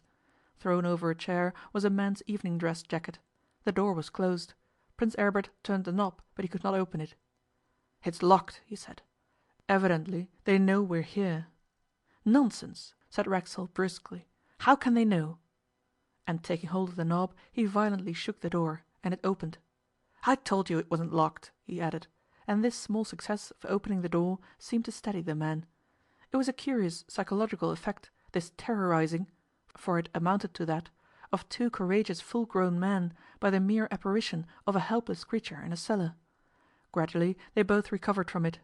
The next moment they were out in the passage which led to the front door of the house. The front door stood open. They looked into the street, up and down, but there was not a soul in sight. The street, lighted by 3 gas lamps only, seemed strangely sinister and mysterious. "She's gone, that's clear," said Racksole, meaning the woman with the red hat. "And Miss Spencer after her, do you think?" questioned Aribert. "No, she would stay. She would never dare to leave. Let us find the cellar steps." The cellar steps were happily not difficult to discover, for in moving a pace backwards Prince Aribert had a narrow escape of precipitating himself to the bottom of them. The lantern showed that they were built on a curve. Silently Racksole resumed possession of the lantern and went first, the Prince close behind him. At the foot was a short passage, and in this passage crouched the figure of a woman. Her eyes threw back the rays of the lantern, shining like a cat's at midnight. Then, as the men went nearer, they saw that it was Miss Spencer who barred their way. She seemed half to kneel on the stone floor, and in one hand she held what at first appeared to be a dagger, but which proved to be nothing more romantic than a rather long bread knife. "I heard you! I heard you!" she exclaimed. "Get back! You mustn't come here!" There was a desperate and dangerous look on her face, and her form shook with scarcely controlled passionate energy. "Now see here, Miss Spencer," Racksole said calmly. "I guess we've had enough of this fandango. You'd better get up and clear out, or we'll just have to drag you off." He went calmly up to her, the lantern in his hand. Without another word she struck the knife into his arm, and the lantern fell extinguished. Racksole gave a cry, rather of angry surprise than of pain, and retreated a few steps. In the darkness they could still perceive the glint of her eyes. "I told you you mustn't come here," the woman said. "Now get back." Racksole positively laughed. It was a queer laugh, but he laughed, and he could not help it. The idea of this woman, this bureau clerk, stopping his progress and that of Prince Aribert by means of a bread knife aroused his sense of humour. He struck a match, relighted the candle, and faced Miss Spencer once more. "I'll do it again," she said, with a note of hard resolve. "Oh, no, you won't, my girl," said Racksole, and he pulled out his revolver, cocked it, raised his hand. "Put down that plaything of yours," he said firmly. "No," she answered. "I shall shoot." She pressed her lips together. "I shall shoot," he repeated. "1, 2, 3. Bang, bang." He had fired twice, purposely missing her. Miss Spencer never blenched. Racksole was tremendously surprised, and he would have been 1,000-fold more surprised could he have contrasted her behaviour now with her abject terror on the previous evening when Nella had threatened her. "You've got a bit of pluck," he said, "but it won't help you. Why won't you let us pass?" As a matter of fact, pluck was just what she had not, really. She had merely subordinated one terror to another. She was desperately afraid of Racksole's revolver, but she was much more afraid of something else. "Why won't you let us pass?" "I daren't," she said, with a plaintive tremor. "Tom put me in charge." That was all. The man could see tears running down her poor wrinkled face. Theodore Racksole began to take off his light overcoat. "I see I must take my coat off to you," he said, and he almost smiled. Then, with a quick movement, he threw the coat over Miss Spencer's head and flew at her, seizing both her arms, while Prince Aribert assisted. Her struggles ceased. She was beaten. "That's all right," said Racksole. "I could never have used that revolver, to mean business with, of course." They carried her, unresisting, upstairs, and on to the upper floor, where they locked her in a bedroom. She lay in the bed as if exhausted. "Now for my poor Eugen," said Prince Aribert. "Don't you think we'd better search the house first?" Racksole suggested. "It will be safer to know just how we stand. We can't afford any ambushes or things of that kind, you know." The Prince agreed, and they searched the house from top to bottom, but found no one. Then, having locked the front door and the French window of the sitting room, they proceeded again to the cellar. Here a new obstacle confronted them. The cellar door was, of course, locked. There was no sign of a key, and it appeared to be a heavy door. They were compelled to return to the bedroom where Miss Spencer was incarcerated, in order to demand the key of the cellar from her. She still lay without movement on the bed. "Tom's got it," she replied, faintly, to their question. "Tom's got it, I swear to you. He took it for safety." "Then how do you feed your prisoner?" Racksole asked sharply. "Through the grating," she answered. Both men shuddered. They felt she was speaking the truth. For the third time they went to the cellar door. In vain Racksole thrust himself against it. He could do no more than shake it. "Let's try both together," said Prince Aribert. "Now!" There was a crack. "Again," said Prince Aribert. There was another crack, and then the upper hinge gave away. The rest was easy. Over the wreck of the door they entered Prince Eugen's prison. The captive still sat on his chair. The terrific noise and bustle of breaking down the door seemed not to have aroused him from his lethargy, but when Prince Aribert spoke to him in German, he looked at his uncle. "Will you not come with us, Eugen?" said Prince Aribert. "You needn't stay here any longer, you know." "Leave me alone," was the strange reply. "Leave me alone. What do you want?" "We are here to get you out of this scrape," said Aribert gently. Racksole stood aside. "Who's that fellow?" said Eugen sharply. "That is my friend Mr Racksole, an Englishman, or rather, I should say, an American, to whom we owe a great deal. Come and have supper, Eugen." "I won't," answered Eugen doggedly. "I'm waiting here for her. You didn't think anyone had kept me here, did you, against my will? I tell you I'm waiting for her. She said she'd come."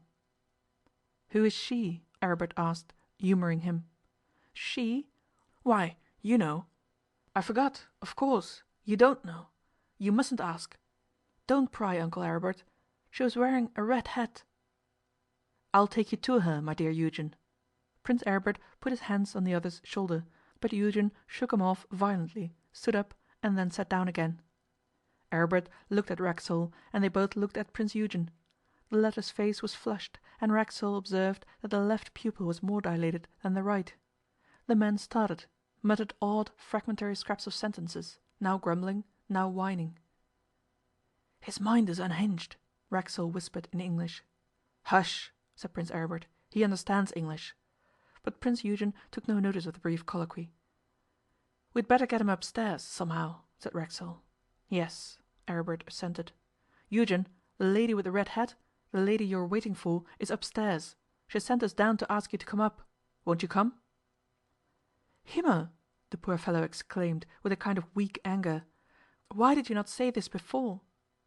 He rose, staggered towards Aribert, and fell headlong on the floor. He had swooned. The two men raised him, carried him up the stone steps, and laid him with infinite care on a sofa.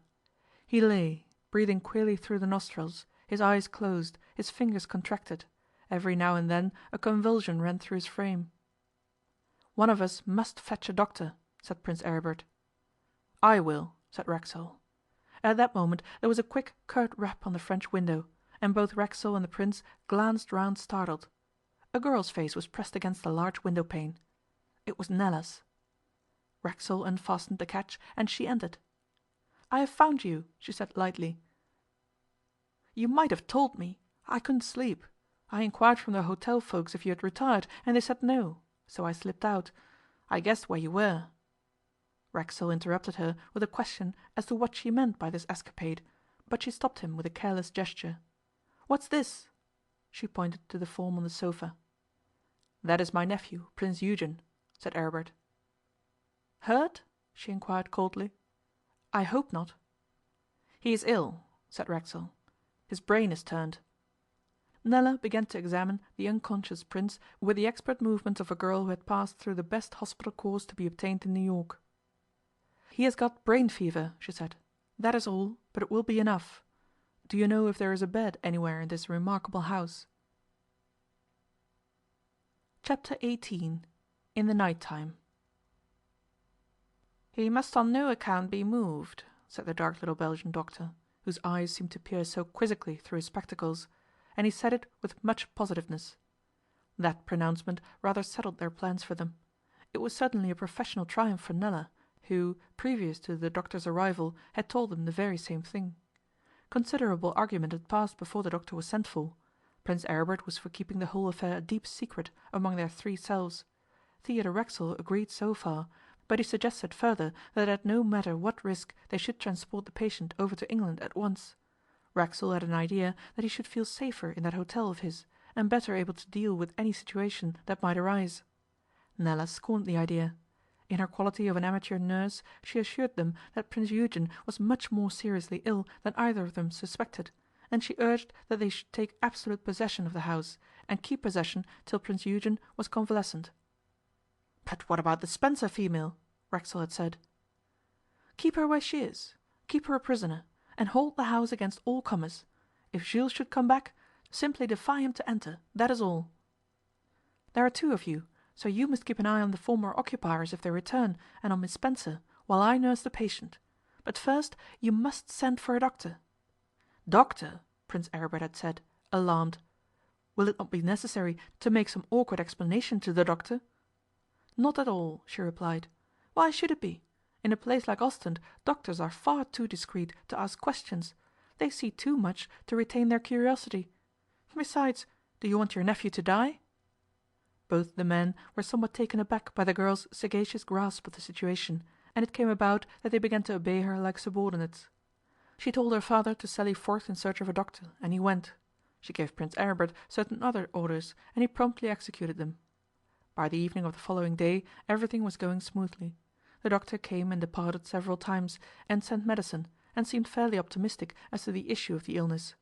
An old woman had been induced to come in and cook and clean. Miss Spencer was kept out of sight on the attic floor, pending some decision as to what to do with her. And no one outside the house had asked any questions. The inhabitants of that particular street must have been accustomed to strange behaviour on the part of their neighbours, unaccountable appearances and disappearances, strange flittings and arrivals.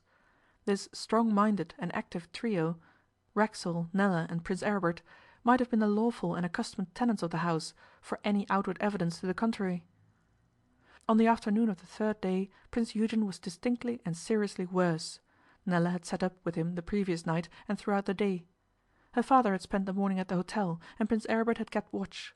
The two men were never absent from the house at the same time, and one of them always did duty as sentinel at night. On this afternoon Prince Aribert and Nella sat together in the patient's bedroom. The doctor had just left. Theodore Racksole was downstairs reading the New York Herald. The Prince and Nella were near the window, which looked onto the back garden. It was a queer, shabby little bedroom to shelter the august body of a European personage like Prince Eugen of Posen.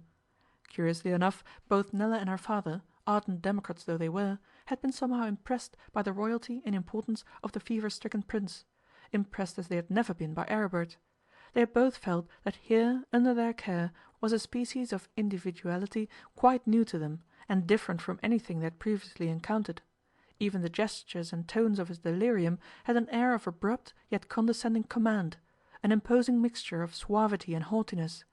As for Nella, she had been first struck by the beautiful E over a crown on the sleeves of his linen, and by the signet ring on his pale, emaciated hand.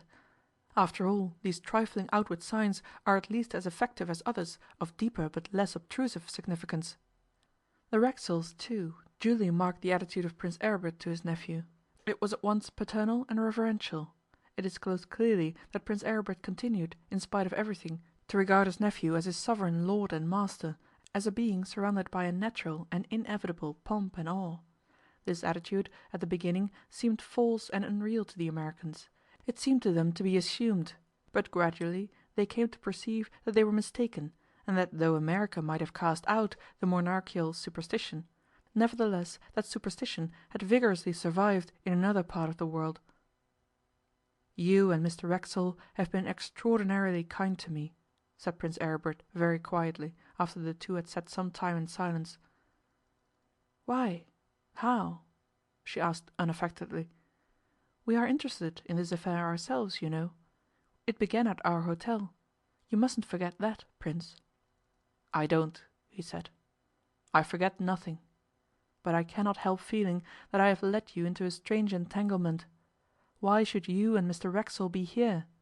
You who are supposed to be on a holiday. Hiding in a strange house in a foreign country, subject to all sorts of annoyances and all sorts of risks, simply because I am anxious to avoid scandal, to avoid any sort of talk in connection with my misguided nephew. It is nothing to you that the hereditary Prince of Posen should be liable to a public disgrace. What will it matter to you if the throne of Posen becomes the laughing-stock of Europe?" "I really don't know, Prince," Nella smiled roguishly. "But we Americans have a habit of going right through with anything we've begun." "Ah," he said, "who knows how this thing will end? All our trouble, our anxieties, our watchfulness may come to nothing. I tell you that when I see Eugen lying there, and think that we cannot learn his story until he recovers, I am ready to go mad. We might be arranging things, making matters smooth, preparing for the future, if only we knew what he can tell us. I tell you that I am ready to go mad. If anything should happen to you, Miss Racksole, I would kill myself." "But why?" she questioned. "Supposing, that is, that anything could happen to me, which it can't." "Because I have dragged you into this," he replied, gazing at her. "It is nothing to you. You are only being kind." "How do you know it is nothing to me, Prince?" she asked him quickly. Just then the sick man made a convulsive movement, and Nella flew to the bed and soothed him. From the head of the bed she looked over at Prince Aribert, and he returned her bright, excited glance. She was in her travelling frock, with a large white Belgian apron tied over it. Large dark circles of fatigue and sleeplessness surrounded her eyes, and to the Prince her cheeks seemed hollow and thin. Her hair lay thick over the temples, half covering the ears. Aribert gave no answer to her query, merely gazed at her with melancholy intensity. "I think I will go and rest," she said at last. "You will know all about the medicine." "Sleep well," he said, as he softly opened the door for her. And then he was alone with Eugen. It was his turn that night to watch, for they still half expected some strange, sudden visit, or onslaught, or move of one kind or another from Jules. Racksole slept in the parlour on the ground floor. Nella had the front bedroom on the first floor. Miss Spencer was immured in the attic. The last named lady had been singularly quiet and incurious, taking her food from Nella and asking no questions. The old woman went at nights to her own abode in the purlieus of the harbour. Hour after hour Aribert sat silent by his nephew's bedside, attending mechanically to his wants, and every now and then gazing hard into the vacant, anguished face, as if trying to extort from that mask the secrets which it held. Aribert was tortured by the idea that if he could have only half an hour's, only a quarter of an hour's rational speech with Prince Eugen, all might be cleared up and put right, and by the fact that rational talk was absolutely impossible on Eugen's part until the fever had run its course. As the minutes crept on to midnight, the watcher, made nervous by the intense, electrical atmosphere which seems always to surround a person who is dangerously ill, grew more and more a prey to vague and terrible apprehensions. His mind dwelt hysterically on the most fatal possibilities. He wondered what would occur if by any ill chance Eugen should die in that bed. How he would explain the affair to Posen and to the Emperor, how he would justify himself. He saw himself being tried for murder, sentenced. Him, a prince of the blood. Led to the scaffold, a scene unparalleled in Europe for over a century. Then he gazed anew at the sick man, and thought he saw death in every drawn feature of that agonized face. He could have screamed aloud. His ears heard a peculiar resonant boom. He started. It was nothing but the city clock striking 12. But there was another sound, a mysterious shuffle at the door. He listened, then jumped from his chair. Nothing now, nothing. But still he felt drawn to the door, and after what seemed an interminable interval he went and opened it, his heart beating furiously. Nella lay in a heap on the doormat. She was fully dressed, but had apparently lost consciousness. He clutched at her slender body, picked her up, carried her to the chair by the fireplace, and laid her in it. He had forgotten all about Eugen. "What is it, my angel?" he whispered. And then he kissed her twice. He could only look at her. He did not know what to do to succour her. At last she opened her eyes and sighed. "Where am I?" she asked vaguely, in a tremulous tone, as she recognized him. "Is it you? Did I do anything silly? Did I faint?" "What has happened? Were you ill?" he questioned anxiously. He was kneeling at her feet, holding her hand tight. "I saw Jules by the side of my bed," she murmured. "I am sure I saw him. He laughed at me. I had not undressed. I sprang up, frightened, but he had gone, and then I ran downstairs to you." "You were dreaming," he soothed her. "Was I?" "You must have been. I have not heard a sound. No one could have entered. But if you like I will wake Mr Racksole." "Perhaps I was dreaming," she admitted. "How foolish!" "You were overtired," he said, still unconsciously holding her hand. They gazed at each other. She smiled at him. "You kissed me," she said suddenly, and he blushed red and stood up before her. "Why did you kiss me?" "Ah, Miss Racksole," he murmured, hurrying the words out. "Forgive me. It is unforgivable, but forgive me. I was overpowered by my feelings. I did not know what I was doing." "Why did you kiss me?" she repeated. "Because, Nella, I love you. I have no right to say it." "Why have you no right to say it?" "If Eugen dies, I shall owe a duty to Posen. I shall be its ruler." "Well," she said calmly, with an adorable confidence, "Papa is worth 40 millions. Would you not abdicate?" "Ah!" he gave a low cry. "Will you force me to say these things? I could not shirk my duty to Posen, and the reigning Prince of Posen can only marry a princess." "But Prince Eugen will live," she said positively, "and if he lives—" "Then I shall be free. I would renounce all my rights to make you mine if... "If what, Prince?" "If you would deign to accept my hand." "Am I, then, rich enough?" "Nella!" He bent down to her. Then there was a crash of breaking glass. Aribert went to the window and opened it. In the starlit gloom he could see that a ladder had been raised against the back of the house. He thought he heard footsteps at the end of the garden. "It was Jules!" he exclaimed to Nella. and without another word rushed upstairs to the attic. The attic was empty.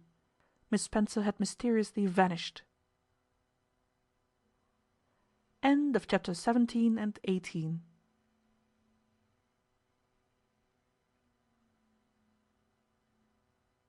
Chapter 19 and 20 of the Grand Babylon Hotel. Chapter 19. Royalty at the Grand Babylon. The royal apartments at the Grand Babylon are famous in the world of hotels, and indeed elsewhere, as being, in their own way, unsurpassed. Some of the palaces of Germany, and in particular those of the mad Ludwig of Bavaria, may possess rooms and saloons which outshine them in gorgeous luxury and the mere wild fairy-like extravagance of wealth, but there is nothing, anywhere, even on 8th Avenue, New York, which can fairly be called more complete, more perfect, more enticing, or, not least important, more comfortable. The suite consists of 6 chambers: the ante-room, the saloon or audience chamber, the dining room, the yellow drawing room, where royalty receives its friends, the library, and the state bedroom, to the last of which we have already been introduced. The most important and most impressive of these is, of course, the audience chamber, an apartment 50 feet long by 40 feet broad, with a superb outlook over the Thames, the Shot Tower, and the higher signals of the South Western Railway. The decoration of this room is mainly in the German taste, since 4 out of every 6 of its royal occupants are of Teutonic blood. But its chief glory is its French ceiling, a masterpiece by Fragonard, taken bodily from a certain famous palace on the Loire. The walls are of panelled oak, with an 8-foot dado of Arras cloth imitated from unique continental examples. The carpet, woven in one piece, is an antique specimen of the finest Turkish work, and it was obtained, a bargain, by Félix Babylon from an impecunious Roumanian prince. The silver candelabra, now fitted with electric light, came from the Rhine, and each had a separate history. The royal chair (it is not etiquette to call it a throne, though it amounts to a throne) was looted by Napoleon from an Austrian city, and bought by Félix Babylon at the sale of a French collector. At each corner of the room stands a gigantic grotesque vase of German faience of the 16th century. These were presented to Félix Babylon by William I of Germany, upon the conclusion of his first incognito visit to London in connection with the French trouble of 1875. There is only one picture in the audience chamber. It is a portrait of the luckless but noble Dom Pedro, Emperor of the Brazils. Given to Félix Babylon by Dom Pedro himself, it hangs there solitary and sublime as a reminder to kings and princes that empires may pass away and greatness fall. A certain prince who was occupying the suite during the Jubilee of 1887, when the Grand Babylon had 7 persons of royal blood under its roof, sent a curt message to Félix that the portrait must be removed. Félix respectfully declined to remove it, and the prince left for another hotel, where he was robbed of £2,000 worth of jewellery. The royal audience chamber of the Grand Babylon, if people only knew it, is one of the sights of London, but it is never shown, and if you ask the hotel servants about its wonders, they will tell you only foolish facts concerning it, as that the Turkey carpet costs £50 to clean, and that one of the great vases is cracked across the pedestal, owing to the rough treatment accorded to it during a riotous game of blindman's buff, played one night by 4 young princesses, a Balkan king, and his aide-de-camp. In one of the window recesses of this magnificent apartment, on a certain afternoon in late July, stood Prince Aribert of Posen.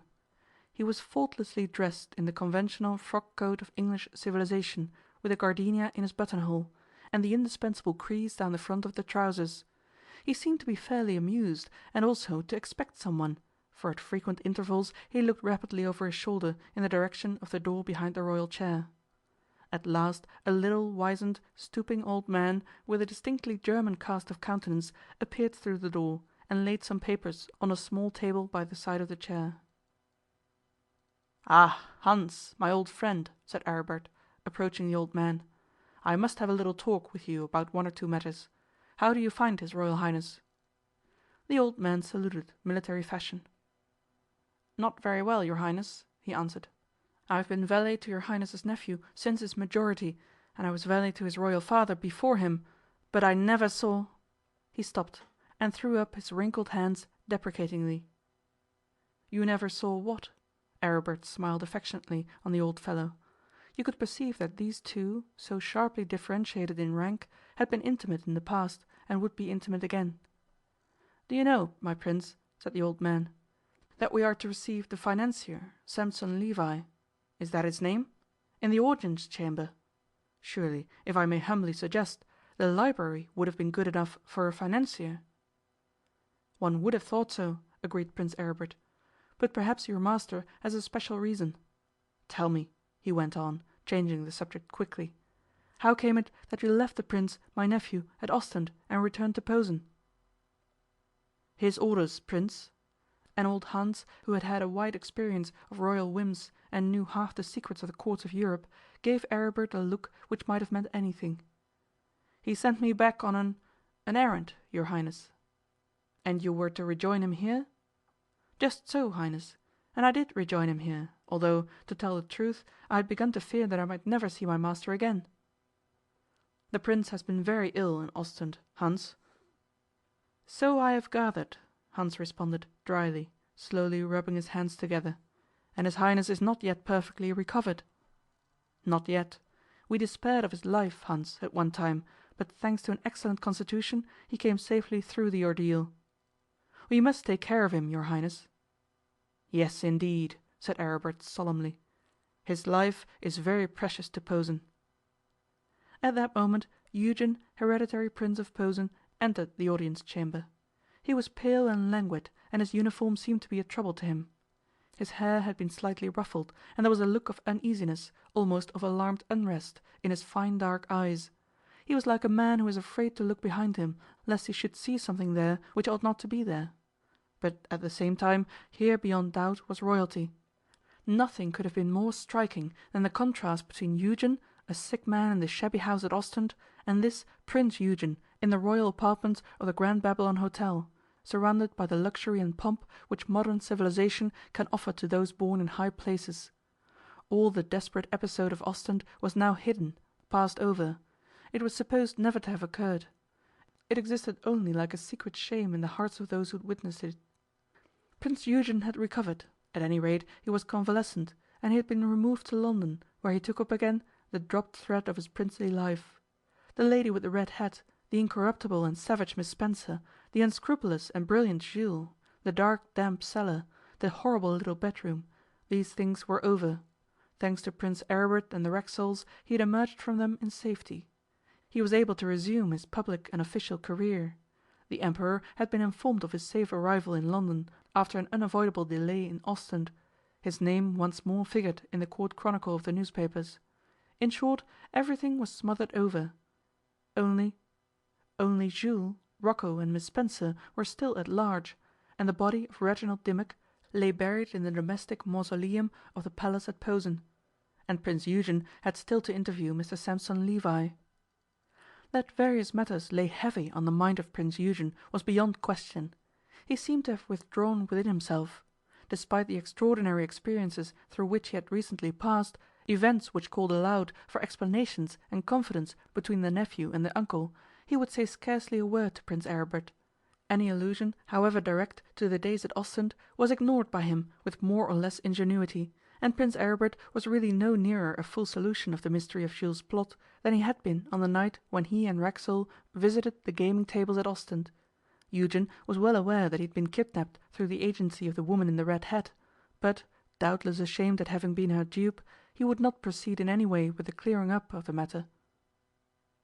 "You will receive in this room, Eugen?" Aribert questioned him. "Yes," was the answer, given pettishly. "Why not? Even if I have no proper retinue here, surely that is no reason why I should not hold audience in a proper manner. Hans, you can go." The old valet promptly disappeared. "Aribert," the hereditary prince continued, when they were alone in the chamber, "you think I'm mad." "My dear Eugen," said Prince Aribert, startled in spite of himself, "don't be absurd." "I say you think I'm mad. You think that attack of brain fever has left its permanent mark on me. Well, perhaps I am mad. Who can tell? God knows that I have been through enough lately to drive me mad." Aribert made no reply. As a matter of strict fact, the thought had crossed his mind that Eugen's brain had not yet recovered its normal tone and activity. This speech of his nephew's, however, had the effect of immediately restoring his belief in the latter's entire sanity. He felt convinced that if only he could regain his nephew's confidence, the old brotherly confidence which had existed between them since the years when they played together as boys, all might yet be well. But at present there appeared to be no sign that Eugen meant to give his confidence to anyone. The young prince had come up out of the valley of the shadow of death, but some of the valley's shadow had clung to him, and it seemed he was unable to dissipate it. "By the way," said Eugen suddenly, "I must reward these Racksoles, I suppose. I am indeed grateful to them. If I gave the girl a bracelet and the father 1,000 guineas, how would that meet the case?" "My dear Eugen!" exclaimed Aribert aghast. 1,000 guineas! Do you know that Theodore Racksole could buy up all Posen from end to end without making himself a pauper? 1,000 guineas! You might as well offer him sixpence." "Then what must I offer?" "Nothing, except your thanks. Anything else would be an insult. These are no ordinary hotel people." "Can't I give the little girl a bracelet?" Prince Eugen gave a sinister laugh. Aribert looked at him steadily. "No," he said. "Why did you kiss her that night?" asked Prince Eugen carelessly. "Kiss whom?" said Aribert, blushing and angry, despite his most determined efforts to keep calm and unconcerned. "The Racksole girl." "When do you mean?" "I mean," said Prince Eugen, "that night in Ostend when I was ill. You thought I was in a delirium. Perhaps I was. But somehow I remember that with extraordinary distinctness. I remember raising my head for a fraction of an instant, and just in that fraction of an instant you kissed her. Oh, Uncle Aribert!" "Listen, Eugen, for God's sake. I love Nella Racksole. I shall marry her." "You?" There was a long pause, and then Eugen laughed. "Ah!" he said, "they all talk like that to start with. I have talked like that myself, dear uncle. It sounds nice, and it means nothing." "In this case it means everything, Eugen," said Aribert quietly. Some accent of determination in the latter's tone made Eugen rather more serious. "You can't marry her," he said. "The Emperor won't permit a morganatic marriage." "The Emperor has nothing to do with the affair. I shall renounce my rights. I shall become a plain citizen." "In which case you will have no fortune to speak of." "But my wife will have a fortune. Knowing the sacrifices which I shall have made in order to marry her, she will not hesitate to place that fortune in my hands for our mutual use," said Aribert stiffly. "You will decidedly be rich," mused Eugen, as his ideas dwelt on Theodore Racksole's reputed wealth. "But have you thought of this?"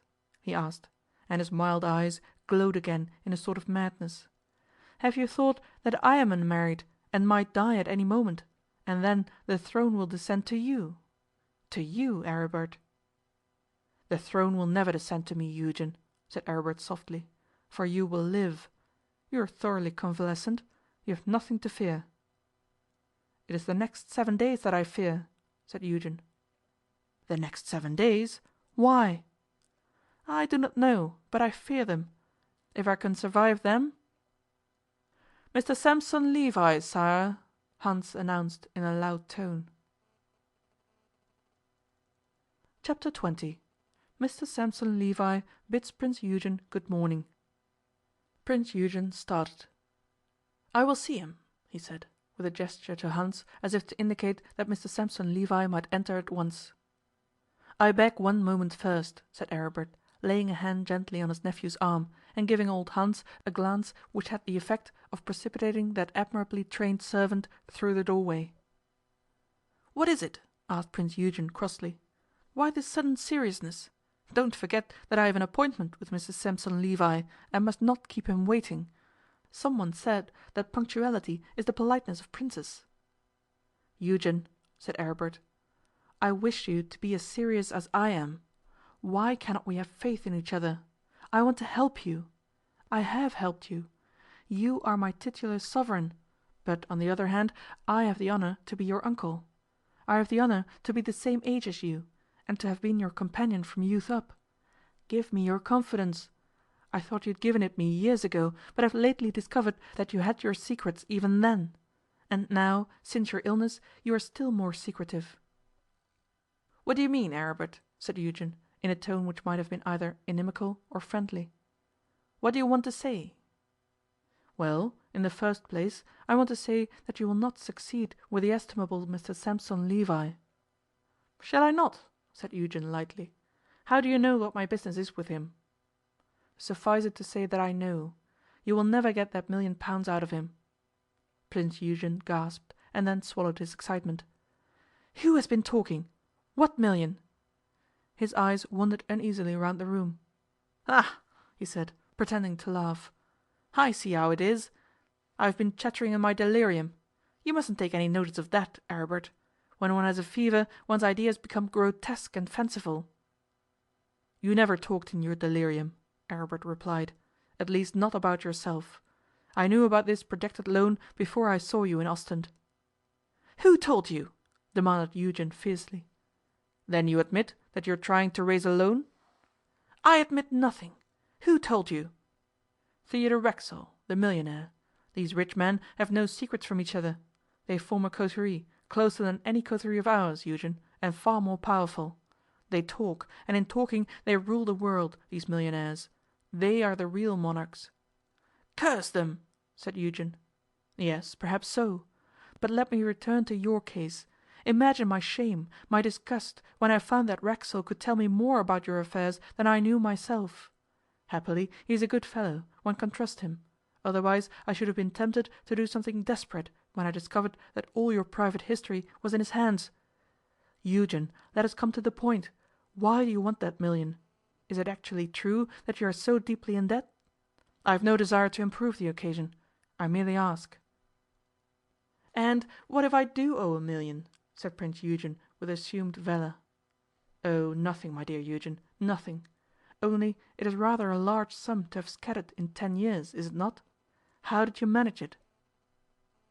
"Don't ask, Aribert. I've been a fool.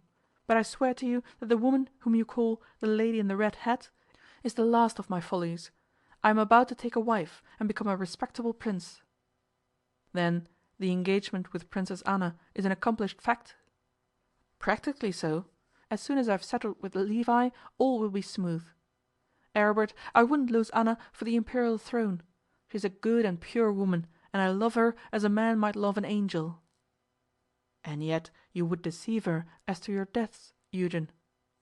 "Not her, but her absurd parents, and perhaps the Emperor. They have heard rumours, and I must set those rumours at rest by presenting to them a clean sheet." "I am glad you have been frank with me, Eugen," said Prince Aribert, "but I will be plain with you. You will never marry the Princess Anna." "And why?" said Eugen, supercilious again. "Because her parents will not permit it. Because you will not be able to present a clean sheet to them. Because this Sampson Levi will never lend you a million." "Explain yourself." "I propose to do so. You were kidnapped it is a horrid word, but we must use it in Ostend." "True." "Do you know why?" "I suppose because that vile old red-hatted woman and her accomplices wanted to get some money out of me. Fortunately, thanks to you, they didn't."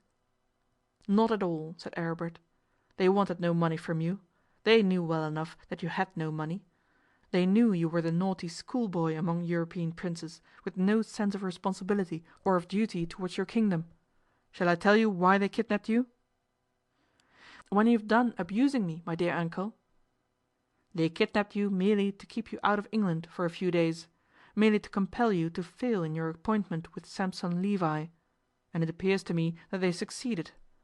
Assuming that you don't obtain the money from Levi, is there another financier in all Europe from whom you can get it, on such strange security as you have to offer?" "Possibly there's not," said Prince Eugen calmly. "But, you see, I shall get it from Sampson Levi. Levi promised it, and I know from other sources that he is a man of his word. He said that the money, subject to certain formalities, would be available till—" "Till?" "Till the end of June." "And it is now the end of July." "Well, what is a month? He is only too glad to lend the money. He will get excellent interest. How on earth have you got into your sage old head this notion of a plot against me? The idea is ridiculous. A plot against me? What for?" "Have you ever thought of Bosnia?" asked Aribert coldly. "What of Bosnia?" "I need not tell you that the King of Bosnia is naturally under obligations to Austria, to whom he owes his crown. Austria is anxious for him to make a good, influential marriage." "Well, let him." "He is going to. He is going to marry the Princess Anna." "Not while I live. He made overtures there a year ago, and was rebuffed." "Yes, but he will make overtures again, and this time he will not be rebuffed. Oh, Eugen, can't you see that this plot against you is being engineered by some persons who know all about your affairs, and whose desire is to prevent your marriage with Princess Anna? Only one man in Europe can have any motive for wishing to prevent your marriage with Princess Anna, and that is the man who means to marry her himself." Eugen went very pale. "Then, Aribert, do you mean to convey to me that my detention in Ostend was contrived by the agents of the King of Bosnia?" "I do." "With a view to stopping my negotiations with Sampson Levi, and so putting an end to the possibility of my marriage with Anna?" Aribert nodded. "You are a good friend to me, Aribert. You mean well, but you are mistaken. You have been worrying about nothing." "Have you forgotten about Reginald Dimmock?" "I remember you said that he had died." "I said nothing of the sort. I said that he had been assassinated. That was part of it, my poor Eugen." "Pooh!" said Eugen. "I don't believe he was assassinated. And as for Sampson Levi, I will bet you 1,000 marks that he and I come to terms this morning, and that the million is in my hands before I leave London." Aribert shook his head. "You seem to be pretty sure of Mr Levi's character. Have you had much to do with him before?" "Well," Eugen hesitated a second, "a little. What young man in my position hasn't had something to do with Mr Sampson Levi at one time or another?" "I haven't," said Aribert. "You? You are a fossil." He rang a silver bell. "Hans, I will receive Mr Sampson Levi." Whereupon Aribert discreetly departed, and Prince Eugen sat down in the great velvet chair, and began to look at the papers which Hans had previously placed upon the table. "Good morning, your Royal Highness," said Sampson Levi, bowing as he entered. "I trust your Royal Highness is well." "Moderately, thanks," returned the Prince. In spite of the fact that he had had as much to do with people of royal blood as any plain man in Europe, Sampson Levi had never yet learned how to be at ease with these exalted individuals during the first few minutes of an interview. Afterwards he resumed command of himself and his faculties, but at the beginning he was invariably flustered, scarlet of face, and inclined to perspiration. "We will proceed to business at once," said Prince Eugen. "Will you take a seat, Mr Levi?" "I thank your Royal Highness." "Now as to that loan which we had already practically arranged. 1,000,000, I think it was," said the Prince airily. 1,000,000, Levi acquiesced, toying with his enormous watch chain. "Everything is now in order. Here are the papers, and I should like to finish the matter up at once." "Exactly, your Highness, but—" "But what?" "You months ago expressed the warmest satisfaction at the security, though I am quite prepared to admit that the security is of rather an unusual nature. You also agreed to the rate of interest. It is not everyone, Mr Levi, who can lend out 1,000,000 at 5.5%. And in 10 years the whole amount will be paid back. I believe I informed you that the fortune of Princess Anna, who is about to accept my hand, will ultimately amount to something like 50 millions of marks, which is over 2,000,000 pounds in your English money." Prince Eugen stopped. He had no fancy for talking in this confidential manner to financiers, but he felt that circumstances demanded it. "You see, it's like this, your Royal Highness," began Mr Sampson Levi in his homely English idiom. "It's like this. I said I could keep that bit of money available till the end of June, and you were to give me an interview here before that date. Not having heard from your Highness, and not knowing your Highness's address, though my German agents made every inquiry, I concluded that you had made other arrangements, money being so cheap these last few months." "I was unfortunately detained at Ostend," said Prince Eugen, with as much haughtiness as he could assume, "by important business. I have made no other arrangements, and I shall have need of the million. If you will be so good as to pay it to my London bankers—" "I am very sorry," said Mr Sampson Levi, with a tremendous and dazzling air of politeness which surprised even himself, "but my syndicate has now lent the money elsewhere. It is in South America. I don't mind telling your Highness that we've lent it to the Chilean Government." "Hang the Chilean Government, Mr Levi!" exclaimed the Prince, and he went white. "I must have that million. It was an arrangement." "It was an arrangement, I admit," said Mr Sampson Levi, "but your Highness broke the arrangement." There was a long silence.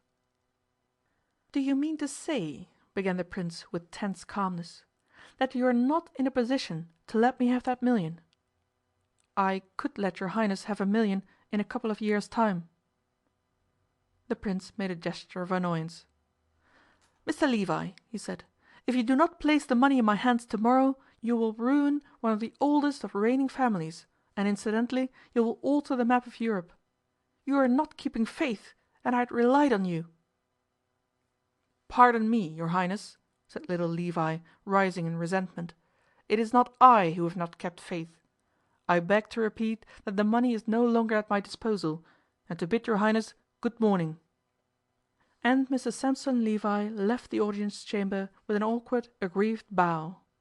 It was a scene characteristic of the end of the 19th century, an overfed, commonplace, pursy little man who had been born in a Brixton semi-detached villa, and whose highest idea of pleasure was a Sunday up the river in an expensive electric launch, confronting and utterly routing, in a hotel belonging to an American millionaire, the representative of a race of men who had fingered every page of European history for centuries, and who still, in their native castles, were surrounded with every outward circumstance of pomp and power. "Aribert," said Prince Eugen a little later, "you were right. It is all over. I have only one refuge." "You don't mean—" Aribert stopped, dumbfounded. "Yes, I do," he said quickly.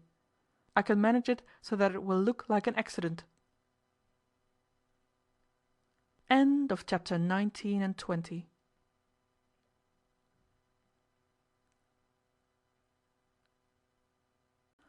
Chapter 21 and 22 of the Grand Babylon Hotel. Chapter 21. The Return of Felix Babylon. On the evening of Prince Eugen's fateful interview with Mr Sampson Levi, Theodore Racksole was wandering somewhat aimlessly and uneasily about the entrance hall and adjacent corridors of the Grand Babylon. He had returned from Ostend only a day or two previously, and had endeavoured with all his might to forget the affair which had carried him there, to regard it, in fact, as done with. But he found himself unable to do so. In vain he remarked under his breath that there were some things which were best left alone. If his experience as a manipulator of markets, a contriver of gigantic schemes in New York, had taught him anything at all, it should surely have taught him that. Yet he could not feel reconciled to such a position. The mere presence of the Princess in his hotel roused the fighting instincts of this man, who had never in his whole career been beaten. He had, as it were, taken up arms on their side, and if the Princes of Posen would not continue their own battle, nevertheless he, Theodore Racksole, wanted to continue it for them. To a certain extent, of course, the battle had been won, for Prince Eugen had been rescued from an extremely difficult and dangerous position, and the enemy, consisting of Jules, Rocco, Miss Spencer, and perhaps others, had been put to flight. But that, he conceived, was not enough. It was very far from being enough. That the criminals, for criminals they decidedly were, should still be at large, he regarded as an absurd anomaly. And there was another point. He had said nothing to the police of all that had occurred. He disdained the police, but he could scarcely fail to perceive that if the police should by accident gain a clue to the real state of the case, he might be placed rather awkwardly, for the simple reason that in the eyes of the law it amounted to a misdemeanour to conceal as much as he had concealed. He asked himself, for the thousandth time, why he had adopted a policy of concealment from the police, why he had become in any way interested in the Posen matter, and why at this present moment he should be so anxious to prosecute it further. To the first two questions he replied, rather lamely, that he had been influenced by Nella, and also by a natural spirit of adventure. To the third he replied that he had always been in the habit of carrying things through, and was now actuated by a mere childish, obstinate desire to carry this one through. Moreover, he was splendidly conscious of his perfect ability to carry it through. One additional impulse he had, though he did not admit it to himself, being by nature adverse to big words, and that was an abstract love of justice, the Anglo-Saxon's deep-found instinct for helping the right side to conquer, even when grave risks must thereby be run, with no corresponding advantage. He was turning these things over in his mind as he walked about the vast hotel on that evening of the last day in July. The society papers had been stating for a week past that London was empty, but, in spite of the society papers, London persisted in seeming to be just as full as ever. The Grand Babylon was certainly not as crowded as it had been a month earlier, but it was doing a very passable business. At the close of the season the gay butterflies of the social community have a habit of hovering for a day or two in the big hotels, before they flutter away to castle and country house, meadow and moor, lake and stream. The great basket chairs in the portico were well filled by old and middle-aged gentlemen engaged in enjoying the varied delights of liqueurs, cigars, and the full moon which floated so serenely above the Thames. Here and there a pretty woman, on the arm of a cavalier in immaculate attire, swept her train as she turned to and fro in the promenade of the terrace. Waiters and uniformed commissionaires and gold-braided doorkeepers moved noiselessly about. At short intervals the chief of the doorkeepers blew his shrill whistle, and hansoms drove up with tinkling bell to take away a pair of butterflies to some place of amusement or boredom. Occasionally a private carriage, drawn by expensive and self-conscious horses, put the hansoms to shame by its mere outward glory. It was a hot night, a night for the summer woods, and save for the vehicles there was no rapid movement of any kind. It seemed as though the world, that is to say, of the Grand Babylon, was fully engaged in the solemn processes of digestion and small talk. Even the long row of the Embankment gas lamps, stretching right and left, scarcely trembled in the still, warm, caressing air. The stars overhead looked down with many blinkings upon the enormous pile of the Grand Babylon, and the moon regarded it with bland and changeless face. What they thought of it and its inhabitants cannot, unfortunately, be recorded. What Theodore Racksole thought of the moon can be recorded.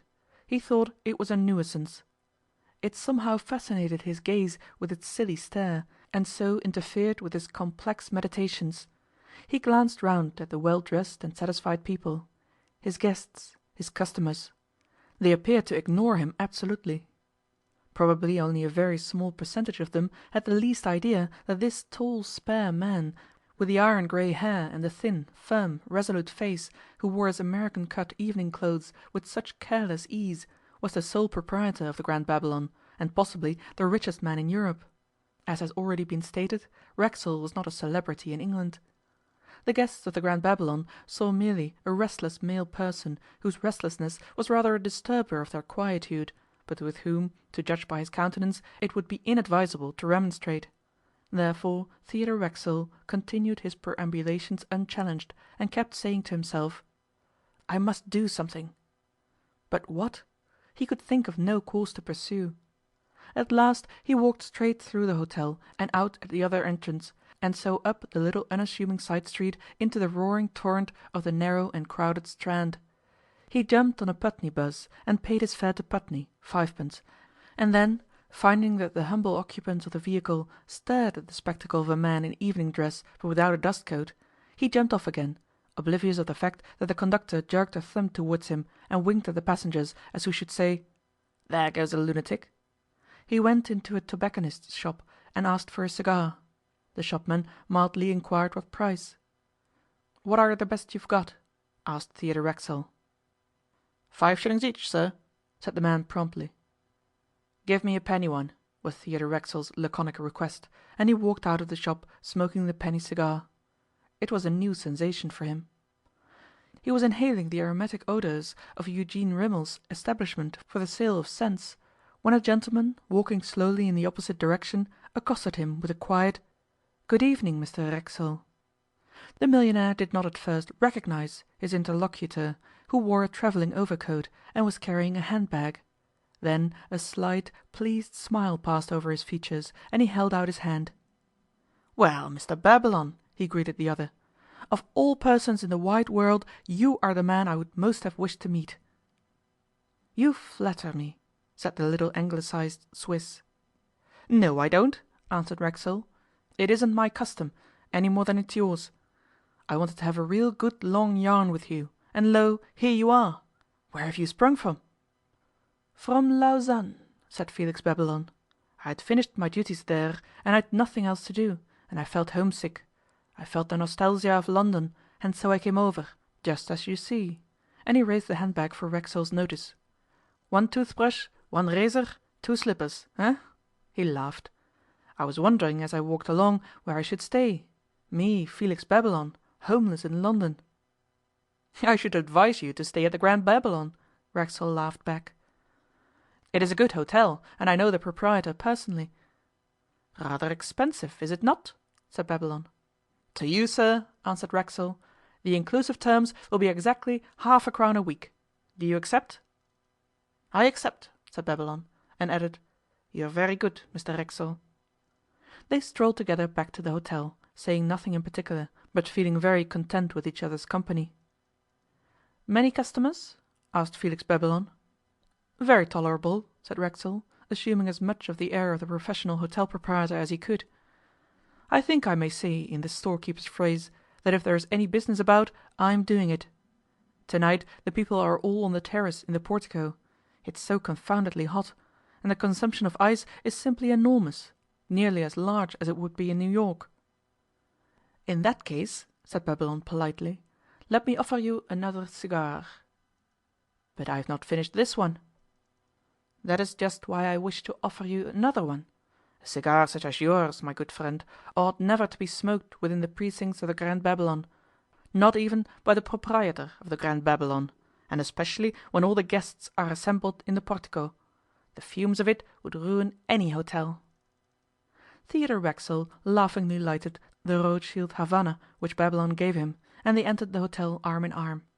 But no sooner had they mounted the steps than little Felix became the object of numberless greetings. It appeared that he had been highly popular among his quondam guests. At last they reached the managerial room, where Babylon was regaled on a chicken, and Racksole assisted him in the consumption of a bottle of Heidsieck Monopole, Carte d'Or. "This chicken is almost perfectly grilled," said Babylon at length. "It is a credit to the house. But why, my dear Racksole, why in the name of heaven did you quarrel with Rocco?" "Then you've heard?" "Heard? My dear friend, it was in every newspaper on the continent. Some journals prophesied that the Grand Babylon would have to close its doors within half a year, now that Rocco had deserted it. But of course I knew better.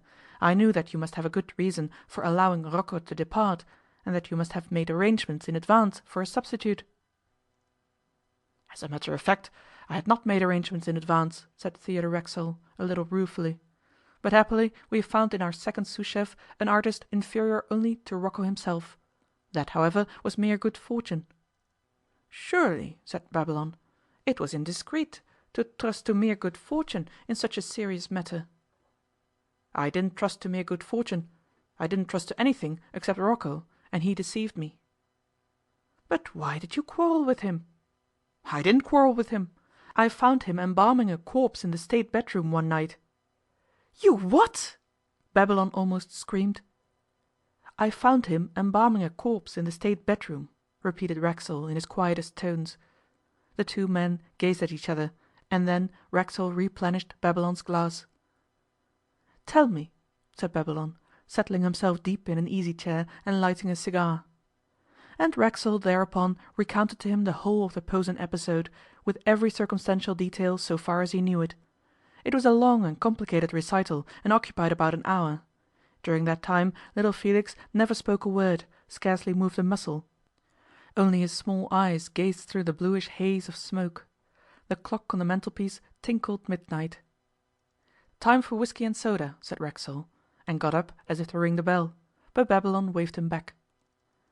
"You have told me that the Sampson Levi had an audience of Prince Eugen today, but you have not told me the result of that audience," said Babylon. "Because I do not yet know it, but I shall doubtless know tomorrow. In the meantime I feel fairly sure that Levi declined to produce Prince Eugen's required million. I have reason to believe that the money was lent elsewhere." "Mused Babylon, and then, carelessly, I am not at all surprised at that arrangement for spying through the bathroom of the State apartments.' 'Why are you not surprised?' 'Oh,' said Babylon, 'it is such an obvious dodge, so easy to carry out. As for me, I took special care never to involve myself in these affairs. I knew they existed, I somehow felt that they existed. But I also felt that they lay outside my sphere. My business was to provide board and lodging of the most sumptuous kind to those who didn't mind paying for it. And I did my business. If anything else went on in the hotel, under the rose, I long determined to ignore it unless it should happen to be brought before my notice. And it never was brought before my notice. However, I admit that there is a certain pleasurable excitement in this kind of affair, and doubtless you have experienced that.' 'I have,' said Racksole simply, 'though I believe you are laughing at me.' 'By no means,' Babylon replied. 'Now what, if I may ask the question, is going to be your next step?' 'That is just what I desire to know myself,' said Theodore Racksole. 'Well,' said Babylon after a pause, 'let us begin. In the first place, it is possible you may be interested to hear that I happened to see Jules today.' 'You did?' Racksole remarked with much calmness. 'Where?' 'Well, it was early this morning, in Paris, just before I left there. The meeting was quite accidental, and Jules seemed rather surprised at meeting me. He respectfully inquired where I was going, and I said that I was going to Switzerland. At that moment I thought I was going to Switzerland. It had occurred to me that after all I should be happier there, and that I had better turn back and not see London any more. However, I changed my mind once again, and decided to come on to London, and accept the risks of being miserable there without my hotel. Then I asked Jules whither he was bound, and he told me that he was off to Constantinople, being interested in a new French hotel there. I wished him good luck, and we parted.' 'Constantinople, eh?' said Racksole. 'A highly suitable place for him, I should say.' 'But,' Babylon resumed, 'I caught sight of him again.' 'Where?' 'At Charing Cross, a few minutes before I had the pleasure of meeting you. Mr Jules had not gone to Constantinople after all. He did not see me, or I should have suggested to him that in going from Paris to Constantinople it is not usual to travel via London.' 'The cheek of the fellow!' exclaimed Theodore Racksole. 'The gorgeous and colossal cheek of the fellow!' Chapter 22 In the Wine Cellars of the Grand Babylon. 'Do you know anything of the antecedents of this Jules?' asked Theodore Racksole, helping himself to whisky. 'Nothing whatever,' said Babylon. 'Until you told me, I don't think I was aware that his true name was Thomas Jackson, though of course I knew that it was not Jules. I certainly was not aware that Miss Spencer was his wife, but I had long suspected that their relations were somewhat more intimate than the nature of their respective duties in the hotel absolutely demanded. All that I do know of Jules, who will always be called Jules, is that he gradually, by some mysterious personal force, acquired a prominent position in the hotel. Decidedly he was the cleverest and most intellectual waiter I have ever known, and he was specially skilled in the difficult task of retaining his own dignity while not interfering with that of other people. I am afraid this information is a little too vague to be of any practical assistance in the present difficulty.' 'What is the present difficulty?' Racksole queried, with a simple air. 'I should imagine that the present difficulty is to account for the man's presence in London.' 'That is easily accounted for,' said Racksole. 'How? Do you suppose he is anxious to give himself up to justice, or that the chains of habit bind him to the hotel?' 'Neither,' said Racksole. 'Jules is going to have another try, that's all.' 'Another try at what?' 'At Prince Eugen. Either at his life or his liberty. Most probably the former this time. Almost certainly the former. He has guessed that we are somewhat handicapped by our anxiety to keep Prince Eugen's predicament quite quiet, and he is taking advantage of that fact. As he already is fairly rich, on his own admission, the reward which has been offered to him must be enormous, and he is absolutely determined to get it. He has several times recently proved himself to be a daring fellow. Unless I am mistaken, he will shortly prove himself to be still more daring.' 'But what can he do? Surely you don't suggest that he will attempt the life of Prince Eugen in this hotel?' 'Why not? If Reginald Dimmock fell on mere suspicion that he would turn out unfaithful to the conspiracy, why not Prince Eugen?' 'But It would be an unspeakable crime, and do infinite harm to the hotel." "True," Racksole admitted, smiling. Little Felix Babylon seemed to brace himself for the grasping of his monstrous idea. "How could it possibly be done?" he asked at length. "Dimmock was poisoned." "Yes, but you had Rocco here then, and Rocco was in the plot. It is conceivable that Rocco could have managed it. Barely conceivable. But without Rocco I cannot think it possible. I cannot even think that Jules would attempt it. You see, in a place like the Grand Babylon, as probably I needn't point out to you, food has to pass through so many hands that to poison one person without killing perhaps 50 would be a most delicate operation. Moreover, Prince Eugen, unless he has changed his habits, is always served by his own attendant, old Hans, and therefore any attempt to tamper with the cooked dish immediately before serving would be hazardous in the extreme." "Granted," said Racksole. "The wine, however, might be more easily got at. Had you thought of that?" "I had not," Babylon admitted. "You are an ingenious theorist, but I happen to know that Prince Eugen always has his wine opened in his own presence. No doubt it would be opened by Hans. Therefore the wine theory is not tenable, my friend." "I do not see why," said Racksole, "and I very seldom drink it, but it seems to me that a bottle of wine might be tampered with while it was still in the cellar, especially if there was an accomplice in the hotel." "You think then that you are not yet rid of all your conspirators?" "I think that Jules might still have an accomplice within the building." "And that a bottle of wine could be opened and recorked without leaving any trace of the operation?" Babylon was a trifle sarcastic. "I don't see the necessity of opening the bottle in order to poison the wine," said Racksole. "I've never tried to poison anybody by means of a bottle of wine, and I don't lay claim to any natural talent as a poisoner, but I think I could devise several ways of managing the trick. Of course, I admit I may be entirely mistaken as to Jules' intentions."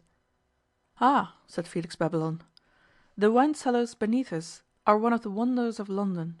I hope you are aware, Mr Racksole, that when you bought the Grand Babylon you bought what is probably the finest stock of wines in England, if not in Europe.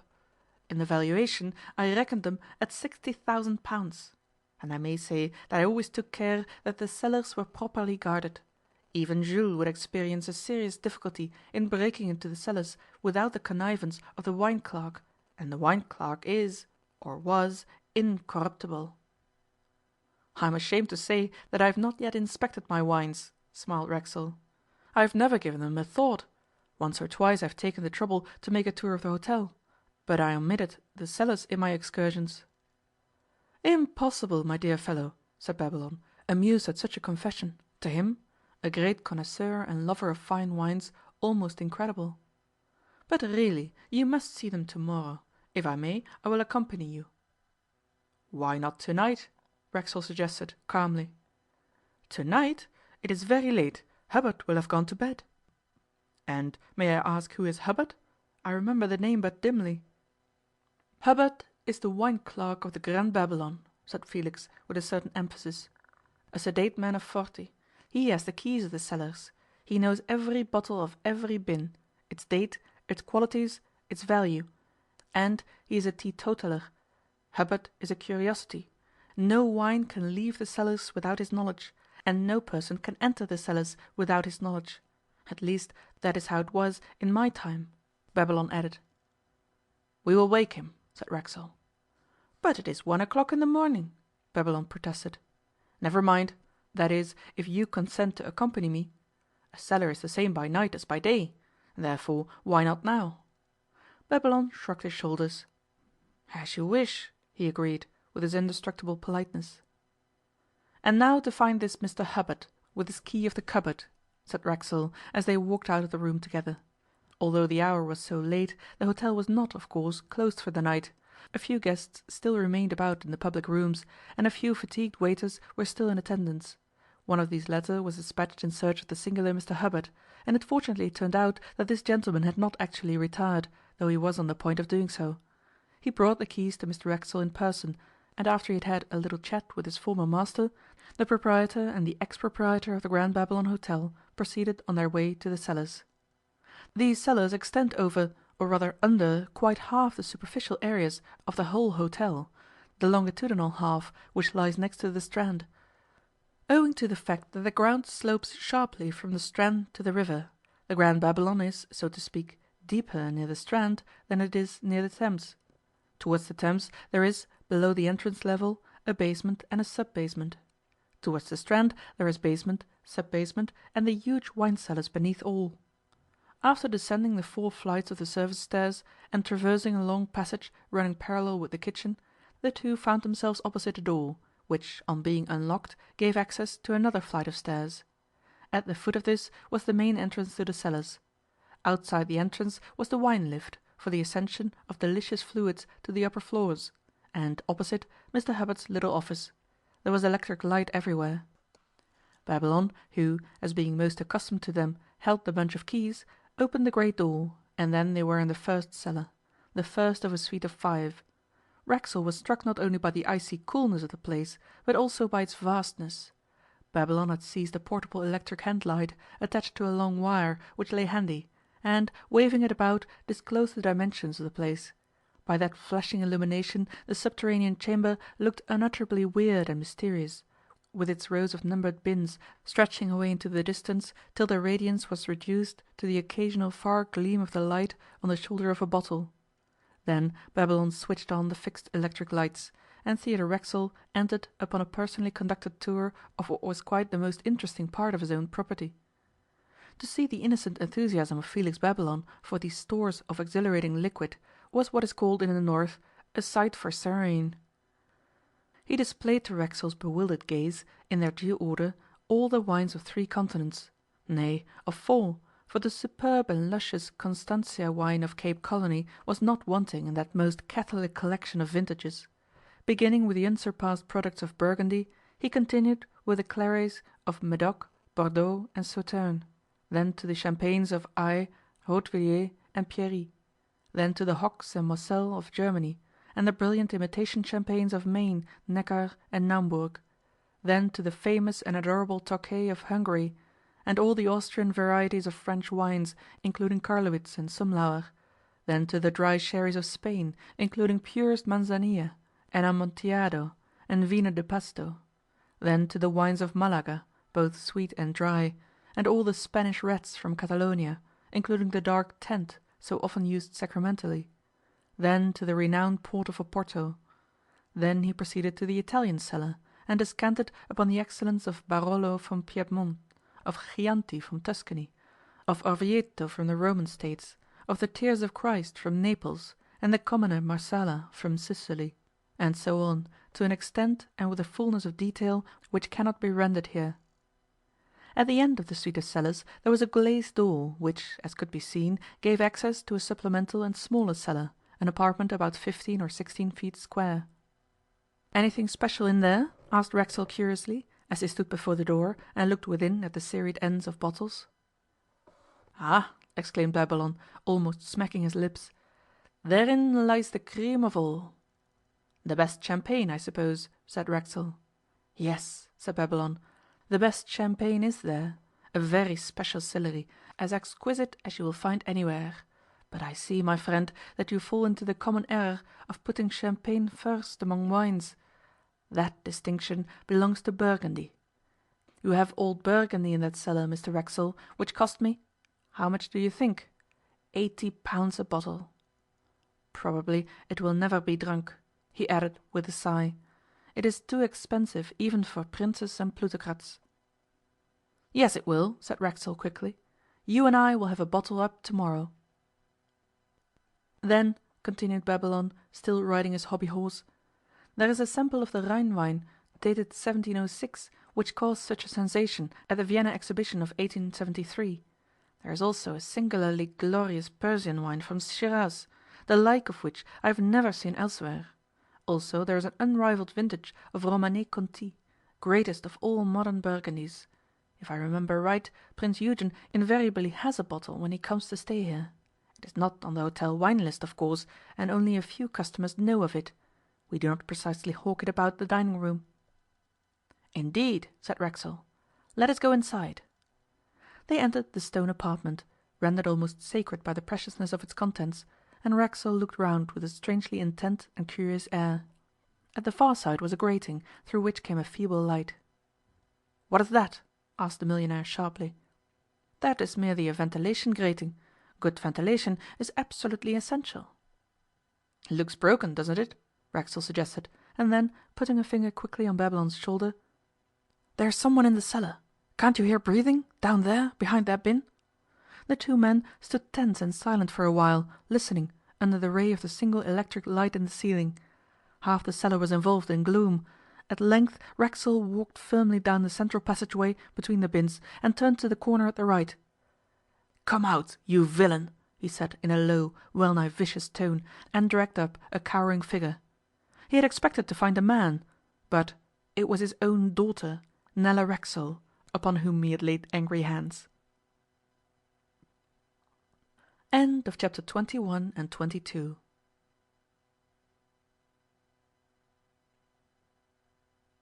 Chapter 23 and 24 of the Grand Babylon Hotel. Chapter 23. Further events in the cellar. "Well, father," Nella greeted her astounded parent, "you should make sure that you've got hold of the right person before you use all that terrible muscular force of yours.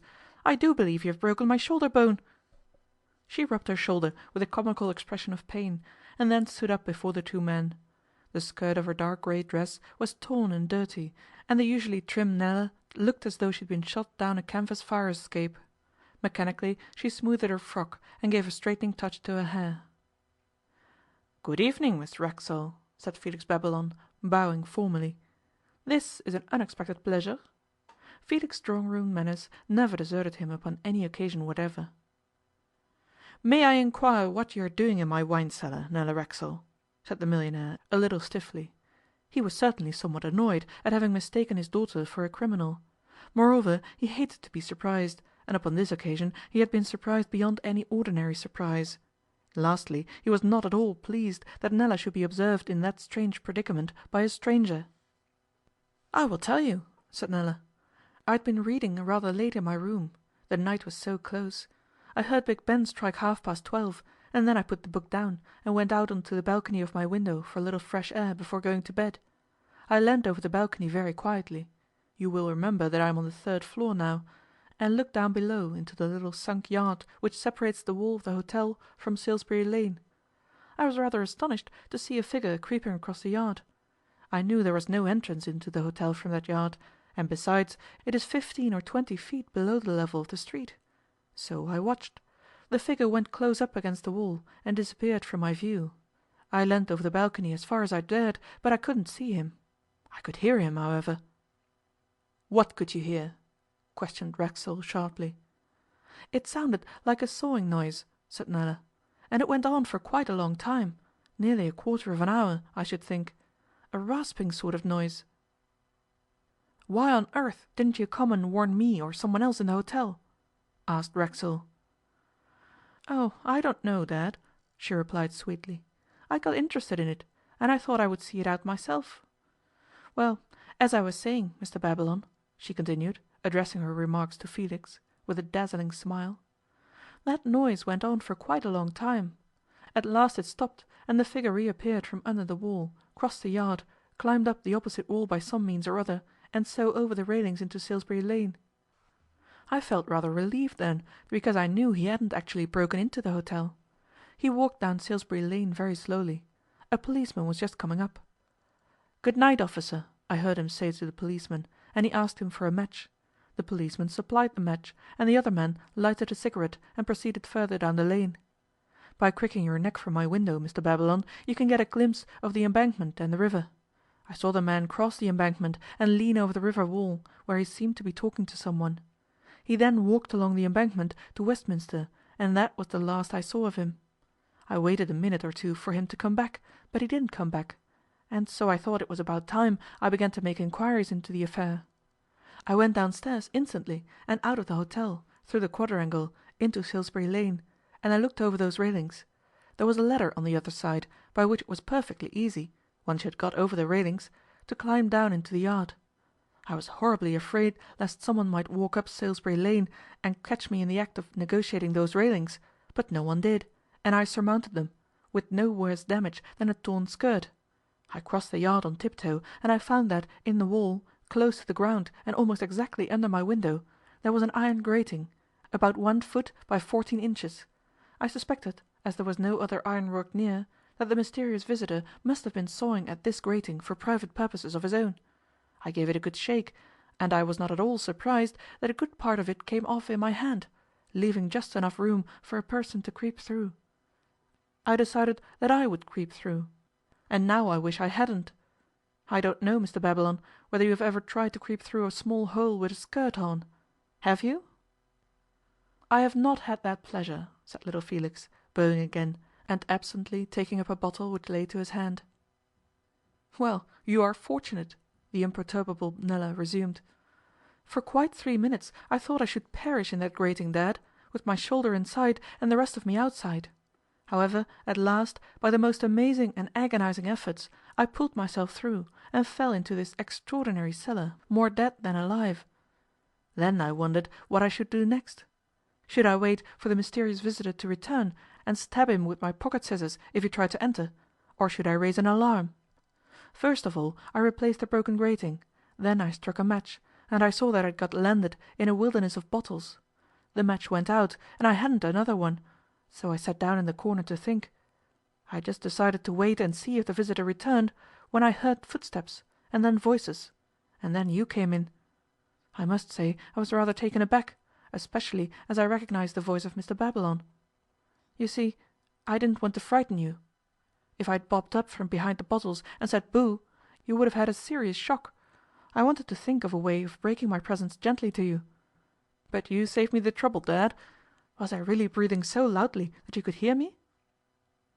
The girl ended her strange recital, and there was a moment's silence in the cellar.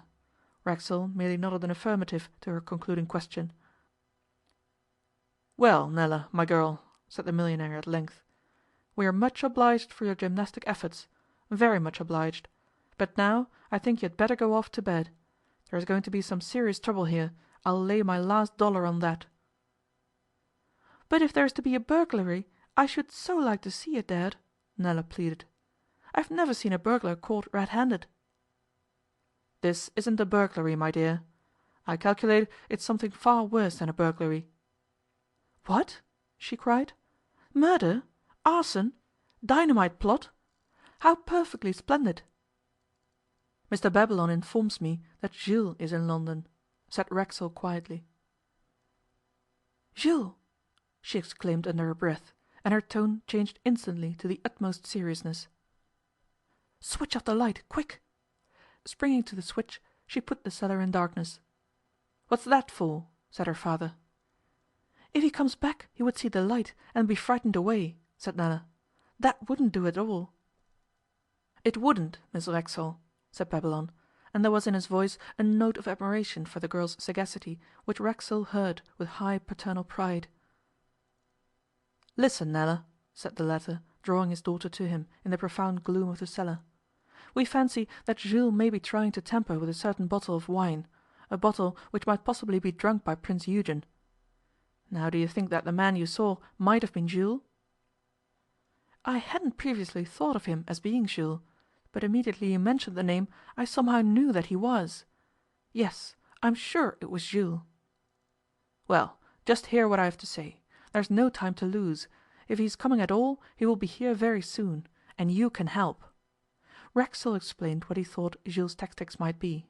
He proposed that if the man returned he should not be interfered with, but merely watched from the other side of the glass door. "You want, as it were, to catch Mr. Jules alive," said Babylon, who seemed rather taken aback at this novel method of dealing with criminals.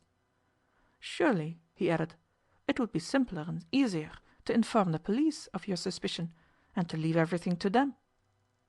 "My dear fellow," said Racksole, "we have already gone much too far without the police to make it advisable for us to call them in at this somewhat advanced stage of the proceedings. Besides, if you must know it, I have a particular desire to capture the scoundrel myself. I will leave you and Nella here, since Nella insists on seeing everything, and I will arrange things so that once he has entered the cellar, Jules will not get out of it again, at any rate through the grating. You had better place yourself on the other side of the glass door, in the big cellar. You will be in a position to observe from there. I will skip off at once. All you have to do is to take note of what the fellow does. If he has any accomplices within the hotel, we shall probably be able by that means to discover who the accomplice is." Lighting a match and shading it with his hands, Racksole showed them both out of the little cellar.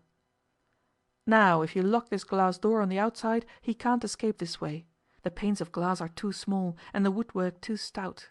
So, if he comes into the trap, you two will have the pleasure of actually seeing him frantically writhe therein, without any personal danger. But perhaps you'd better not show yourselves." In another moment Felix Babylon and Nella were left to themselves in the darkness of the cellar, listening to the receding footfalls of Theodore Racksole.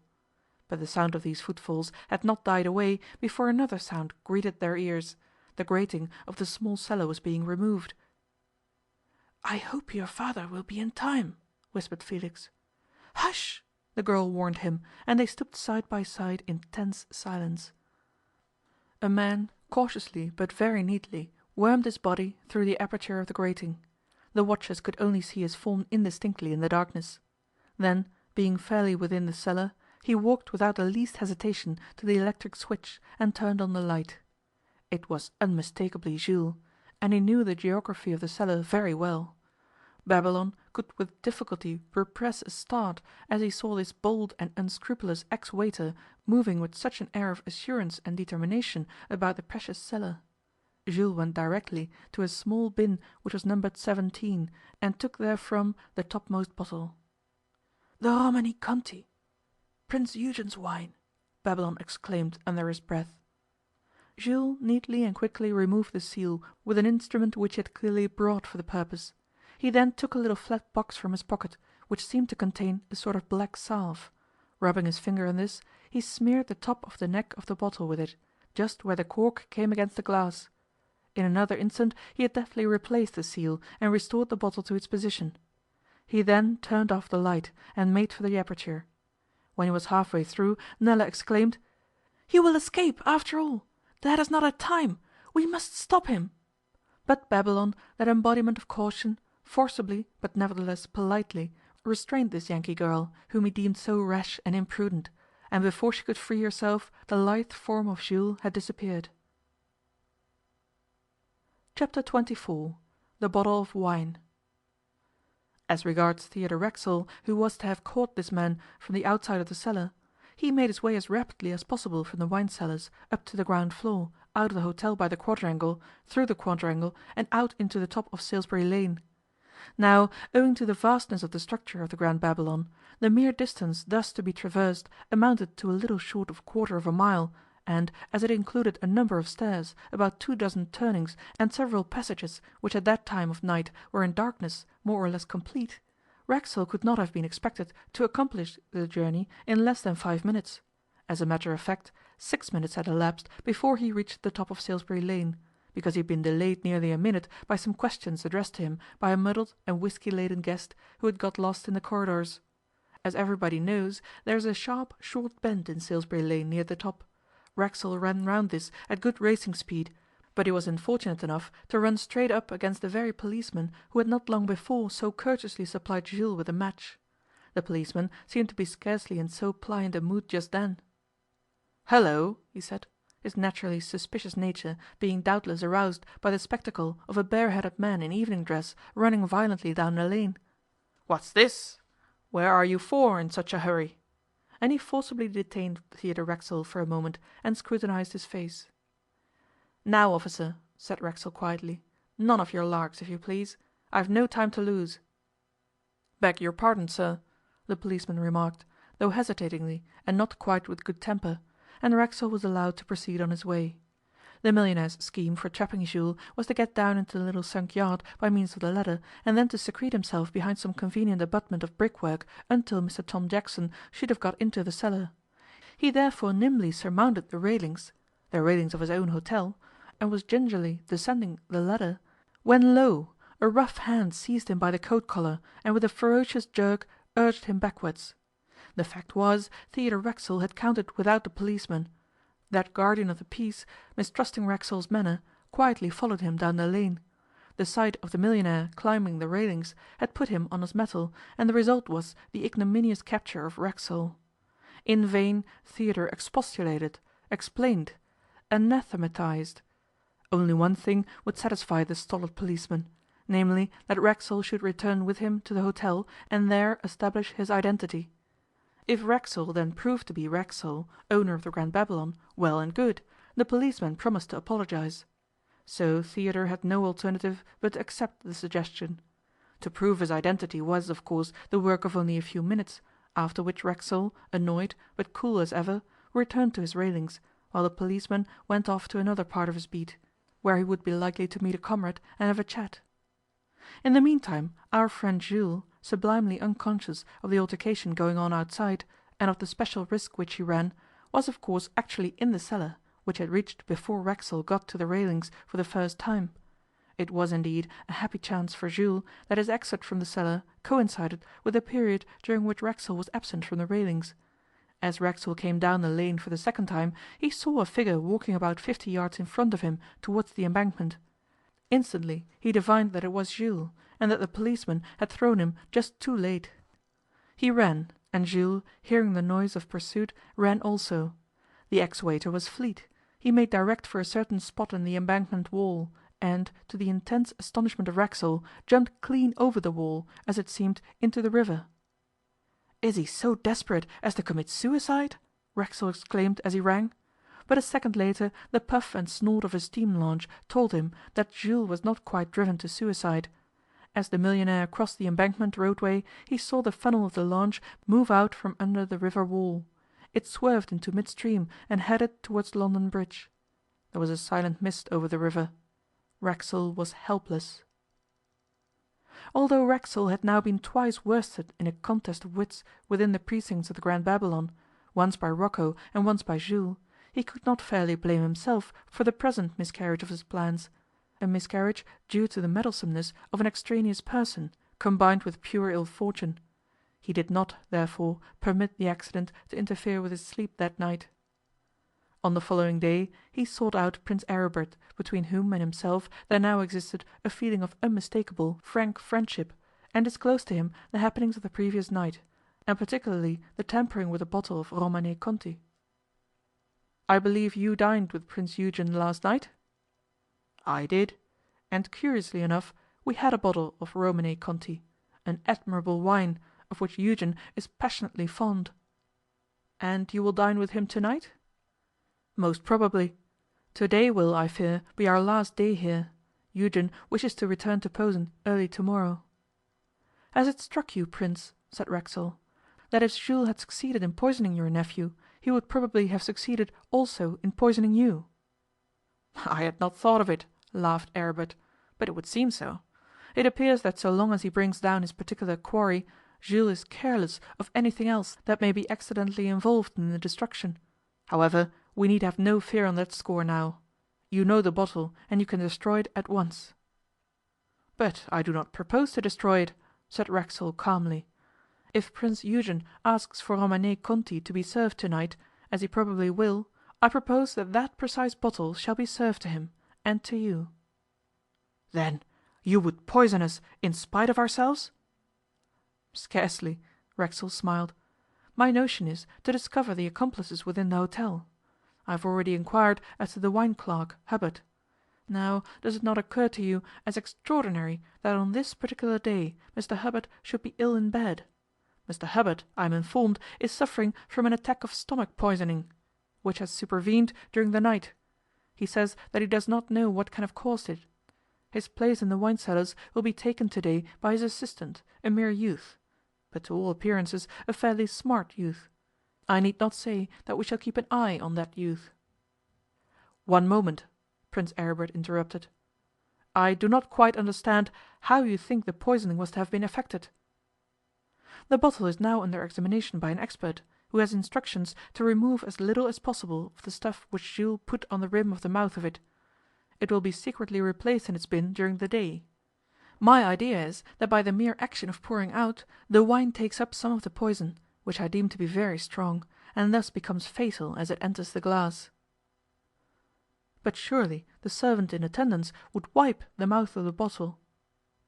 "Very carelessly, perhaps, and moreover he would be extremely unlikely to wipe off all the stuff. Some of it has been ingeniously placed just on the inside edge of the rim. Besides, suppose he forgot to wipe the bottle? Prince Eugen is always served at dinner by Hans. It is an honour which the faithful old fellow reserves for himself. But suppose Hans... Racksole stopped. Hans an accomplice? My dear Racksole, the suggestion is wildly impossible. That night Prince Aribert dined with his august nephew in the superb dining room of the royal apartments. Hans served, the dishes being brought to the door by other servants. Aribert found his nephew despondent and taciturn. On the previous day, when, after the futile interview with Sampson Levi, Prince Eugen had despairingly threatened to commit suicide, in such a manner as to make it look like an accident, Aribert had compelled him to give his word of honour not to do so. "What wine will your Royal Highness take?" asked old Hans in his soothing tones when the soup was served. "Sherry," was Prince Eugen's curt order. "And Romanée Conti afterwards?" said Hans. Aribert looked up quickly. "No, not tonight. I'll try Sillery tonight," said Prince Eugen. "I think I'll have Romanée Conti, Hans, after all," he said. "It suits me better than champagne." The famous and unsurpassable Burgundy was served with the roast.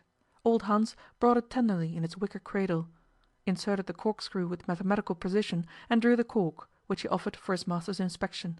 Eugen nodded, and told him to put it down. Aribert watched with intense interest. He could not for an instant believe that Hans was not the very soul of fidelity, and yet, despite himself, Racksole's words had caused him a certain uneasiness. At that moment Prince Eugen murmured across the table, "Aribert, I withdraw my promise. Observe that, I withdraw it." Aribert shook his head emphatically, without removing his gaze from Hans. The white-haired servant perfunctorily dusted his napkin round the neck of the bottle of Romanée Conti, and poured out a glass. Aribert trembled from head to foot. Eugen took up the glass and held it to the light. "Don't drink it," said Aribert very quietly. "It is poisoned." "Poisoned!" exclaimed Prince Eugen. "Poisoned, sire!" exclaimed old Hans, with an air of profound amazement and concern, and he seized the glass. "Impossible, sire! I myself opened the bottle. No one else has touched it, and the cork was perfect." "I tell you it is poisoned," Aribert repeated. "Your Highness will pardon an old man," said Hans, "but to say that this wine is poison is to say that I am a murderer. I will prove to you that it is not poisoned. I will drink it." And he raised the glass to his trembling lips. In that moment Aribert saw that old Hans, at any rate, was not an accomplice of Jules. Springing up from his seat, he knocked the glass from the aged servitor's hands, and the fragments of it fell with a light tinkling crash partly on the table and partly on the floor. The Prince and the servant gazed at one another in a distressing and terrible silence. There was a slight noise, and Aribert looked aside. He saw that Eugen's body had slipped forward limply over the left arm of his chair. The Prince's arms hung straight and lifeless. His eyes were closed. He was unconscious. "Hans," murmured Aribert. "Hans, what is this?" End of chapter 23 and 24.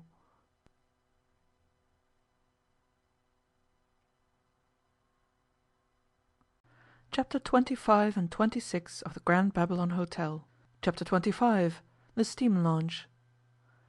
Mr. Tom Jackson's notion of making good his escape from the hotel by means of a steam launch was an excellent one, so far as it went, but Theodore Racksole, for his part, did not consider that it went quite far enough.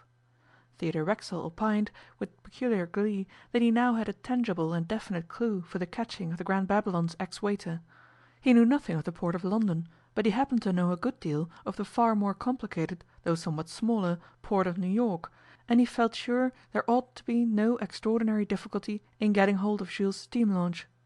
To those who are not thoroughly familiar with it, the river Thames and its docks, from London Bridge to Gravesend, seems a vast and uncharted wilderness of craft, a wilderness in which it would be perfectly easy to hide even a three-master successfully. To such people the idea of looking for a steam launch on the river would be about equivalent to the idea of looking for a needle in a bundle of hay.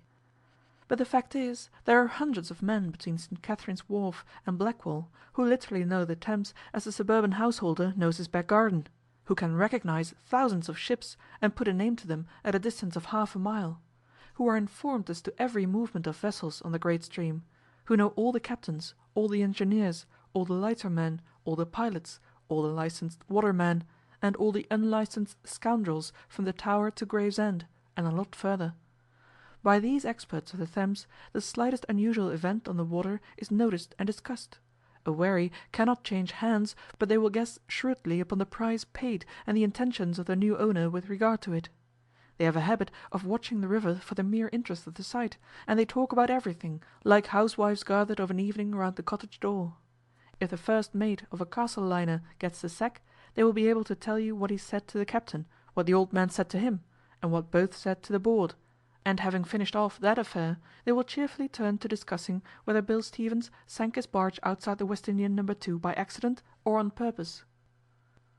Theodore Racksole had no satisfactory means of identifying the steam launch which carried away Mr. Tom Jackson. The sky had clouded over soon after midnight, and there was also a slight mist, and he had only been able to make out that it was a low craft, about 60 feet long, probably painted black. He had personally kept a watch all through the night on vessels going upstream, and during the next morning he had a man to take his place who warned him whenever a steam launch went towards Westminster. At noon, after his conversation with Prince Aribert, he went down the river in a hired rowboat as far as the custom house, and poked about everywhere in search of any vessel which could by any possibility be the one he was in search of. But he found nothing. He was therefore tolerably sure that the mysterious launch lay somewhere below the custom house. At the custom house stairs he landed and asked for a very high official, an official inferior only to a commissioner, whom he had entertained once in New York, and who had met him in London on business at Lloyd's. In the large but dingy office of this great man a long conversation took place, a conversation in which Racksole had to exercise a certain amount of persuasive power, and which ultimately ended in the high official ringing his bell. "Desire Mr. Hazell, room number 332, to speak to me," said the official to the boy who answered the summons, and then, turning to Racksole, "I need hardly repeat, my dear Mr. Racksole, that this is strictly unofficial." "Agreed, of course," said Racksole. Mr. Hazell entered. He was a young man of about 30, dressed in blue serge, with a pale, keen face, a brown moustache, and a rather handsome brown beard. "Mr. Hazell," said the high official, "let me introduce you to Mr. Theodore Racksole. You will doubtless be familiar with his name. Mr. Hazell," he went on to Racksole, "is one of our outdoor staff, what we call an examining officer. Just now he is doing night duty. He has a boat on the river and a couple of men, and the right to board and examine any craft whatever. What Mr. Hazell and his crew don't know about the Thames between here and Gravesend isn't knowledge." "Glad to meet you, sir," said Racksole simply, and they shook hands. Racksole observed with satisfaction that Mr. Hazell was entirely at his ease. "Now, Hazell," the high official continued, "Mr. Racksole wants you to help in a little private expedition on the river tonight. I will give you a night's leave. I sent for you partly because I thought you would enjoy the affair, and partly because I think I can rely on you to regard it as entirely unofficial, and not to talk about it. You understand? I dare say you will have no cause to regret having obliged Mr. Racksole." "I think I grasp the situation," said Hazell, with a slight smile. "And, by the way," added the high official, "although the business is unofficial, it might be well if you wore your official overcoat. See?" "Decidedly," said Hazell. "I should have done so in any case." "And now, Mr. Hazell," said Racksole, "will you do me the pleasure of lunching with me? If you agree, I should like to lunch at the place you usually frequent." So it came to pass that Theodore Racksole and George Hazell, outdoor clerk in the Customs, lunched together at Thomas's chop house in the city of London upon mutton chops and coffee. The millionaire soon discovered that he had got hold of a keen-witted man and a person of much insight. "Tell me," said Hazell, when they had reached the cigarette stage, "are the magazine writers anything like correct?" "What do you mean?" asked Racksole, mystified. "Well, you're a millionaire, one of the best, I believe. One often sees articles on and interviews with millionaires, which describe their private railroad cars, their steam yachts on the Hudson, their marble stables, and so on, and so on. Do you happen to have those things?" "I have a private car on the New York Central, and I have a 2,000-ton schooner yacht, though it isn't on the Hudson. It happens just now to be on East River. And I'm bound to admit that the stables of my uptown place are fitted with marble." "Ah," said Hazell. "Now I can believe that I'm lunching with a millionaire. It is strange how facts like those, unimportant in themselves, appeal to the imagination. You seem to me a real millionaire now. You've given me some personal information. I'll give you some in return. I earn £300 a year, and perhaps £60 a year extra for overtime. I live by myself, in 2 rooms in Muscovy Court. I've as much money as I need, and I always do exactly what I like outside office. As regards the office, I do as little work as I can, on principle. It's a fight between us and the commissioners who shall get the best. They try to do us down, and we try to do them down. It's pretty even on the whole. All's fair in war, you know, and there ain't no 10 commandments in a government office." Racksole laughed. "Can you get off this afternoon?" he asked. "Certainly," said Hazell. "I'll get one of my pals to sign on for me, and then I shall be free." "Well," said Racksole, "I should like you to come down with me to the Grand Babylon. Then we can talk over my little affair at length. And may we go on your boat? I want to meet your crew."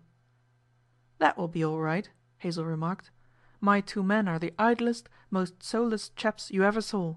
They eat too much, and they have an enormous appetite for beer. But they know the river, and they know their business, and they will do anything within the fair game if they're paid for it, and aren't asked to hurry." That night, just after dark, Theodore Racksole embarked with his new friend George Hazell in one of the black-painted customs wherries, manned by a crew of 2 men, both the latter freemen of the river, a distinction which carries with it certain privileges unfamiliar to the mere landsman. It was a cloudy and oppressive evening, not a star showing to illumine the slow tide, now just past its flood. The vast forms of steamers at anchor, chiefly those of the General Steam Navigation and the Aberdeen Line, heaved themselves high out of the water, straining sluggishly at their mooring buoys. On either side the naked walls of warehouses rose like grey precipices from the stream, holding forth quaint arms of steam cranes. To the west the Tower Bridge spanned the river with its formidable arch, and above that its suspended footpath, 150 feet from earth. Down towards the east and the Pool of London, a forest of funnels and masts was dimly outlined against the sinister sky. Huge barges, each steered by a single man at the end of a pair of giant oars, lumbered and swirled downstream at all angles. Occasionally a tug snorted busily past, flashing its red and green signals and dragging an unwieldy tail of barges in its wake. Then a Margate passenger steamer, its electric lights gleaming from every porthole, swerved round to anchor, with its load of 2,000 fatigued excursionists. Over everything brooded an air of mystery, a spirit and feeling of strangeness, remoteness, and the inexplicable. As the broad, flat little boat bobbed its way under the shadow of enormous hulks, beneath stretched hawsers, and past buoys covered with green slime, Racksole could scarcely believe that he was in the very heart of London, the most prosaic city in the world. He had a queer idea that almost anything might happen in this seeming waste of waters at this weird hour of 10 o'clock. It appeared incredible to him that only a mile or 2 away people were sitting in theatres applauding farces, and that at Cannon Street Station, a few yards off, other people were calmly taking the train to various highly respectable suburbs whose names he was gradually learning. He had the uplifting sensation of being in another world, which comes to us sometimes amid surroundings violently different from our usual surroundings. The most ordinary noises, of men calling, of a chain running through a slot, of a distant siren, translated themselves to his ears into terrible and haunting sounds, full of portentous significance. He looked over the side of the boat into the brown water, and asked himself what frightful secrets lay hidden in its depth. Then he put his hand into his hip pocket and touched the stock of his Colt revolver. That familiar substance comforted him. The oarsman had instructions to drop slowly down to the Pool, as the wide reach below the tower is called. These 2 men had not been previously informed of the precise object of the expedition, but now that they were safely afloat, Hazell judged it expedient to give them some notion of it. "We expect to come across a rather suspicious steam launch," he said. "My friend here is very anxious to get a sight of her, and until he has seen her nothing definite can be done." "What sort of craft is she, sir?" asked the stroke oar, a fat-faced man who seemed absolutely incapable of any serious exertion. "I don't know," Racksole replied, "but as near as I can judge she's about 60 feet in length and painted black. I fancy I shall recognize her when I see her." "Not much to go by, that," exclaimed the other man curtly, but he said no more. He, as well as his mate, had received from Theodore Racksole 1 English sovereign as a kind of preliminary fee, and an English sovereign will do a lot towards silencing the natural sarcastic tendencies and free speech of a Thames waterman. "There's one thing I noticed," said Racksole suddenly, "and I forgot to tell you of it, Mr Hazell. Her screw seemed to move with a rather irregular, lame sort of beat." Both watermen burst into a laugh. "Oh," said the fat rower, "I know what you're after, sir. It's Jack Everett's launch, commonly called Squirm. She's got a 4-bladed propeller, and one blade is broken off short."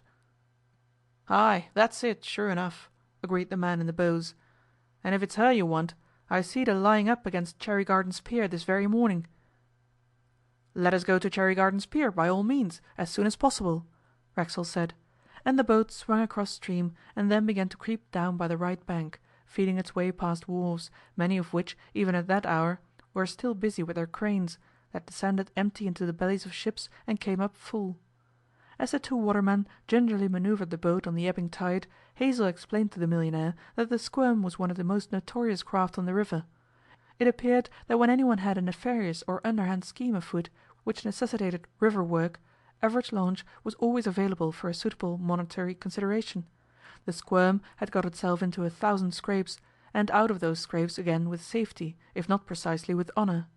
The river police kept a watchful eye on it, and the chief marvel about the whole thing was that old Everett, the owner, had never yet been seriously compromised in any illegal escapade. Not once had the officer of the law been able to prove anything definite against the proprietor of the Squirm, though several of its quondam hirers were at that very moment in various of Her Majesty's prisons throughout the country. Latterly, however, the launch, with its damaged propeller, which Everett consistently refused to have repaired, had acquired an evil reputation even among evil-doers, and this fraternity had gradually come to abandon it for less easily recognizable craft. "Your friend, Mr Tom Jackson," said Hazell to Racksole, "committed an error of discretion when he hired the Squirm. A scoundrel of his experience and calibre ought certainly to have known better than that. You cannot fail to get a clue now." By this time the boat was approaching Cherry Gardens Pier, but unfortunately a thin night fog had swept over the river, and objects could not be discerned with any clearness beyond a distance of 30 yards. As the customs boat scraped down past the pier, all its occupants strained eyes for a glimpse of the mysterious launch, but nothing could be seen of it. The boat continued to float idly downstream, the men resting on their oars. Then they narrowly escaped bumping a large Norwegian sailing vessel at anchor with her stem pointing downstream. This ship they passed on the port side. Just as they got clear of her bowsprit, the fat man cried out excitedly, "There's her nose!" and he put the boat about and began to pull back against the tide. And surely the missing Squirm was comfortably anchored on the starboard quarter of the Norwegian ship, hidden neatly between the ship and the shore. The men pulled very quietly alongside. Chapter 26. The Night Chase and the Mudlark. "I'll board her to start with," said Hazell, whispering to Racksole. "I'll make out that I suspect they've got dutiable goods on board, and that will give me a chance to have a good look at her." Dressed in his official overcoat and peaked cap, he stepped, rather jauntily as Racksole thought, on to the low deck of the launch. "Anyone aboard?" Racksole heard him cry out, and a woman's voice answered. "I'm a customs examining officer, and I want to search the launch," Hazell shouted, and then disappeared down into the little saloon amidships, and Racksole heard no more. It seemed to the millionaire that Hazell had been gone hours, but at length he returned. "Can't find anything," he said, as he jumped into the boat, and then privately to Racksole, "There's a woman on board. Looks as if she might coincide with your description of Miss Spencer. Steam's up, but there's no engineer. I asked where the engineer was, and she inquired what business that was of mine, and requested me to go through with my own business and clear off. Seems rather a smart sort. I poked my nose into everything, but I saw no sign of anyone else. Perhaps we'd better pull away and lie near for a bit, just to see if anything queer occurs." "You're quite sure he isn't on board?" Racksole asked. "Quite," said Hazel positively. "I know how to search a vessel. See this," and he handed to Racksole a sort of steel skewer about 2 feet long, with a wooden handle. "That," he said, "is one of the customs aids to searching." "I suppose it wouldn't do to go on board and carry off the lady?" Racksole suggested doubtfully. "Well," Hazel began, with equal doubtfulness, "as for that—" "Where's he off?" It was the man in the bows who interrupted Hazel. Following the direction of the man's finger, both Hazel and Racksole saw with more or less distinctness a dinghy slip away from the forefoot of the Norwegian vessel and disappear downstream into the mist. "It's Jules, I'll swear!" cried Racksole. "After him, men! £10 apiece if we overtake him." "Lay down to it now, boys," said Hazel, and the heavy customs boat shot out in pursuit. "This is going to be a lark," Racksole remarked. "Depends on what you call a lark," said Hazel. "It's not much of a lark tearing down midstream like this in a fog. You never know when you mayn't be in Kingdom Come with all these barges knocking around. I expect that chap hid in the dinghy when he first caught sight of us, and then slipped his painter as soon as I'd gone." The boat was moving at a rapid pace with the tide. Steering was a matter of luck and instinct more than anything else. Every now and then Hazel, who held the lines, was obliged to jerk the boat's head sharply round to avoid a barge or an anchored vessel. It seemed to Racksole that vessels were anchored all over the stream.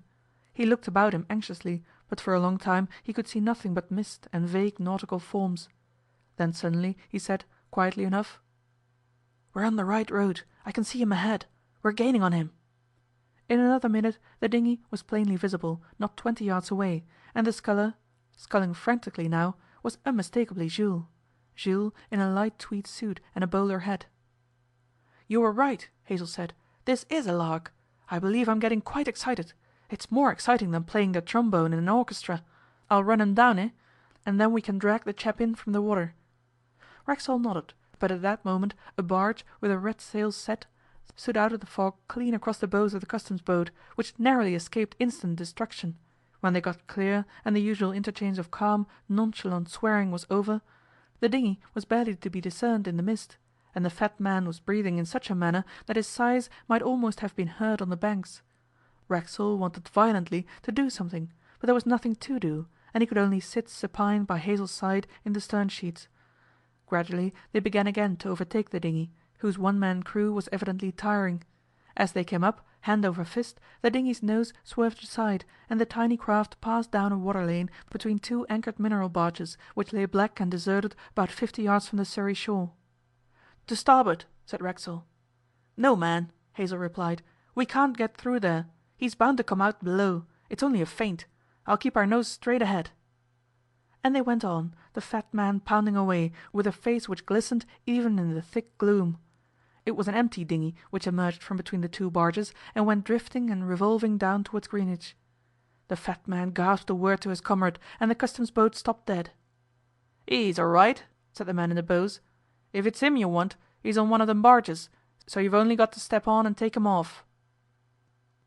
"That's all," said a voice out of the depths of the nearest barge, and it was the voice of Jules, otherwise known as Mr Tom Jackson. "Hear him?" said the fat man, smiling.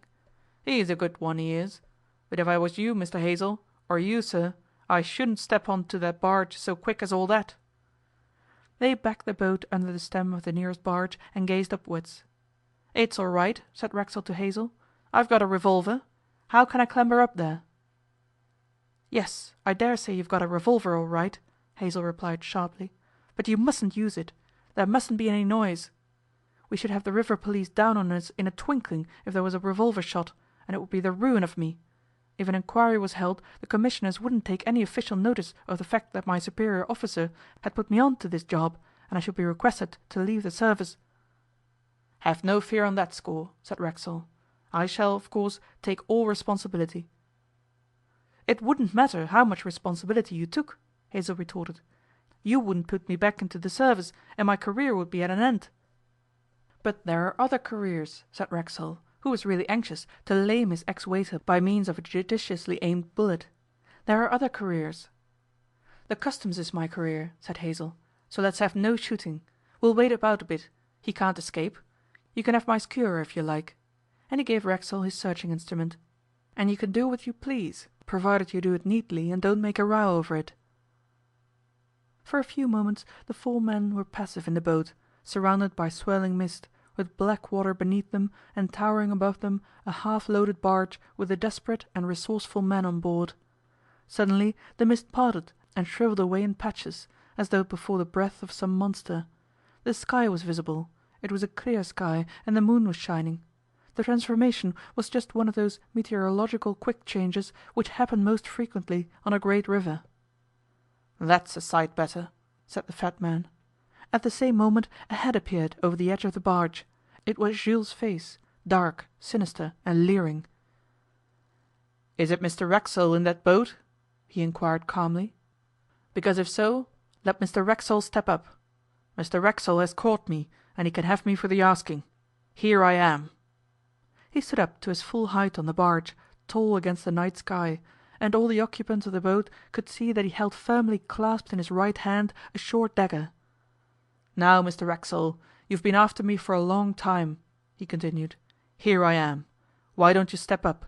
If you haven't got the pluck yourself, persuade someone else to step up in your place. The same fair treatment will be accorded to all.'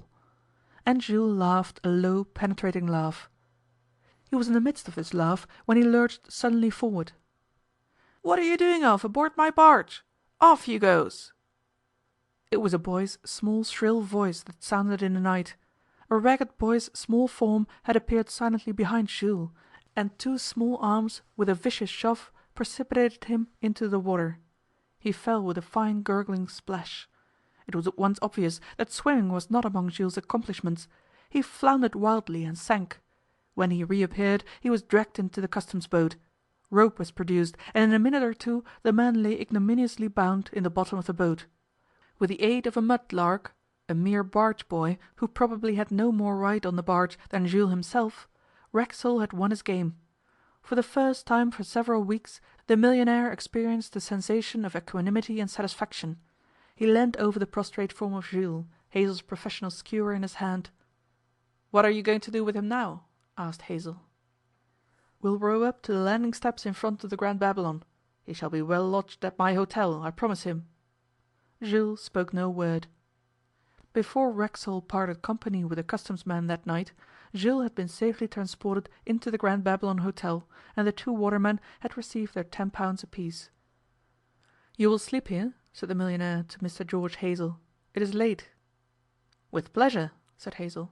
The next morning he found a sumptuous breakfast awaiting him, and in his table napkin was a Bank of England note for £100. But, though he did not hear of them till much later, many things had happened before Hazell consumed that sumptuous breakfast.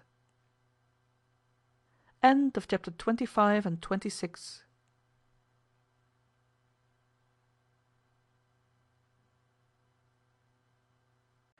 Chapter 27 and 28 of the Grand Babylon Hotel. Chapter 27. The Confession of Mr Tom Jackson. It happened that the small bedroom occupied by Jules during the years he was head waiter at the Grand Babylon had remained empty since his sudden dismissal by Theodore Racksole. No other head waiter had been formally appointed in his place, and, indeed, the absence of one man, even the unique Jules, could scarcely have been noticed in the enormous staff of a place like the Grand Babylon. The functions of a head waiter are generally more ornamental, spectacular, and morally impressive than useful, and it was so at the great hotel on the Embankment. Racksole accordingly had the excellent idea of transporting his prisoner, with as much secrecy as possible, to this empty bedroom. There proved to be no difficulty in doing so. Jules showed himself perfectly amenable to a show of superior force. Racksole took upstairs with him an old commissionaire who had been attached to the outdoor service of the hotel for many years, a grey-haired man, wiry as a terrier and strong as a mastiff. Entering the bedroom with Jules, whose hands were bound, he told the commissionaire to remain outside the door. Jules' bedroom was quite an ordinary apartment, though perhaps slightly superior to the usual accommodation provided for servants in the caravanserais of the West End. It was about 14 by 12. It was furnished with a bedstead, a small wardrobe, a small washstand and dressing table, and 2 chairs. There were 2 hooks behind the door, a strip of carpet by the bed, and some cheap ornaments on the iron mantelpiece. There was also 1 electric light. The window was a little square one, high up from the floor, and it looked on the inner quadrangle. The room was on the top story, the 8th, and from it you had a view sheer to the ground. 20 feet below ran a narrow cornice about a foot wide. 3 feet or so above the window another and wider cornice jutted out, and above that was the high steep roof of the hotel, though you could not see it from the window. As Racksole examined the window and the outlook, he said to himself that Jules could not escape by that exit, at any rate. He gave a glance up the chimney, and saw that the flue was far too small to admit a man's body. Then he called in the commissionaire, and together they bound Jules firmly to the bedstead, allowing him, however, to lie down. All the while the captive never opened his mouth, merely smiled a smile of disdain. Finally Racksole removed the ornaments, the carpet, the chairs and the hooks, and wrenched away the switch of the electric light. Then he and the commissionaire left the room, and Racksole locked the door on the outside and put the key in his pocket.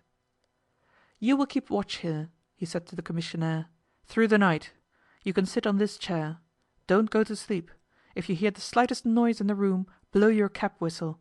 I will arrange to answer the signal. If there is no noise, do nothing whatever. I don't want this talked about, you understand? I shall trust you. You can trust me." "But the servants will see me here when they get up tomorrow," said the commissionaire, with a faint smile, "and they will be pretty certain to ask what I am doing of up here. What shall I say to them?" "You've been a soldier, haven't you?" asked Racksole. "I have seen 3 campaigns, sir," was the reply, and, with a gesture of pardonable pride, the grey-haired fellow pointed to the medals on his breast. "Well, supposing you were on sentry duty and some meddlesome person in camp asked you what you were doing, what should you say?" "I should tell him to clear off or take the consequences, and pretty quick too." "Do that tomorrow morning then, if necessary," said Racksole, and departed. It was then about 1 a.m. The millionaire retired to bed, not his own bed, but a bed on the 7th story. He did not, however, sleep very long. Shortly after dawn he was wide awake and thinking busily about Jules. He was, indeed, very curious to know Jules' story, and he determined, if the thing could be done at all, by persuasion or otherwise, to extract it from him. With a man of Theodore Racksole's temperament there is no time like the present, and at 6 o'clock, as the bright morning sun brought gaiety into the window, he dressed and went upstairs again to the 8th story. The commissionaire sat stolid but alert on his chair, and, at the sight of his master, rose and saluted. "Anything happened?" Racksole asked. "Nothing, sir." "Servants say anything?" "Only a dozen or so of 'em are up yet, sir. One of 'em asked what I was playing at, and so I told her I was looking after a bull bitch and a litter of pups that you was very particular about, sir." "Good," said Racksole, as he unlocked the door and entered the room. All was exactly as he had left it, except that Jules, who had been lying on his back, had somehow turned over and was now lying on his face. He gazed silently, scowling at the millionaire. Racksole greeted him and ostentatiously took a revolver from his hip pocket and laid it on the dressing table. Then he seated himself on the dressing table by the side of the revolver, his legs dangling an inch or 2 above the floor. "I want to have a talk to you, Jackson," he began. "You can talk to me as much as you like," said Jules. "I shan't interfere, you may bet on that." "I should like you to answer some questions." "That's different," said Jules. "I'm not going to answer any questions while I'm tied up like this. You may bet on that too." "It will pay you to be reasonable," said Racksole. "I'm not going to answer any questions while I'm tied up." "I'll unfasten your legs, if you like," Racksole suggested politely. "Then you can sit up. It's no use you pretending you've been uncomfortable, because I know you haven't. I calculate you've been treated very handsomely, my son. There you are." And he loosened the lower extremities of his prisoner from their bonds. "Now I repeat, you may as well be reasonable.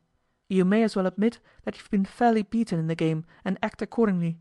I was determined to beat you, by myself, without the police, and I've done it." "You've done yourself," retorted Jules. "You've gone against the law. If you'd had any sense, you wouldn't have meddled. You'd have left everything to the police. They'd have muddled about for a year or two and then done nothing. Who's going to tell the police now? Are you? Are you going to give me up to 'em and say, 'Here, I've caught him for you'?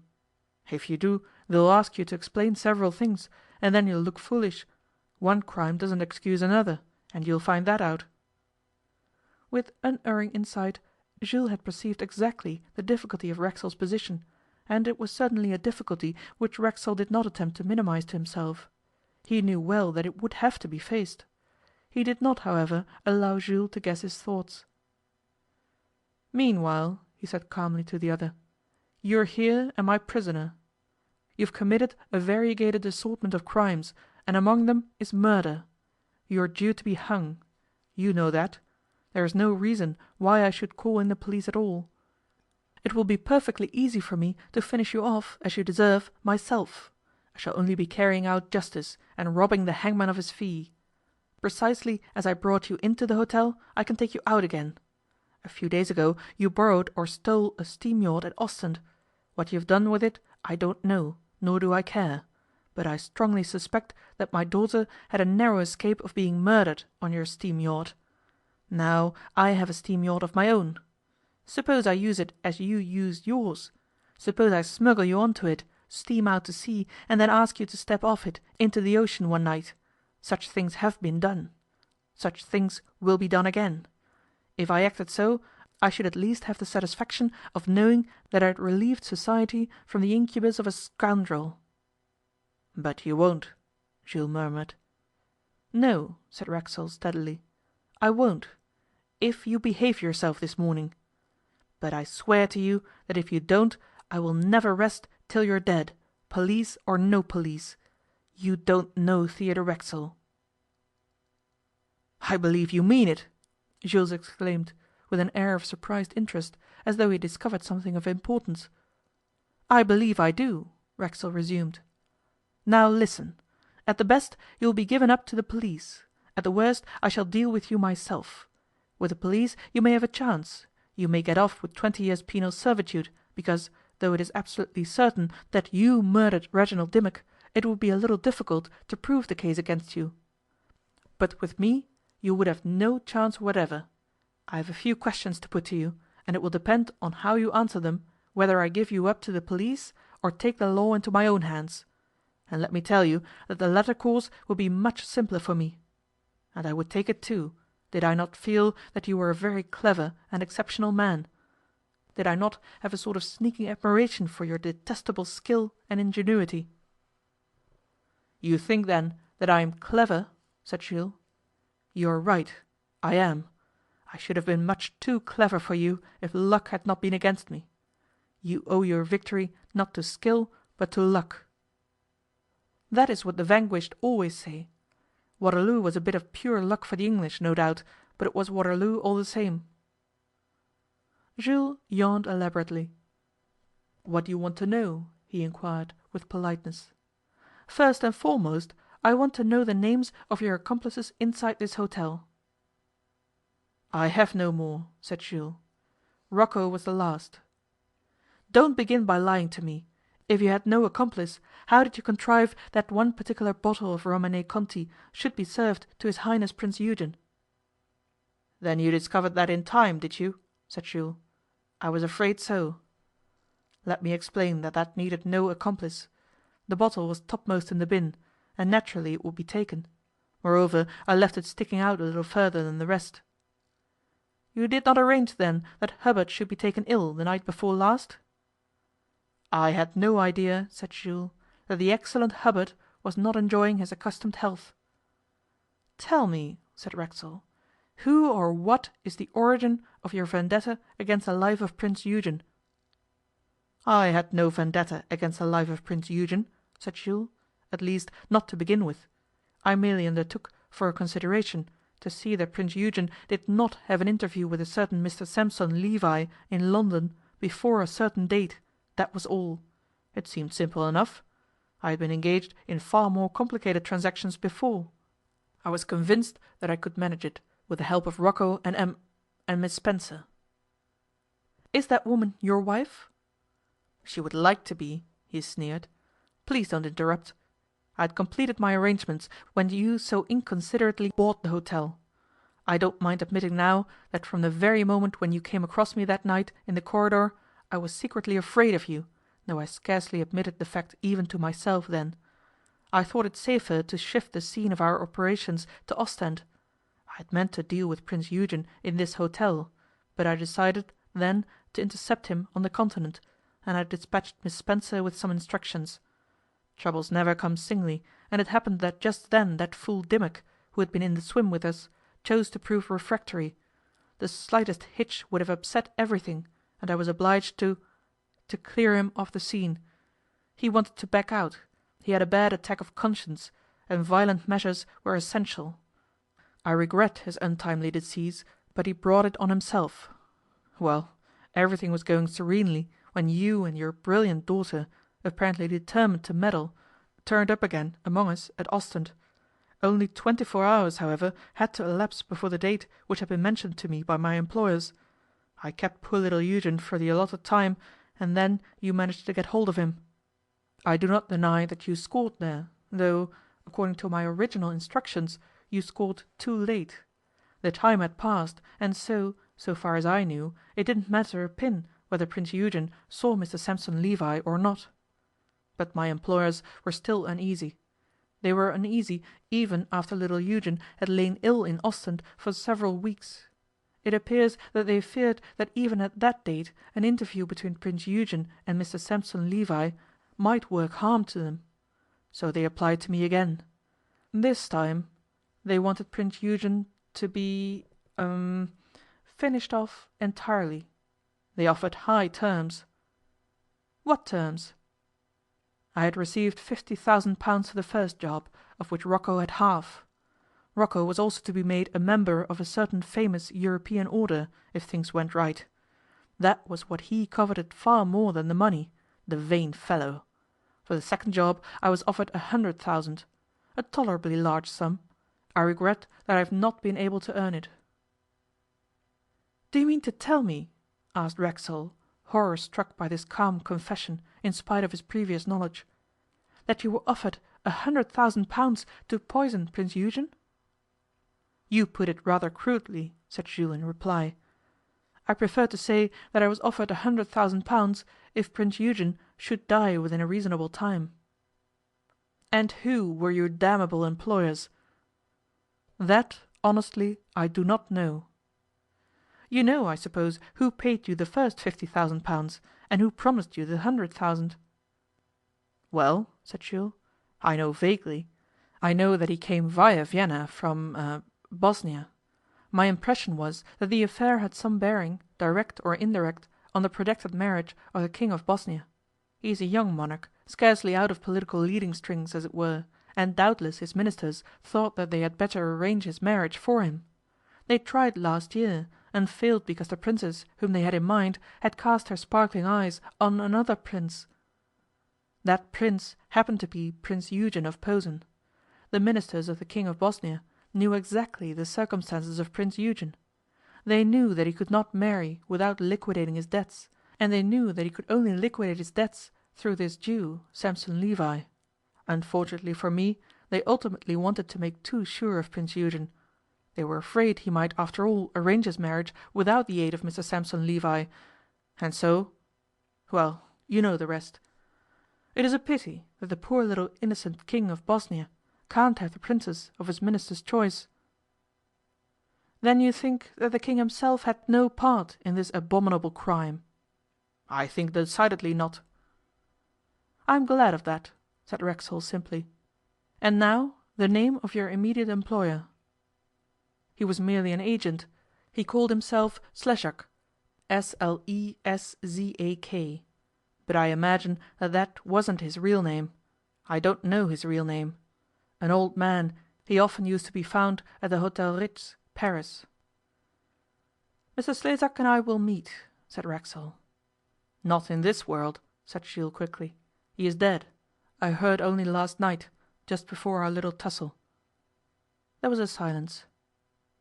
It is well, said Racksole at length. Prince Eugen lives, despite all plots. After all, Justice is done. "Mr Racksole is here, but he can see no one, miss."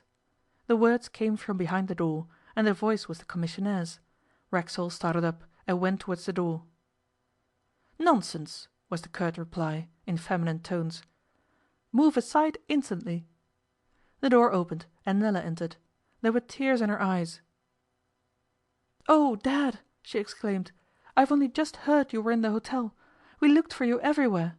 Come at once. Prince Eugen is dying." Then she saw the man sitting on the bed, and stopped. Later, when Jules was alone again, he remarked to himself, "I may get that 100,000." Chapter 28. The State Bedroom Once More.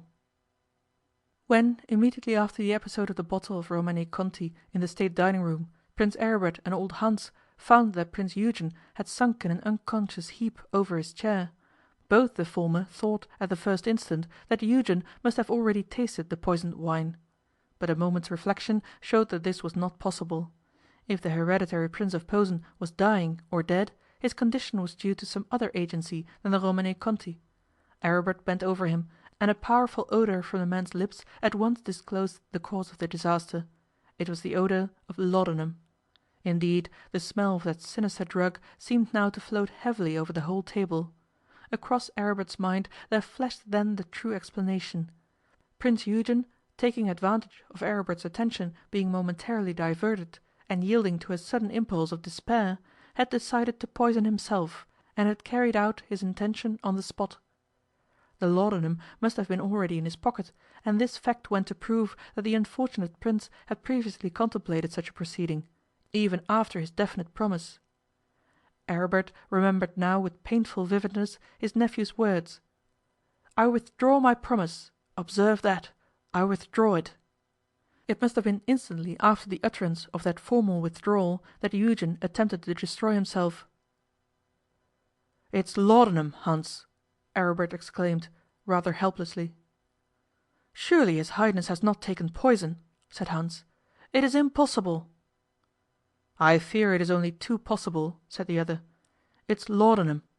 What are we to do? Quick, man!" "His Highness must be roused, Prince. He must have an emetic. We had better carry him to the bedroom."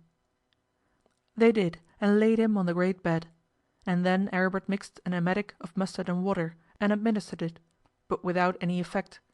The sufferer lay motionless, with every muscle relaxed. His skin was ice cold to the touch, and the eyelids, half drawn, showed that the pupils were painfully contracted. "Go out and send for a doctor, Hans. Say that Prince Eugen has been suddenly taken ill, but that it isn't serious. The truth must never be known." "He must be roused, sire," Hans said again, as he hurried from the room. Aribert lifted his nephew from the bed, shook him, pinched him, flicked him cruelly, shouted at him, dragged him about, but to no avail. At length he desisted, from mere physical fatigue, and laid the Prince back again on the bed. Every minute that elapsed seemed an hour. Alone with the unconscious organism in the silence of the great stately chamber, under the cold yellow glare of the electric lights, Aribert became a prey to the most despairing thoughts. The tragedy of his nephew's career forced itself upon him, and it occurred to him that an early and shameful death had all along been inevitable for this good-natured, weak-purposed, unhappy child of a historic throne.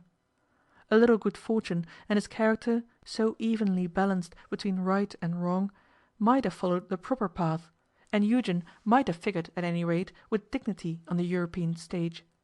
But now it appeared that all was over, the last stroke played. And in this disaster Aribert saw the ruin of his own hopes. For Aribert would have to occupy his nephew's throne, and he felt instinctively that nature had not cut him out for a throne. By a natural impulse he inwardly rebelled against the prospect of monarchy. Monarchy meant so much for which he knew himself to be entirely unfitted. It meant a political marriage, which means a forced marriage, a union against inclination. And then, what of Nella? Nella! Hans returned. "I have sent for the nearest doctor, and also for a specialist," he said. "Good," said Aribert. "I hope they will hurry." Then he sat down and wrote a card. Take this yourself to Miss Racksole. If she is out of the hotel, ascertain where she is and follow her. Understand, it is of the first importance.' Hans bowed and departed for the second time, and Aribert was alone again. He gazed at Eugen, and made another frantic attempt to rouse him from the deadly stupor, but it was useless. He walked away to the window. Through the opened casement he could hear the tinkle of passing hansoms on the embankment below, whistles of doorkeepers, and the hoot of steam tugs on the river. The world went on as usual, it appeared. It was an absurd world. He desired nothing better than to abandon his princely title, and live as a plain man, the husband of the finest woman on earth. But now... Pah! How selfish he was, to be thinking of himself when Eugen lay dying. Yet... Nella... The door opened, and a man entered, who was obviously the doctor. A few curt questions, and he had grasped the essentials of the case. 'Oblige me by ringing the bell, Prince. I shall want some hot water and an able-bodied man and a nurse.' 'Who wants a nurse?' said a voice, and Nella came quietly in. 'I am a nurse,' she added to the doctor, 'and at your orders.' The next 2 hours were a struggle between life and death. The first doctor, a specialist who followed him, Nella, Prince Aribert, and old Hans formed, as it were, a league to save the dying man. None else in the hotel knew the real seriousness of the case. When a prince falls ill, and especially by his own act, the precise truth is not issued broadcast to the universe. According to official intelligence, a prince is never seriously ill until he is dead. Such is statecraft. The worst feature of Prince Eugen's case was that emetics proved futile. Neither of the doctors could explain their failure, but it was only too apparent. The league was reduced to helplessness. At last the great specialist from Manchester Square gave it out that there was no chance for Prince Eugen unless the natural vigour of his constitution should prove capable of throwing off the poison unaided by scientific assistance, as a drunkard can sleep off his potion. Everything had been tried, even to artificial respiration and the injection of hot coffee. Having emitted this pronouncement, the great specialist from Manchester Square left. It was 1 o'clock in the morning. By one of those strange and futile coincidences which sometimes startle us by their subtle significance, the specialist met Theodore Racksole and his captive as they were entering the hotel. Neither had the least suspicion of the other's business. In the state bedroom the small group of watchers surrounded the bed. The slow minutes filed away in dreary procession. Another hour passed. Then the figure on the bed, hitherto so motionless, twitched and moved. The lips parted. 'There is hope,' said the doctor, and administered a stimulant which was handed to him by Nella. In a quarter of an hour the patient had regained consciousness. For the 10,000th time in the history of medicine, a sound constitution had accomplished a miracle impossible to the accumulated medical skill of centuries. In due course the doctor left, saying that Prince Eugen was on the high road to recovery, and promising to come again within a few hours. Morning had dawned. Nella drew the great curtains and let in a flood of sunlight. Old Hans, overcome by fatigue, dozed in a chair in a far corner of the room. The reaction had been too much for him. Nella and Prince Aribert looked at each other.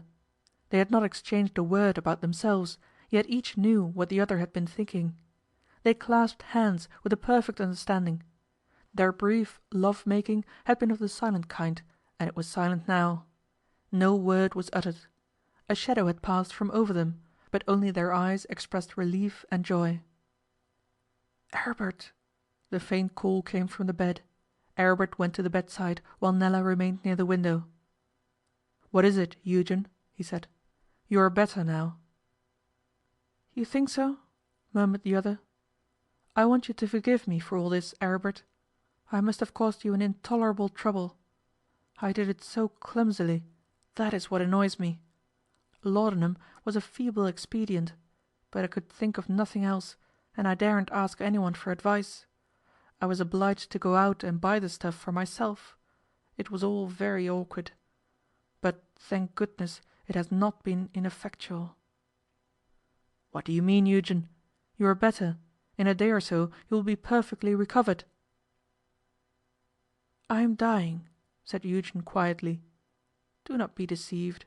I die because I wish to die. It is bound to be so. I know by the feel of my heart. In a few hours it will be over. The throne of Posen will be yours, Aribert. You will fill it more worthily than I have done. Don't let them know over there that I poisoned myself. Swear Hans to secrecy, swear the doctors to secrecy, and breathe no word yourself. I have been a fool, but I do not wish it to be known that I was also a coward. Perhaps it is not cowardice. Perhaps it is courage, after all. Courage to cut the knot. I could not have survived the disgrace of any revelations, Aribert, and revelations would have been sure to come. I have made a fool of myself, but I am ready to pay for it. We of Posen, we always pay. Everything except our debts. Ah, those debts! Had it not been for those, I could have faced her who was to have been my wife, to have shared my throne. I could have hidden my past and begun again. With her help, I really could have begun again. But fate has been against me, always, always. By the way, what was that plot against me, Aribert? I forget. His eyes closed. There was a sudden noise. Old Hans had slipped from his chair to the floor. He picked himself up, dazed, and crept shamefacedly out of the room. Aribert took his nephew's hand. Nonsense, Eugen. You're dreaming. You will be all right soon. Pull yourself together. All because of 1,000,000, the sick man moaned. 1 miserable million English pounds. The national debt of Posen is 50 millions, and I, the Prince of Posen, couldn't borrow 1. If I could have got it, I might have held my head up again. Good-bye, Aribert. Who is that girl? Aribert looked up. Nella was standing silent at the foot of the bed, her eyes moist. She came round to the bedside and put her hand on the patient's heart. Scarcely could she feel its pulsation, and to Aribert her eyes expressed a sudden despair. At that moment Hans re-entered the room and beckoned to her. "I've heard that Herr Racksole has returned to the hotel," he whispered, "and that he has captured that man Jules, who they say is such a villain." Several times during the night Nella inquired for her father, but could gain no knowledge of his whereabouts. Now, at 6:30 in the morning, a rumour had mysteriously spread among the servants of the hotel about the happenings of the night before. How it had originated no one could have determined, but it had originated. "Where is my father?" Nella asked of Hans. He shrugged his shoulders and pointed upwards. "Somewhere at the top, they say." Nella almost ran out of the room. Her interruption of the interview between Jules and Theodore Racksole has already been described. As she came downstairs with her father, she said again, "Prince Eugen is dying, but I think you can save him." "I?" exclaimed Theodore. "Yes," she repeated positively. "I will tell you what I want you to do, and you must do it." End of chapter 27 and 28.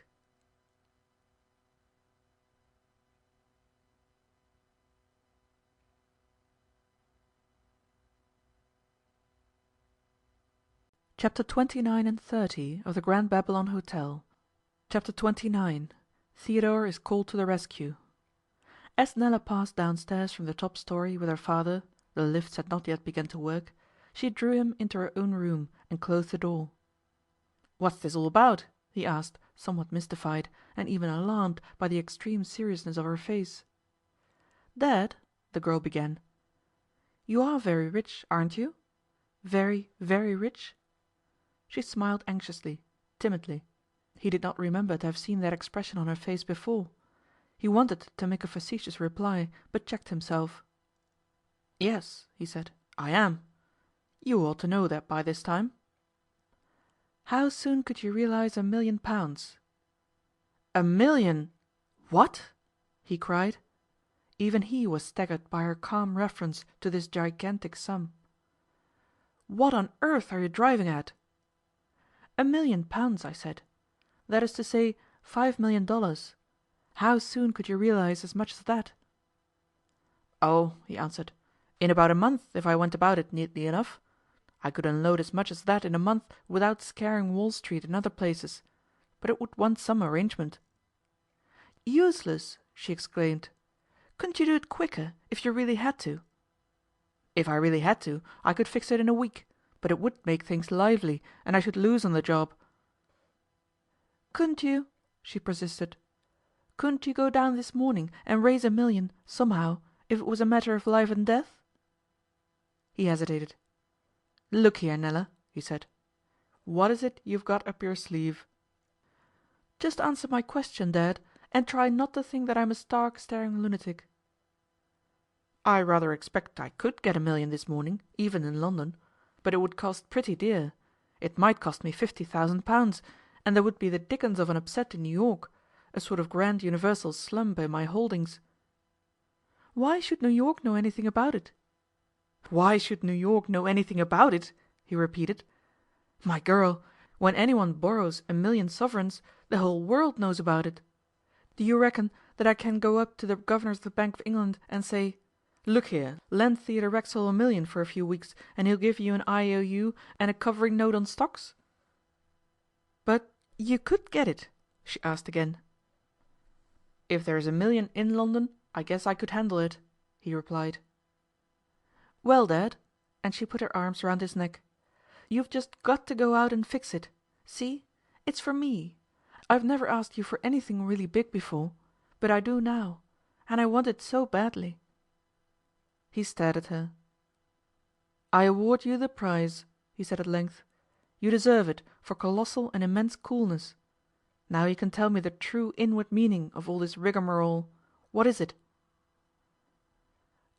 'I want it for Prince Eugen,' she began, at first hesitatingly, with pauses. 'He's ruined, unless he can get 1 million to pay off his debts. He's dreadfully in love with a princess, and he can't marry her because of this. Her parents wouldn't allow it. He was to have got it from Sampson Levi, but he arrived too late, owing to Jules. I know all about that, perhaps more than you do, but I don't see how it affects you or me.' 'The point is this, Dad,' Nella continued. 'He's tried to commit suicide. He's so hipped.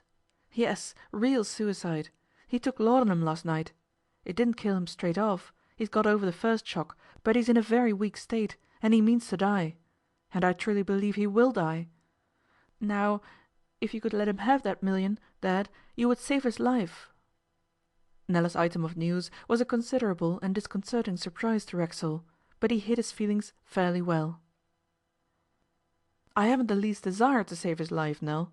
I don't overmuch respect your Prince Eugen. I've done what I could for him, but only for the sake of seeing fair play, and because I object to conspiracies and secret murders. It's a different thing if he wants to kill himself. What I say is, let him. Who is responsible for his being in debt to the tune of £1 million? He's only got himself and his bad habits to thank for that. I suppose if he does happen to peg out, the throne of Posen will go to Prince Aribert, and a good thing too. Aribert is worth 20 of his nephew.' 'That's just it, Dad,' she said, eagerly following up her chance. 'I want you to save Prince Eugen just because Prince Aribert, doesn't wish to occupy the throne. He'd much prefer not to have it.' 'Much prefer not to have it? Don't talk nonsense. If he's honest with himself, he'll admit that he'll be jolly glad to have it. Thrones are in his blood, so to speak.' 'You are wrong, Father, and the reason is this. If Prince Aribert ascended the throne of Posen, he would be compelled to marry a princess.' 'Well, a prince ought to marry a princess.' 'But he doesn't want to. He wants to give up all his royal rights and live as a subject. He wants to marry a woman who isn't a princess.' 'Is she rich?' 'Her father is,' said the girl. 'Oh, Dad, can't you guess? He loves me.' Her head fell on Theodore's shoulder, and she began to cry. The millionaire whistled a very high note. 'Nell,' he said at length, 'and you? Do you sort of cling to him?' 'Dad,' she answered, 'you are stupid. Do you imagine I should worry myself like this if I didn't?' She smiled through her tears. She knew from her father's tone that she had accomplished a victory. 'It's a mighty queer arrangement,' Theodore remarked. "But of course, if you think it'll be of any use, you'd better go down and tell your Prince Eugen that that million can be fixed up, if he really needs it. I expect there'll be decent security, or Sampson Levi wouldn't have mixed himself up in it." "Thanks, Dad. Don't come with me. I may manage better alone." She gave a formal little curtsy and disappeared. Racksole, who had the talent, so necessary to millionaires, of attending to several matters at once, the large with the small, went off to give orders about the breakfast and the remuneration of his assistant of the evening before, Mr George Hazell. He then sent an invitation to Mr Felix Babylon's room, asking that gentleman to take breakfast with him. After he had related to Babylon the history of Jules' capture, and had a long discussion with him upon several points of hotel management, and especially as to the guarding of wine cellars, Racksole put on his hat, sallied forth into the Strand, hailed a hansom, and was driven to the City. The order and nature of his operations there were too complex and technical to be described here. When Nella returned to the state bedroom, both the doctor and the great specialist were again in attendance. The two physicians moved away from the bedside as she entered, and began to talk quietly together in the embrasure of the window. "A curious case," said the specialist. "Yes. Of course, as you say, it's a neurotic temperament that's at the bottom of the trouble. When you've got that and a vigorous constitution working one against the other, the results are apt to be distinctly curious. Do you consider there is any hope, Sir Charles?" "If I had seen him when he recovered consciousness, I should have said there was hope. Frankly, when I left last night, or rather this morning, I didn't expect to see the Prince alive again, let alone conscious and able to talk. According to all the rules of the game, he ought to get over the shock to the system with perfect ease and certainty. But I don't think he will. I don't think he wants to. And moreover, I think he is still under the influence of suicidal mania. If he had a razor, he would cut his throat. You must keep his strength up. Inject, if necessary. I will come in this afternoon. I am due now at St James's Palace." And the specialist hurried away, with an elaborate bow and a few hasty words of polite reassurances to Prince Aribert. When he had gone, Prince Aribert took the other doctor aside. "Forget everything, doctor," he said, "except that I am one man and you are another, and tell me the truth. Shall you be able to save his Highness? Tell me the truth." "There is no truth," was the doctor's reply. "The future is not in our hands, Prince." "But you are hopeful, yes or no?" The doctor looked at Prince Aribert. "No," he said shortly, "I am not. I am never hopeful when the patient is not on my side." "You mean?" "I mean that his Royal Highness has no desire to live. You must have observed that." "Only too well," said Aribert. "And you are aware of the cause?" Aribert nodded an affirmative. "But cannot remove it?" "No," said Aribert. He felt a touch on his sleeve. It was Nella's finger. With a gesture she beckoned him towards the anteroom. "If you choose," she said when they were alone, "Prince Eugen can be saved. I have arranged it." "You have arranged it?" He bent over her, almost with an air of alarm. "Go and tell him that the £1,000,000 which is so necessary to his happiness will be forthcoming. Tell him that it will be forthcoming today, if that will be any satisfaction to him." "But what do you mean by this, Nella?" "I mean what I say, Aribert." And she sought his hand and took it in hers. "Just what I say. If £1,000,000 will save Prince Eugen's life, it is at his disposal." "But how have you managed it? By what miracle?"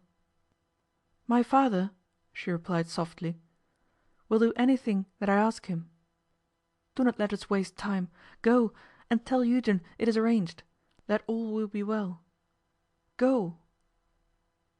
"But we cannot accept this enormous, this incredible favour. It is impossible." "Aribert," she said quickly, "remember you are not in Posen holding a court reception. You are in England, and you are talking to an American girl who has always been in the habit of having her own way." The Prince threw up his hands and went back into the bedroom. The doctor was at a table writing out a prescription. Aribert approached the bedside, his heart beating furiously. Eugen greeted him with a faint, fatigued smile. "Eugen," he whispered. Listen carefully to me. I have news. With the assistance of friends I have arranged to borrow that million for you. It is quite settled, and you may rely on it. But you must get better. Do you hear me?" Eugen almost sat up in bed. "Tell me I'm not delirious!" he exclaimed. "Of course you aren't," Aribert replied. "But you mustn't sit up. You must take care of yourself." "Who will lend the money?" Eugen asked in a feeble, happy whisper. "Never mind, you shall hear later. Devote yourself now to getting better." The change in the patient's face was extraordinary. His mind seemed to have put on an entirely different aspect. The doctor was startled to hear him murmur a request for food. As for Aribert, he sat down, overcome by the turmoil of his own thoughts. Till that moment he felt that he had never appreciated the value and the marvellous power of mere money, of the lucre which philosophers pretend to despise and men sell their souls for. His heart almost burst in its admiration for that extraordinary Nella, who by mere personal force had raised two men out of the deepest slough of despair to the blissful heights of hope and happiness. "These Anglo-Saxons," he said to himself, "what a race!" By the afternoon Eugen was noticeably and distinctly better. The physicians, puzzled for the third time by the progress of the case, announced now that all danger was past. The tone of the announcement seemed to Aribert to imply that the fortunate issue was due wholly to unrivalled medical skill, but perhaps Aribert was mistaken. Anyhow, he was in a most charitable mood and prepared to forgive anything. "Nella," he said a little later, when they were by themselves again in the antechamber, "what am I to say to you? How can I thank you? How can I thank your father?" "You had better not thank my father," she said. "Dad will affect to regard the thing as a purely business transaction, as of course it is. As for me, you can Well?" "Kiss me," she said. "There! Are you sure you formally propose to me, mon prince?" "Ah, Nell!" he exclaimed, putting his arms round her again. "Be mine. That is all I want." "You'll find," she said, "that you'll want Dad's consent too." "Will he make difficulties?" "He could not, Nell, not with you." "Better ask him," she said sweetly. A moment later Racksole himself entered the room. "Going on all right?" he inquired, pointing to the bedroom. "Excellently," the lovers answered together, and they both blushed. "Ah!" said Racksole. "Then, if that's so, and you can spare a minute, I've something to show you, Prince." Chapter 30 Conclusion. "I've a great deal to tell you, Prince," Racksole began, as soon as they were out of the room, "and also, as I said, something to show you. Will you come to my room? We will talk there first. The whole hotel is humming with excitement." "With pleasure," said Aribert. "Glad his Highness Prince Eugen is recovering," Racksole said, urged by considerations of politeness. "Ah! As to that," Aribert began. "If you don't mind, we'll discuss that later, Prince," Racksole interrupted him. They were in the proprietor's private room. "I want to tell you all about last night," Racksole resumed, "about my capture of Jules and my examination of him this morning." And he launched into a full account of the whole thing, down to the least details. "You see," he concluded, "that our suspicions as to Bosnia were tolerably correct. But as regards Bosnia, the more I think about it, the surer I feel that nothing can be done to bring their criminal politicians to justice." "And as to Jules, what do you propose to do?" "Come this way," said Racksole, and led Aribert to another room. A sofa in this room was covered with a linen cloth. Racksole lifted the cloth he could never deny himself a dramatic moment and disclosed the body of a dead man. It was Jules, dead, but without a scratch or mark on him. "I have sent for the police. Not a street constable, but an official from Scotland Yard," said Racksole. "How did this happen?" Aribert asked, amazed and startled. "I understood you to say that he was safely immured in the bedroom." "So he was," Racksole replied. "I went up there this afternoon, chiefly to take him some food. The commissionaire was on guard at the door. He had heard no noise, nothing unusual. Yet when I entered the room Jules was gone. He had by some means or other loosened his fastenings, He had then managed to take the door off the wardrobe. He had moved the bed in front of the window, and by pushing the wardrobe door 3 parts out of the window, and lodging the inside end of it under the rail at the head of the bed, he had provided himself with a sort of insecure platform outside the window. All this he did without making the least sound. He must then have got through the window and stood on the little platform. With his fingers he would just be able to reach the outer edge of the white cornice under the roof of the hotel. By main strength of arms he had swung himself onto this cornice, and so got on to the roof proper. He would then have the run of the whole roof. At the side of the building facing Salisbury Lane there is an iron fire escape, which runs right down from the ridge of the roof into a little sunk yard level with the cellars. Jules might have thought that his escape was accomplished. But it unfortunately happened that one rung in the iron escape ladder had rusted rotten through being badly painted. It gave way, and Jules, not expecting anything of the kind, fell to the ground. That was the end of all his cleverness and ingenuity. As Racksole ceased speaking, he replaced the linen cloth with a gesture from which reverence was not wholly absent. When the grave had closed over the dark and tempestuous career of Tom Jackson, once the pride of the Grand Babylon, there was little trouble for the people whose adventures we have described. Miss Spencer, that yellow-haired, faithful slave and attendant of a brilliant scoundrel, was never heard of again. Possibly to this day she survives, a mystery to her fellow creatures, in the pension of some cheap foreign boarding-house. As for Rocco, he certainly was heard of again. Several years after the events set down, it came to the knowledge of Felix Babylon that the unrivalled Rocco had reached Buenos Aires, and by his culinary skill was there making the fortune of a new and splendid hotel. Babylon transmitted the information to Theodore Racksole, and Racksole might, had he chosen, have put the forces of the law in motion against him. But Racksole, seeing that everything pointed to the fact that Rocco was now pursuing his vocation honestly, decided to leave him alone. The one difficulty which Racksole experienced after the demise of Jules, and it was a difficulty which he had of course anticipated, was connected with the police. The police, very properly, wanted to know things. They desired to be informed what Racksole had been doing in the Dimmock affair between his first visit to Ostend and his sending for them to take charge of Jules' dead body. And Racksole was by no means inclined to tell them everything. Beyond question he had transgressed the laws of England, and possibly also the laws of Belgium, and the moral excellence of his motives in doing so was, of course, in the eyes of legal justice, no excuse for such conduct. The inquest upon Jules aroused some bother, and about 99 separate and distinct rumours. In the end, however, a compromise was arrived at.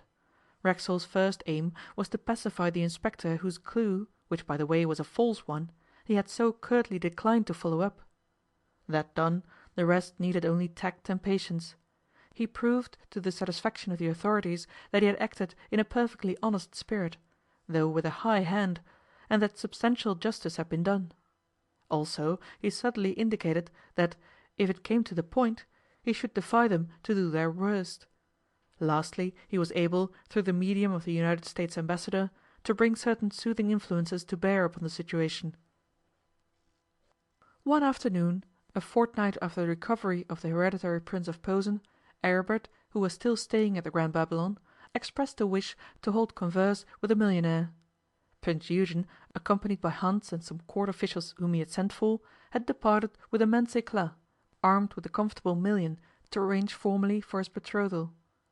Touching the million, Eugen had given satisfactory personal security, and the money was to be paid off in 15 years. "You wish to talk to me, Prince," said Racksole to Aribert, when they were seated together in the former's room.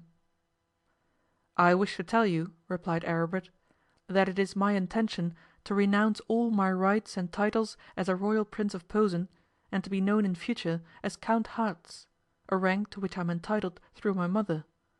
Also that I have a private income of 10,000 pounds a year, and a chateau and a town house in Posen. I tell you this because I am here to ask the hand of your daughter in marriage. I love her, and I am vain enough to believe that she loves me. I have already asked her to be my wife, and she has consented. We await your approval." "You honour us, Prince," said Racksole with a slight smile, "and in more ways than one." May I ask your reason for renouncing your princely titles?'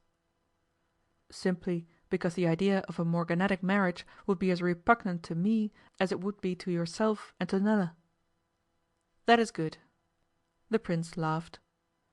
'I suppose it has occurred to you that £10,000 per annum for a man in your position is a somewhat small income. Nella is frightfully extravagant. I have known her to spend $60,000 in a single year, and have nothing to show for it at the end. Why, she would ruin you in 12 months.' 'Nella must reform her ways,' Aribert said. 'If she is content to do so,' Racksole went on, 'well and good. I consent.' 'In her name and my own, I thank you,' said Aribert gravely. 'And,' the millionaire continued, 'so that she may not have to reform too fiercely, I shall settle on her absolutely, with reversion to your children, if you have any, a lump sum of $50 million, that is to say, £10 million, in sound selected railway stock. I reckon that is about half my fortune. Nella and I have always shared equally.' Aribert made no reply. The two men shook hands in silence, and then it happened that Nella entered the room. That night, after dinner, Racksole and his friend Felix Babylon were walking together on the terrace of the Grand Babylon Hotel. Felix had begun the conversation. 'I suppose, Racksole,' he had said, 'you aren't getting tired of the Grand Babylon?' 'Why do you ask?' 'Because I am getting tired of doing without it. 1,000 times since I sold it to you I have wished I could undo the bargain. I can't bear idleness. Will you sell?' 'I might,' said Racksole. 'I might be induced to sell.' 'What will you take, my friend?' asked Felix. 'What I gave,' was the quick answer. 'Ah!' Felix exclaimed. 'I sell you my hotel with Jules, with Rocco, with Miss Spencer? You go and lose all those 3 inestimable servants, and then offer me the hotel without them at the same price? It is monstrous!' The little man laughed heartily at his own wit. 'Nevertheless,' he added, 'we will not quarrel about the price. I accept your terms.' And so was brought to a close the complex chain of events which had begun when Theodore Racksole ordered a steak and a bottle of Bass at the table d'hote of the Grand Babylon Hotel. End of chapter 29 and 30. End of the Grand Babylon Hotel by Arnold Bennett. Recorded by Anna Simon